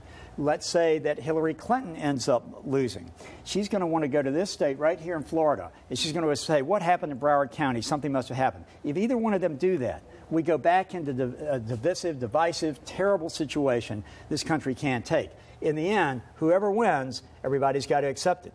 And if that happens, we move forward. We are a country that's lived we're the longest running democracy in the history of the world. Not only was the electorate divisive, but even the coverage of these two candidates on all of the cable newscasts. Yeah, but I blame that. I blame that on the media. One network was for one candidate. I blame that on the media, and I blame it on the pollsters. So the media is going to have to pivot. If Trump wins, they're going to run the risk of alienating a whole bunch of his supporters and the majority of the country. And let me tell you what bothers me. I sit at that anchor desk. If Hillary Clinton's ahead, I tell a poll that says she's ahead. Yeah. I don't play with the games. If Donald Trump's ahead, he's ahead. We call it like it is. We do that, generally speaking. Mm-hmm. But what's happened on the national level is they can't do that anymore. And until they get back to doing that, credibility is going to be a question, especially for a few organizations that really were playing games. I mean, you're looking at a popular vote now, which has Donald Trump ahead by some 2 million votes in the popular count. Yeah, well, that's not probably California's going to help make up some of that. It's going to get closer. I don't think she's going to equal him, though, in the popular vote. It's going to be very difficult because they're running neck and neck in all of these states right there. A lot of nervous people out there watching this right now on both sides. A lot of nail-biting going on. Yeah. It just kind of reminds you of how different this race is altogether, not only the candidates, but the electoral map in 2012 between Romney and Obama. Well, the difference is Mitt Romney wasn't an inspirational candidate.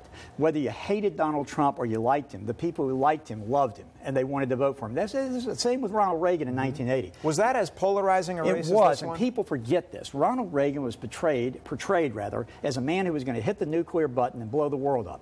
And everyone felt that way until he had that last debate against Jimmy Carter, and they started feeling better about him. Mm-hmm. But the truth is, it was very polarizing then. Not as much as Donald Trump, because nobody said the sort of words Donald Trump's ever said. My goodness, I never thought I'd see that in politics. But he did it. It didn't keep these people from turning out to vote, and they did it on their own. And this was a big play on immigration here and sending jobs to overseas to countries like Mexico and China. That's why I'm watching Minnesota, and I'm watching Wisconsin, and I'm watching Michigan, because the immigration issue has become a big issue in those states, and the loss of jobs. And shipping, and trade, exactly. Car companies like Ford, Trump said, shipping the small car manufacturing down to Mexico. Exactly. And obviously that played big, or at least now it's trending that way, with polls showing Trump ahead by 1 to 3 percentage points in these most northern of states, Minnesota, Wisconsin, and Michigan. And hopefully we'll get some updated numbers before we come back to the map next time and be able to give some idea of what the trend's going to be. We're going to keep watching it, Russ and Sinead. We're going to send it back to you. All right, Tom and Matt, thank you. This is a live look now at the Trump campaign celebration in New York City. Well, our Fox 5 2016 election coverage continues straight ahead.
to Hillary Clinton's 209.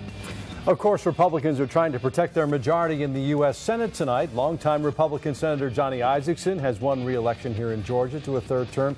Here is the new balance of power as it stands right now. At the start of the day, the Republicans had 54 Senate seats, 44 for the Democrats, plus 2 independent senators who generally side with the Democrats. You can see it's tied there, 44-44 at the moment. Tonight, there are 34 Senate races to be decided, the majority of which are held by Republicans at the moment. We're keeping a close eye on Missouri, New Hampshire, Pennsylvania, and Nevada. One we had been watching was Wisconsin, where former Senator Russ Feingold was trying to take back the seat that he lost to Republican Ron Johnson. Moments ago, that race was called for the Republican Johnson. And Republicans seem on track to secure 2 more years of House control. The current Congress, elected 2 years ago, included 247 Republicans and 188 Democrats. All 435 House seats are up for grabs tonight. While we are waiting for an exact count, the Republicans will retain control, and we'll be tracking this battleground throughout the night. Now, Republicans will retain control of the House. Here's a look at some of the projected winners right here in the state of Georgia. Hank Johnson continues in District 4. Let's take a look at District 5. The projected winner, John Lewis, retaining his seat. Tom Price for District 6, the projected winner. And for District 11, Barry Loudermilk. Now, the way things have happened, the way our congressional districts have been gerrymandered, most incumbents have a pretty easy slog. If they have any difficulty at all, it tends to be during the primaries. Now, Donald Trump is leading electoral votes right now, but still no decision from Georgia. Take a look right there. We hope you'll stay with us for continuing coverage of the 2016 presidential election. As soon as we have the call from Georgia, we'll pass it on to you. We're still waiting.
Mic check 1, 2, 3, 4, 5.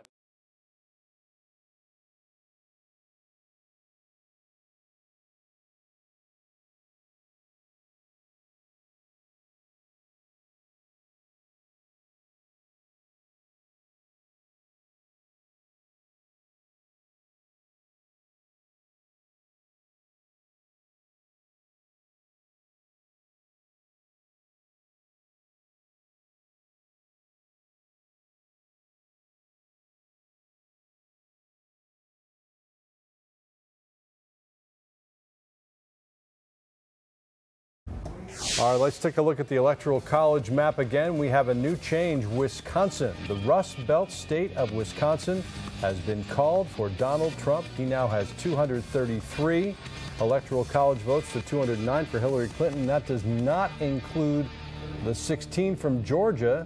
That would make it 249 that Matt says is definitely going his way. And we've just learned as well that Iowa has been called for Trump, adding more votes in the Trump column there as they try to get to 270 this evening. Let's take a look now at the Georgia presidential numbers. Donald Trump leading here still in the state. Very surprising that only 79% reporting at this point. We're still waiting to have Georgia called. Hillary Clinton with 43% and Gary Johnson 3%. Yeah, a lot of the numbers from heavily Democratic Metro Atlanta have not come in. But according to Matt Towery, who has lots of experience here in Georgia, and we've been doing this for a long time here, we've watched it happen. The late numbers come in from DeKalb County, but he says there are not enough numbers there to even the score here in Georgia, and that Donald Trump will eventually be declared the winner, and his 16 electoral votes, or the 16 electoral votes in our state will go in his direction. Let's take a live look at the Donald Trump campaign celebration in New York City. Yeah, Mr. Trump has shocked many pundits, taking states like Florida, North Carolina, Ohio. And now he has his supporters here waiting on results on states he's currently leading in, like Michigan and Minnesota. Kent, we just told you that Wisconsin has been called for Donald Trump. You made mention before that there are lots of red caps in the crowd. I'm a little surprised that there doesn't seem to be more exuberance. Perhaps they're not getting those latest numbers there. Aren't aware how well he is doing compared to at least what some of the polls suggested would happen. Yes, well, we're going to continue to follow this because it continues to be neck and neck. We're going to head back out to the campaign watch parties tonight. Our Deidre Dukes with the Democratic Party tracking the Clinton campaign. And Fox 5's Doug Evans is live in Buckhead with Republican Party leaders. We begin with Doug. Doug? Well, Russ and Sine, you know that we've been complaining all night that here at the Republican Watch Party in Buckhead, they have been getting the numbers much, much slower than you have been telling us here on Fox 5 News. That's because they're watching a Fox News downlink on the internet, and that's running about 5 to 6 minutes slow. So these supporters here of Donald Trump don't even know yet that he has carried the state of Wisconsin. That will be big, big news to them. Now, you say perhaps they should be watching Fox 5 on our Fox 5 app, and they should, except that you can't get a cell service in this room at all. You also can't get very good Wi-Fi in this room. So these people are almost completely cut off from the reality of the race that is happening outside the walls of this ballroom. Eventually, it'll trickle down through Fox News in the online that they're watching right there. That is being streamed live, and so eventually that will get to them, and they will be very excited. Well, there it is. I told you. Very excited that Wisconsin has now been called for Donald Trump. Back to you. All right. Well, there seems to be a little bit of a delay out there, Doug. AP has also just called our state, the Peach State, Georgia, for Donald Trump. 11:35 at night, and this was supposed to be safe Donald Trump territory. Add 238 plus 16, that would take him to 254 by my count. Well, let's turn now to the Democrats. Fox 5's Deidre Dukes live in downtown Atlanta with the backers of the Hillary Clinton campaign. Deidre, the last we spoke to you said they were still quietly confident. I wonder if that's still the case. All those trips to Maine. Well, Russ, we have not officially heard out here, at least this group, it appears has not heard that Georgia has, in fact, been called for Donald Trump. I'm going to pan the room here just to show you the difference in the amount of people here, the crowd, just within the past hour. Even though just moments ago, Democratic Party Chair DuBose Porter came here and announced that Democrats had won some state races and that at that time Georgia was was still out undecided. There is an air of, I don't think disappointment at this point, because as I said, this group has not heard that Georgia was called for Trump, but just very subdued here as these numbers do come in. Earlier, Mayor Kasim Reed had said that he'd been in contact with the War Room in New York, even though some of the key states that Democrats felt they needed for a clear win, a very strong victory, while some of those states were called for Trump, and there were still a lot of undecideds out there. And so Kasim Reed did still feel, he said, according to what he was hearing from New York, that there still was a path to victory. Apparently, as the night has worn on, that slim chance seems to be slimmer and slimmer as the night wears on, and I think that's reflected in what you're seeing here with the crowd tonight. As I said, as of right now, the projected win for Trump in Georgia has not reached this group here, but as these returns have been coming in, I can only imagine the reaction once that flashes here across these huge monitors tonight. And that's latest here at Grand Hyatt Atlanta in downtown Atlanta. Deidre Dukes, back to you. All right, Deidre, we appreciate your coverage there throughout the night. Here's another look. Donald Trump has been called a projected winner for the state of Georgia. 16 electoral votes up for grabs here in our state. And he gets closer now, within 20 of the 270 that would be needed to make him the next president of the United States. Let's send it back to Matt and Tom for some analysis of these new numbers. And Russ and Sine, when you look at the analytics here, and a lot of people, Matt, have said that Georgia is slowly becoming a purple state. And you just made an interesting observation about Cobb County, which has been a reliably Republican state. But if we touch Cobb County here and look at some of the results, Hillary Clinton is beating Trump in Cobb County, or has beaten him there. Yeah, what it tells you is, and this should be a warning to Republicans. You know, years ago I was in the legislature. I was a Republican when the Democrats controlled, got along with the Democrats. Well, guess what, Republicans? You control now, but you better get along with the Democrats, because someday what's going to happen is these counties that were the centerpiece of the Republican takeover of Georgia. And you're talking about Cobb, Gwinnett, Douglas at one time, certainly Newton and Rockdale at one time. They've slipped back to being Democrat.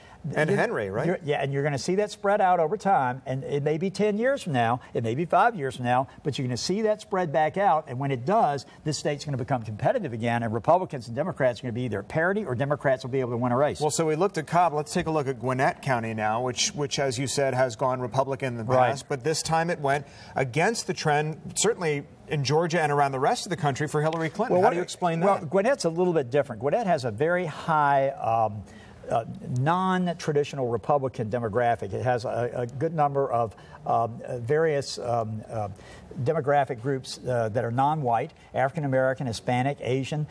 It's really sort of the cornucopia of Georgia, of all the different groups. So that I understand. Cobb is less diverse. Now, South Cobb is more African-American. So Cobb surprises you, doesn't it? Yeah, all of East and all of West Cobb is considered traditional Republican, and probably the other candidates who ran tonight did much better. I'm sure Isaacson carried it big. Really, Trump's style did not appeal to the people who lived in these suburban areas. Didn't see many Trump signs in town Atlanta. No, and they didn't like his style, and also there are a lot of female Republican voters, and particularly in Cobb, and they weren't particularly wild about Trump either. Now, these counties went for Hillary Clinton. Does that mean they necessarily went against Johnny Isaacson in the Senate race? No, I don't think they did. I think he probably won those. Certainly Cobb, and probably Gwinnett, and probably North Fulton, he certainly would have won. So that's not the issue. The issue is, though, that it's an early warning signal that this is not perfect ground if you run the right candidate in the right set of circumstances, or you nominate the wrong candidate. And you've always talked about how this has been a reliably Democratic belt that goes right across the midsection of the state. Exactly. Tell us about that. Well, that belt has been there for a long time. Muskogee, which is Columbus, is traditionally part of that belt. It runs all the way across to Richmond County, which is part of the Augusta area, which is Augusta-Richmond County. Just taking Bibb, for example. That's Macon. So those are areas where you have a high concentration of African-American voters who tend to vote Democrat. But it's also an area where you haven't seen a lot of economic development. I mean, this area in particular, Bibb County, has sort of had some problems over the past few years. And I think there's a little bit of frustration there, and it's not a Donald Trump type frustration. Whereas these areas here, this is where the Republican Party is just taken over. When I was a nominee years back in the old days, back in the day, before they had lights, when I was nominee for lieutenant governor, I lost every county down here, every county up here, and just a few counties here, and one county there because the state was completely Democratic. So you don't think the evolution of Georgia is complete yet? You think this is going to continue to spread? I think Georgia will become a two-party state again at some point and very competitive down the road. Matt, let's go to coastal Georgia. Look at Chatham County. That also went for Hillary Clinton. Yeah, well, 56 to 40. that's another traditional Democratic county. That actually has been Democrat almost forever, so that doesn't shock me. Right above it, though, if you look over to the side, Brian, what shocks me is Liberty County. Liberty has always been known as sort of being a Republican-leaning county. And look at the spread here, 59 for Clinton to 37 Well, there for have been Trump. a lot of demographic changes down there as well, but when you get into McIntosh and Glenn, Camden, these are all military and the like. You're getting down to St. Simon's and the like. Again, the Republicans do very well. So right now, the Republicans are in good stead, but they better watch it down the road because time does march on. We're at 52 to 45% here in Georgia now. The latest polls had it much closer than that going into this race. Yet another example in your mind of how we... Let me point out, the Fox 5 Opinion Savvy poll had Donald Trump at 50%. That's correct. I believe that's where it'll be before it's over. All right. Matt Towery, thanks. We're going to send it back to the desk. All right. This has been quite the evening. Let's take another live look at our electoral vote projection at this hour. Donald Trump with 254 to Hillary Clinton's 209. Donald Trump now, what, just 16? Exactly. 16 away from taking that magic number. So we're continuing to watch this very closely. Stay with us. We'll be right back after this break.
College vote as it stands right now, 254 for Donald Trump to 209 for Hillary Clinton. Arizona is not in that count. That's 11 electoral votes.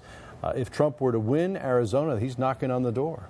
It's getting very, very close. Let's check back in with Fox 5's Nathalie Pozo. She's live at the Republican headquarters in Buckhead. What's the feeling there, Nathalie? Sine, there is, you can actually hear it right now. People are chanting Trump right now. Go ahead and take a look. Fox News projects Trump will win Georgia. You could see it right there on the screen. This crowd just let out a huge cheer, chanting Trump, chanting USA. Folks are very happy here tonight, not only for the way things are looking for Trump, but also for the Senate race that Republican Senator Johnny Isakson won just a short time ago here, accepting the re-election there to his third term at the U.S. Senate here on the stage at about 10 o'clock. So the mood in here has been just very cheerful. Again, people just very happy with the results as they continue to come in here, they feel like they are getting closer and closer to a victory, and right now that's what it is. Everyone's eyes are just on this presidential election, and folks in this room, again, just very optimistic that their candidate will win tonight. We will stay here and we'll bring you the very latest as these results continue to come in. Back over to you guys in the studio. All right, Nathalie, thanks very much. Let's talk about some of the amendments, 4 amendments in particular that you found on your ballot when you went to vote here in Georgia. Yeah, absolutely. Amendment 1, a very, very hot topic. Let's take a look here at this graphic. It shows where it was voted down 60% to 40%, a strong showing against Amendment 1. That would have given the governor the power to take control of failing schools. This is Amendment 2, funding for child victim services. Yes, 83%. Overwhelmingly, this passes. Strong showing. Let's take a look at Amendment 3. This was reform to judicial qualifications for the commission.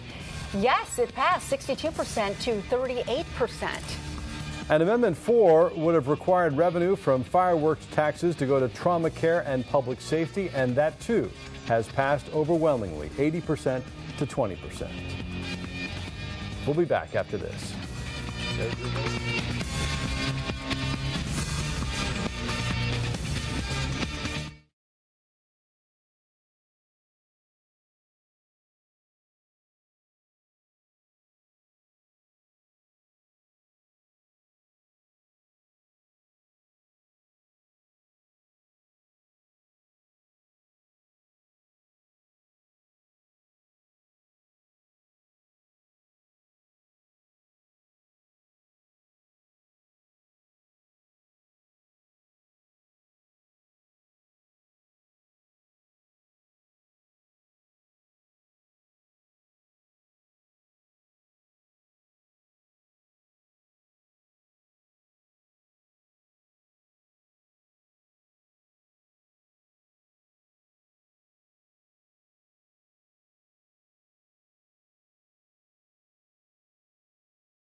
And welcome back to our 2016 election coverage.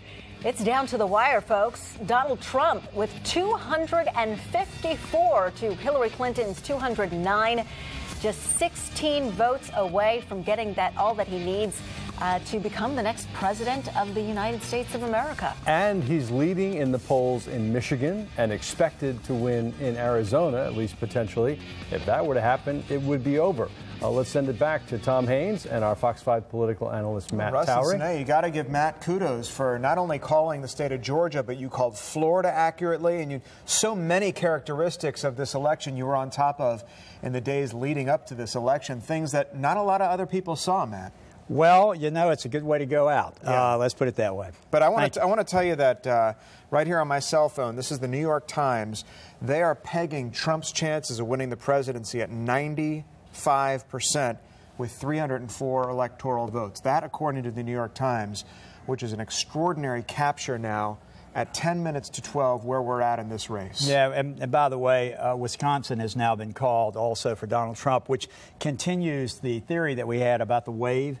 Remember where I was talking about the fact we were coming from the South and moving to the Midwest. Iowa's going to end up being in the Trump category as well. We know that. Wisconsin, when those two go, you got Arizona, and quite frankly, right now, Michigan, they're giving, New York Times giving a 75% chance. Let's take a look at the big picture. Yeah, let's look over Matt, here. Matt, what did you tell me yesterday? Tom, tomorrow night your jaw is going to be on the floor. I did. And that seems to be panning out tonight. Trump pulling ahead anywhere between 1 and 3 percentage points. What do you expect out of states like Michigan and Minnesota? As the vote is we know Wisconsin was called. As the vote is consolidating, what you're seeing is this was the key. When Ohio started to go heavy for Trump, it meant that you had a continuation, other than Illinois, which you know is Democratic territory. You had a continuation in terms of the demographics. So when you got up to Michigan, when you got to Wisconsin, I still don't know about Minnesota. That was pretty close the last time I saw Iowa. The demographics are very much the same for all of these states. And Trump's message was very much the same in every one of them. And he was pounding these states. I mean, no candidate went to Minnesota this year. He went to Minnesota. Michigan. He decided to end things in Michigan while she was ending in Pennsylvania. In the end, they made the right calls, it looks like, for the moment. Yeah. And you've just got this wave going all the way across. I mean, did you ever think you'd see this much red on this election night? And with Hillary Clinton playing so big in states like Pennsylvania and North Carolina in the 11th hour, bringing up big celebrities, the president, the first lady, Jay-Z, you can tell they were a little bit nervous going into last night. Well, they probably should have taken them. I think they probably could have carried Pennsylvania anyway. They probably should have taken them down to Florida, because if they could have pumped that up just a little bit more, they would have won that. That really was if she loses, that's going to be the knockout blow right there. Matt, great analysis. Thanks you so much. Our coverage of this historic election night will continue right after this. Stay with us.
Well, Donald Trump began the night with what most polls suggested was a narrow path to victory.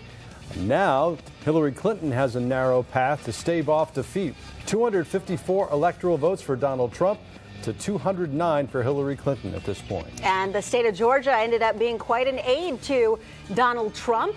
Here are the numbers: 52% to Hillary Clinton's 45%. Gary Johnson with just 3%. I'll tell you, no matter where you stand politically, one thing we have seen is that has been the greatest voter turnout ever in the United States. It's democracy at work. Record voter turnout, and Matt Towery called it. He said that there were going to be many, many more blue-collar workers who would come out to vote, and they did in Florida. everyone expected Donald Trump to win in Georgia. Very few outside the Trump campaign, perhaps, expected him to be so successful in the Rust Belt states, and that's where they may have found their path to victory. Let's take a look at a live look at the Trump headquarters in Manhattan. This at the Hilton in Manhattan. You can see the Make America Great hats. A great many people there wearing them. This is just blocks away from Fox News election headquarters in New York City and from the Jacob Javits Center that was chosen by the Clinton campaign specifically because it has a glass ceiling, Sine, and she was hoping to break through that glass ceiling.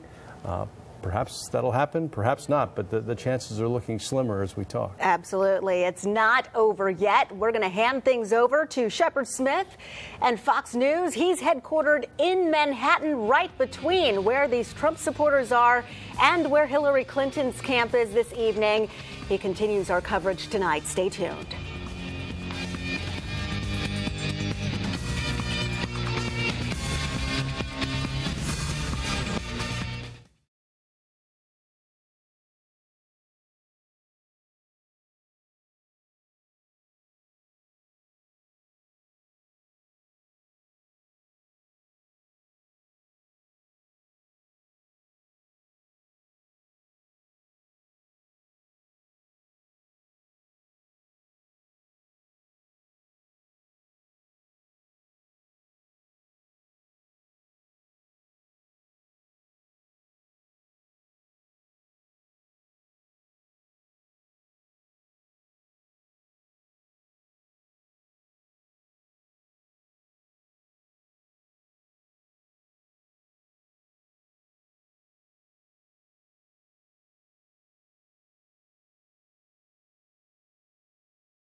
Fox 5 News at 10 starts right now.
You should get some sleep. We'll have more to say tomorrow. I want you to know, I want every person in this hall to know, and I want every person across the country who supported Hillary to know that your voices and your enthusiasm means so much to her and to Tim and to all of us. We are so proud of you.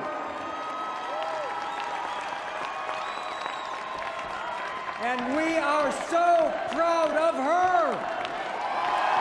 She's done an amazing job, and she is not done yet. So thank you for being with her. She has always been with you. I have to say this tonight. Good night. We will be back. We'll have more to say. Let's get those votes counted, and let's bring this home. Thank you so much for all of you have done. You are in all of our hearts. Thank you.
himself. But I also think, and we were talking about this earlier, that the job changes you and the magnitude of the responsibility of the job changes you. Let's start with tonight. I think Donald Trump's approach tonight, as it's been throughout this campaign, is never to let Mrs. Clinton dictate what he's going to do. So that's why you're going to see him emerge tonight. I also think that he's going to express gratitude. I think he is going to deliver an inclusive message of change. I think he's going to talk about how this was a very hard-fought race and that there were a lot of tough things said on both sides. But now is the time to bring the country together, and that he looks forward to being that person in the presidency, in the Oval Office, to do that. Well, he's going to do it his way. I don't know if he'll come out singing Frank Sinatra. But again, I think Dana gave him sage advice. And maybe it's the half measure, come out and say, compliment everybody, thank everybody, express and exude optimism, and then tomorrow have a message that's oriented towards unifying the country and setting the tone for what's coming. See how you can claim victory when you haven't won the victory. There's not a single news organization now. The New York Times has 265 electoral votes, we have 254 other news organizations. The consensus is that he has not yet won the presidency. So I think it would be foolish for him to claim victory. You can do a lot of things short of claiming victory, but you can't say I'm the president. By the way, after your question at the debate, you heard Jennifer Griffin reference the plane flight where she asked Secretary Clinton, would you accept defeat? We'll pull that soundbite here.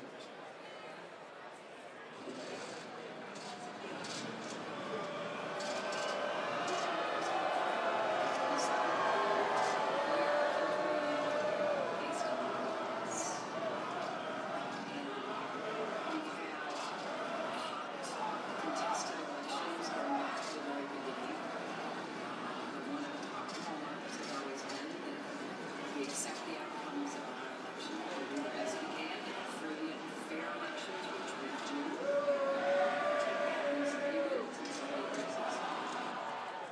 So, she answered the question, some of us have losers, they're waiting to see the official wins. Basically, I think they understand. No, and she said that we accept the result of the election.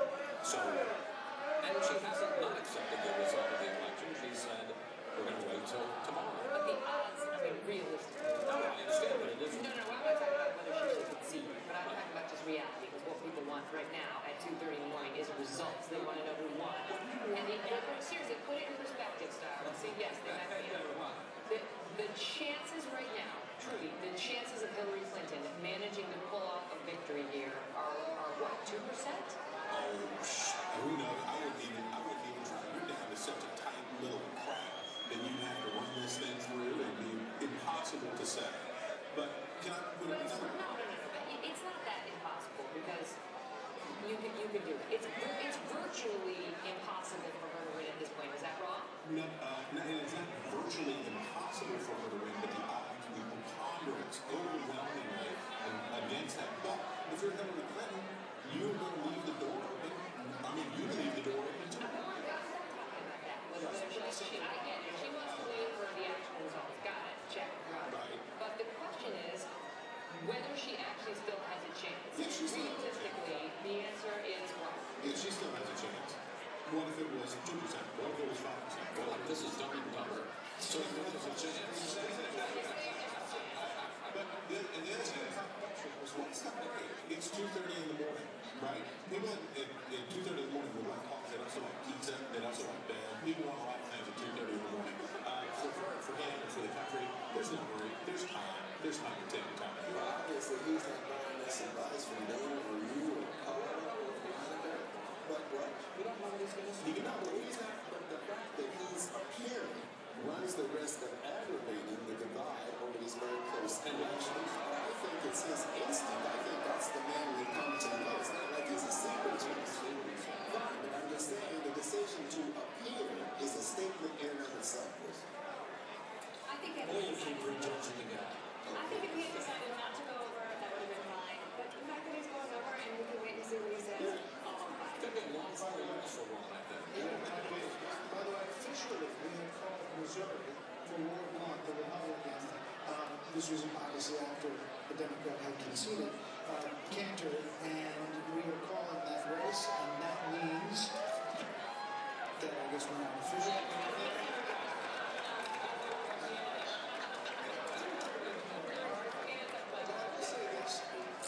The Democrat in this race, Cantor, might have had the best campaign ad of the entire season. You know, he was putting together an AR-15 rifle, blindfold, a Democrat, putting it together, and he showed that he was pro-gun in Missouri, criticized the establishment Roy Blunt. He was actually closer to Trump than Roy Blunt was, as far as what he talked about. Because he was the outsider. Because he was like the outsider. Right. Because Roy Blunt has been in the Senate in Washington for a long time. His wife is a lobbyist in Washington. His children work in the industry. And so the Cantor was able to try to define Blunt as one of those insiders that you would want to drain the swamp from. And Democrats felt really good. He was 35-year-old Afghan war veteran. Yeah. They thought he had a really, really good track record. It's a safe seat for Republicans until Cantor got in and demonstrated that, in fact, he could constitute a legitimate challenge to Roy Blunt, and then money poured in. But Donald Trump said it was never considered a seat that was automatically easily whether Trump would be a drag for these Republicans running for office in the Senate and House. And it may turn out that Trump lifted them all up, and that some of these guys have their re-election. They have him to thank in part for their re-election. If Trump had lost Missouri, Blunt would have lost as well. But the real person that Blunt needs to thank for this is Barack Obama, because this was the most unusual Senate race in the country because it was effectively nationalized. This was all about the fact that Joseph Cantor was Hillary Clinton's co-chairman, national campaign co-chairman, supported and enthusiastically backed Obamacare, and called for the imposition of a national energy tax. He was a national Democrat in a state where you can't be a national Democrat. But unlike the rest of these races, which became idiosyncratic, aimed around the personality and the local issues of the individual candidates, this was all about three big things: Hillary Clinton, Barack Obama, and Obamacare. So, now what? Does Trump go in? Does Trump go in? Let's assume that he secures the victory tonight, and he comes out and says whatever he says tonight, then the victory speech is tomorrow. Does he go in there with a mandate? I mean, if this number continues to climb, what if he wins Pennsylvania and he wins Michigan, and he's helped the Republicans keep the Senate, and he has undivided government? He's helped the first time since 1928. You're saying the Republicans control the House, the Senate, and the White House. And after everything, the predictions were she's either going to win by a landslide or Trump will eke out a victory. Instead, he goes in there with this solid, big win, and all the rest of it. Does he have a mandate, and what does it look like? I think absolutely he would claim, he would be right to claim one, and I would expect that he would say, okay, well, border security, number one issue, immigration, we're going to have to deal with that. We're going to replace Obamacare. We might say, all right, can I get that plan of yours? Let's stick it in there, let's see what we can make. And also, this is the other thing I think about him. He wrote the art of the deal. And I don't think that he's going to be one that will believe that purity is so important that he can't make a deal with people in Congress. So then you have him be able to say, maybe, look what I've done. I came here, I was able to break the gridlock, I had a mandate, and here are the 7 things that I said I could do for you, and I delivered on all of those. That's the good part of Trump. That, he is, I think he will compromise, right? I mean, he's very suggestive. And he will not let the media bash him over the head for compromising. And the partisan stripes won't stop him. I'm not looking at that point. But the question is whether one's criticisms of Trump, one's challenges of Trump, some congressional member who's viciously critical of him, as we've seen the Republicans do to Barack Obama. This is what they do. Whether that puts you on the outside in a way where no compromise can be reached, whether members of the press are still going to be invited to the White House press corps. I mean, there's no longer hiring into press briefings at all. How about, for example,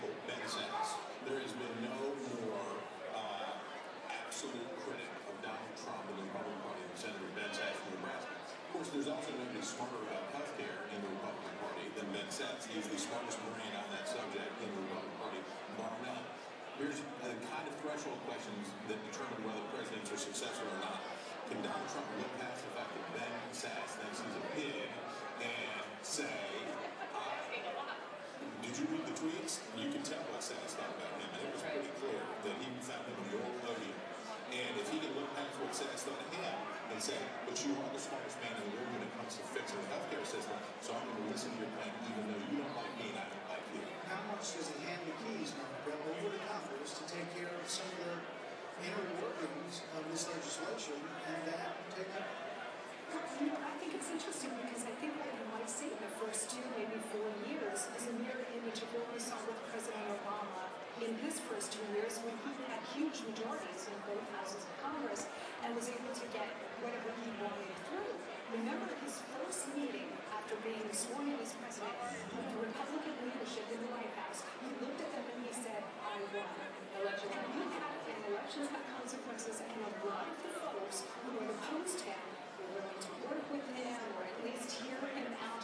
And I think in this case, I mean, this is why I was opposed to what Donald Trump was doing in waging war against Paul Ryan and some of the Republican leadership. I understood why he did it.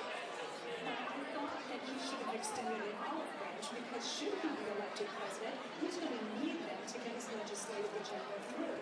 But I also think if he wins tonight and he emerges with that map and a mandate, that those Republicans in Congress who have been so critical of him are going to fall right in line and be most helpful in getting all of the agenda. They don't need to love Donald Trump. They need to love the voters who put him in the office. That's right. That's exactly right. You know, this, when we came in 2001, we have members of Congress who have been devoted followers of John McCain and campaigned for him actively around the country and have been quite critical of the governor of Texas. And we're skeptical of him. And by the end of the first 6 weeks or so, most of them were supporters and advocates for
the round studio match there, and I sort of bring this back and say, I just can't believe it. It just is stunning to me that he has run the presidency. It's extraordinary. Look at the crowd outside that has waited here for hours. 2:43 a.m. to get this guy. They're feeling good. Look at the enthusiasm, which is something we saw from the beginning. And they don't necessarily translate to voters. We saw that with Mitt Romney. But in this election, no doubt about it, they did. And we do have word that Hillary Clinton called Donald Trump to receive.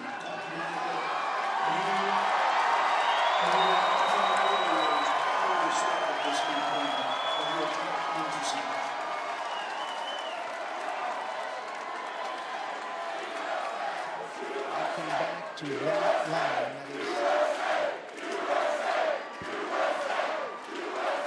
Ladies and gentlemen, please welcome the Vice President-elect of the United States, Governor Mike Pence.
Come both this side. Come both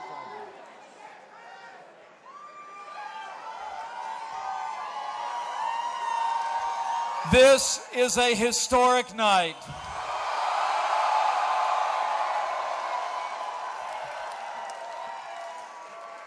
The American people have spoken, and the American people have elected their new champion.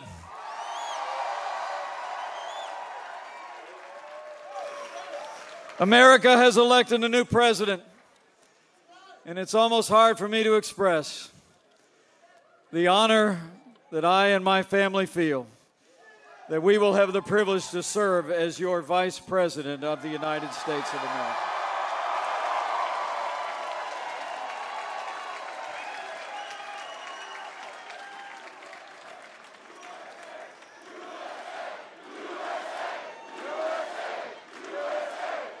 I come to this moment deeply humbled, grateful to God for His amazing grace. Grateful to my family, my wonderful wife Karen, our son Michael and his fiancée Sarah, our daughter Audrey, far away, and our daughter Charlotte. I could not be here without them. And I'm deeply grateful to the American people for placing their confidence in this team and giving us this opportunity to serve. And I'm mostly grateful to our president-elect, whose leadership and vision will make America great again.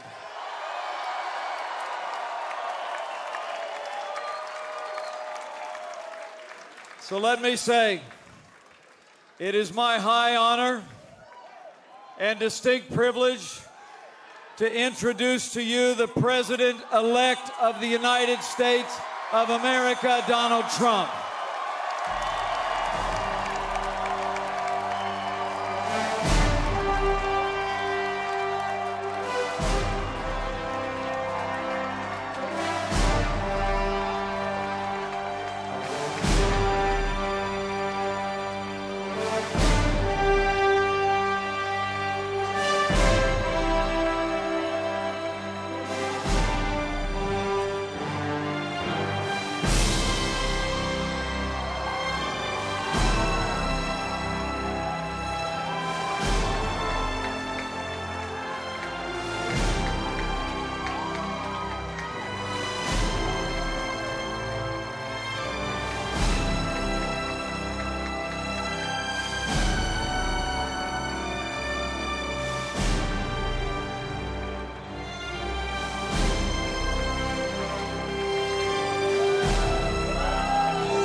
Thank you.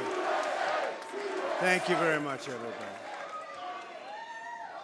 Sorry to keep you waiting. Complicated business. Complicated. Thank you very much.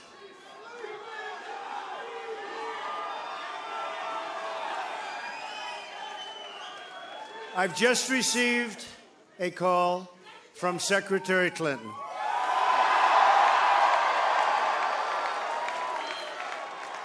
She congratulated us, it's about us, on our victory. And I congratulated her and her family on a very, very hard-fought campaign. I mean, she fought very hard.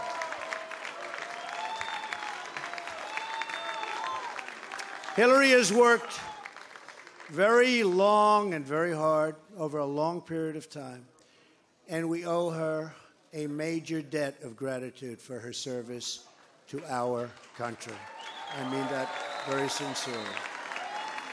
Now it's time for America to bind the wounds of division. Have to get together. To all Republicans and Democrats and independents across this nation, I say it is time for us to come together as one united people. It's time. I pledge to every citizen of our land that I will be president for all Americans, and this is so important to me.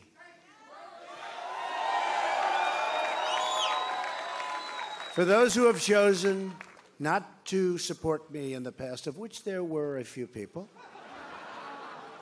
I'm reaching out to you for your guidance and your help so that we can work together and unify our great country. As I've said from the beginning, ours was not a campaign, but rather an incredible and great movement made up of millions of hardworking men and women who love their country and want a better, brighter future for themselves and for their family. It's a movement comprised of Americans from all races, religions, backgrounds, and beliefs who want and expect our government to serve the people, and serve the people it will.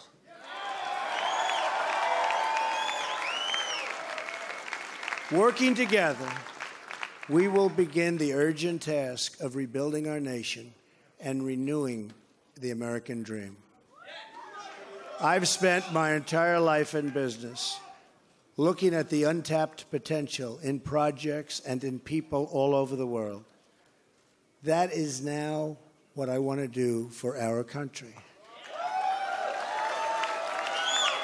Tremendous potential. I've gotten to know our country so well. Tremendous potential. It's going to be a beautiful thing.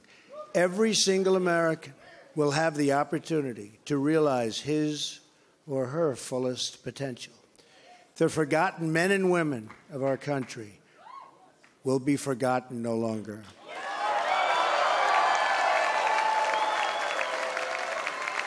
We are going to fix our inner cities and rebuild our highways, bridges, tunnels, airports, schools, hospitals.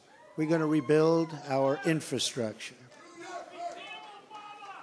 which will become, by the way, second to none. And we will put millions of our people to work as we rebuild it.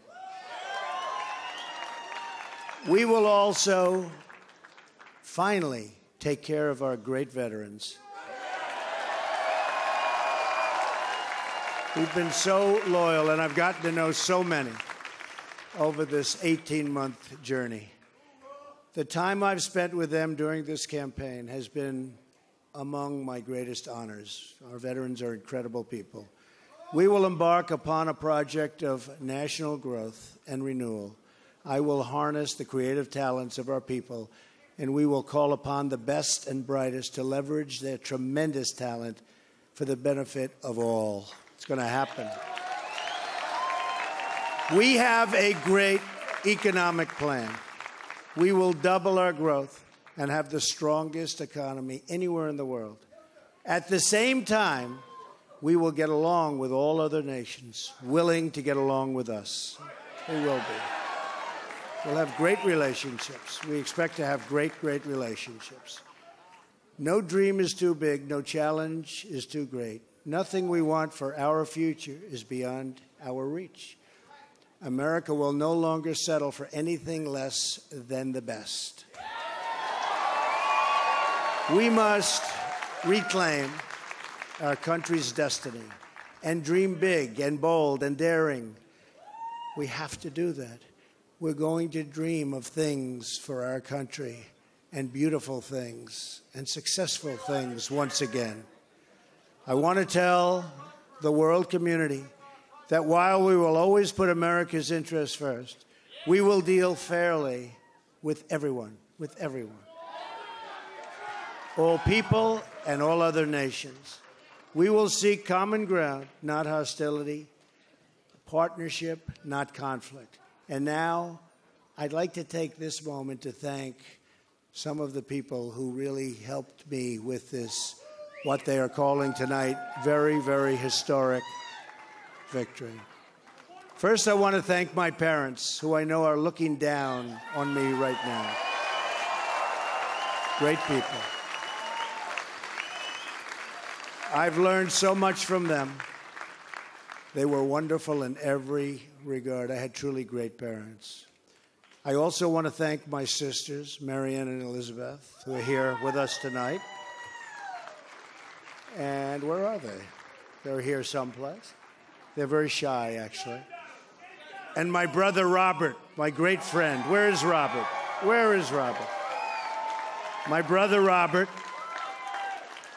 And they should all be on this stage, but that's okay. They are great. And also my late brother Fred, great guy, fantastic guy. Fantastic family. I was very lucky. Great brothers, sisters, great, unbelievable parents. To Melania and Don.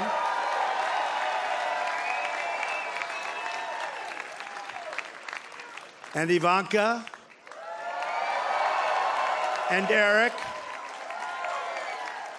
And Tiffany. And Barron. I love you and I thank you, and especially for putting up with all of those hours. This was tough. This was tough. This political stuff is nasty and it's tough. So I want to thank my family very much. Really fantastic. Thank you all. Thank you all. And Lara, unbelievable job. Unbelievable. Vanessa, thank you. Thank you very much. What a great group. You've all given me such incredible support, and I will tell you that we have a large group of people. You know, they kept saying we have a small staff. Not so small. Look at all the people that we have. Look at all of these people. And Kellyanne, and Chris, and Rudy, and Steve, and David. We have got tremendously talented people up here, and I want to tell you, it's been very, very special. I want to give a very special thanks to our former mayor, Rudy Giuliani. Unbelievable. Unbelievable. He traveled with us, and he went through meetings. And see that, Rudy? Never changes. Where's Rudy? Where is he? Rudy. Governor Chris Christie, folks, was unbelievable.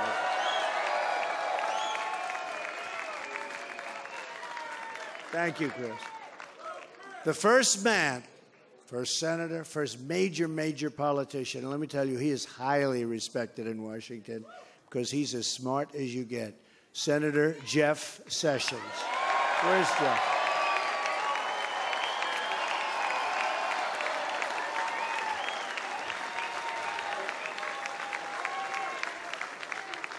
Great man. Another great man, very tough competitor. He was not easy. He was not easy. Who is that? Is that the mayor that showed up? Is that Rudy? Oh, Rudy got up here. Another great man who has been really a friend to me. But I'll tell you, I got to know him as a competitor because he was one of the folks that was negotiating to go against those Democrats. Dr. Ben Carson. Where's Ben? Where is Ben?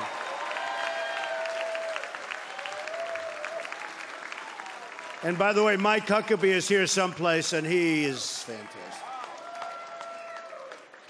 Mike and his family, Sarah, thank you very much. General Mike Flynn. Where is Mike? And General Kellogg. We have over 200 generals and admirals that have endorsed our campaign. And they're special people, and it's really an honor. We have 22 Congressional Medal of Honor recipients. We have just tremendous people. A very special person who believed me, and, you know, I'd read reports that I wasn't getting along with him. I never had a bad second with him. He's an unbelievable star. He is, that's right, how did you possibly guess? So let me tell you about Reince. And I've said this. I said, Reince, and I know it. I know it. Look at all those people over there. I know it. Reince is a superstar. But I said, they can't call you a superstar, Reince, unless we win. Because you can't be called a superstar like Secretariat. If Secretariat came in second, Secretariat would not have that big, beautiful bronze bus at the track at Belmont. But I'll tell you, Reince is really a star. And he is the hardest working guy. And in a certain way, I did this. Reince, come up here. Where is Reince? Get over here, Reince. Boy, oh boy, oh boy. It's about time you did this, Reince. Huh? My guy. Yeah, say a few words. No, come on. Say something. Ladies and gentlemen, the next president of the United States, Donald Trump. Thank you. It's been an honor. God bless.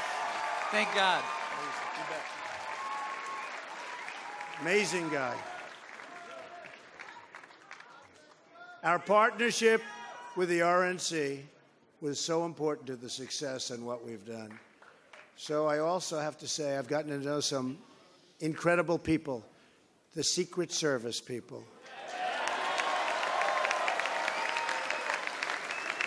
They're tough, and they're smart, and they're sharp, and I don't want to mess around with them, I can tell you.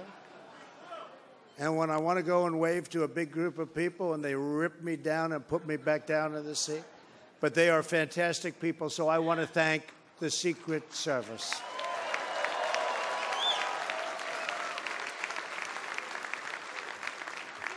And law enforcement in New York City, they're here tonight. These are spectacular people, sometimes underappreciated, unfortunately. But we appreciate them. We know what they go through. So it's been what they call a historic event. But to be really historic, we have to do a great job. And I promise you that I will not let you down. We will do a great job. We will do a great job. I look very much forward to being your president.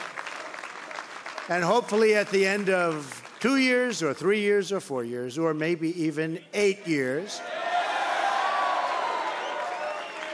you will say, so many of you work so hard for us, but you will say that that was something that you really were very proud to do, and I can thank you very much.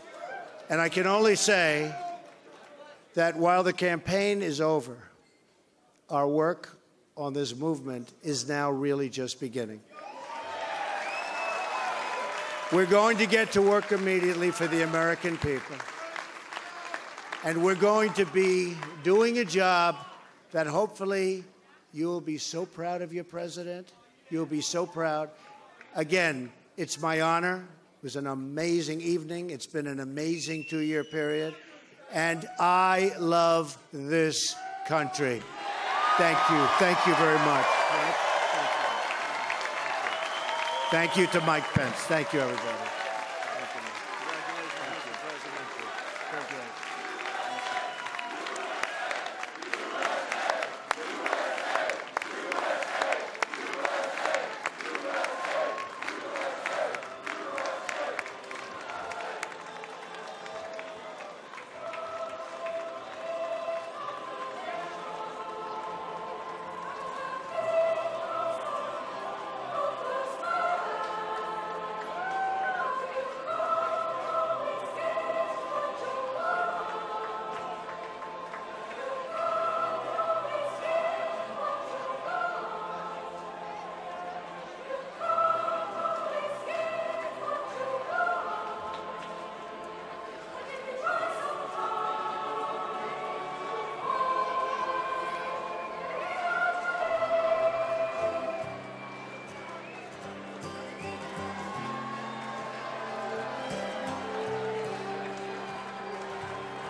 her connection.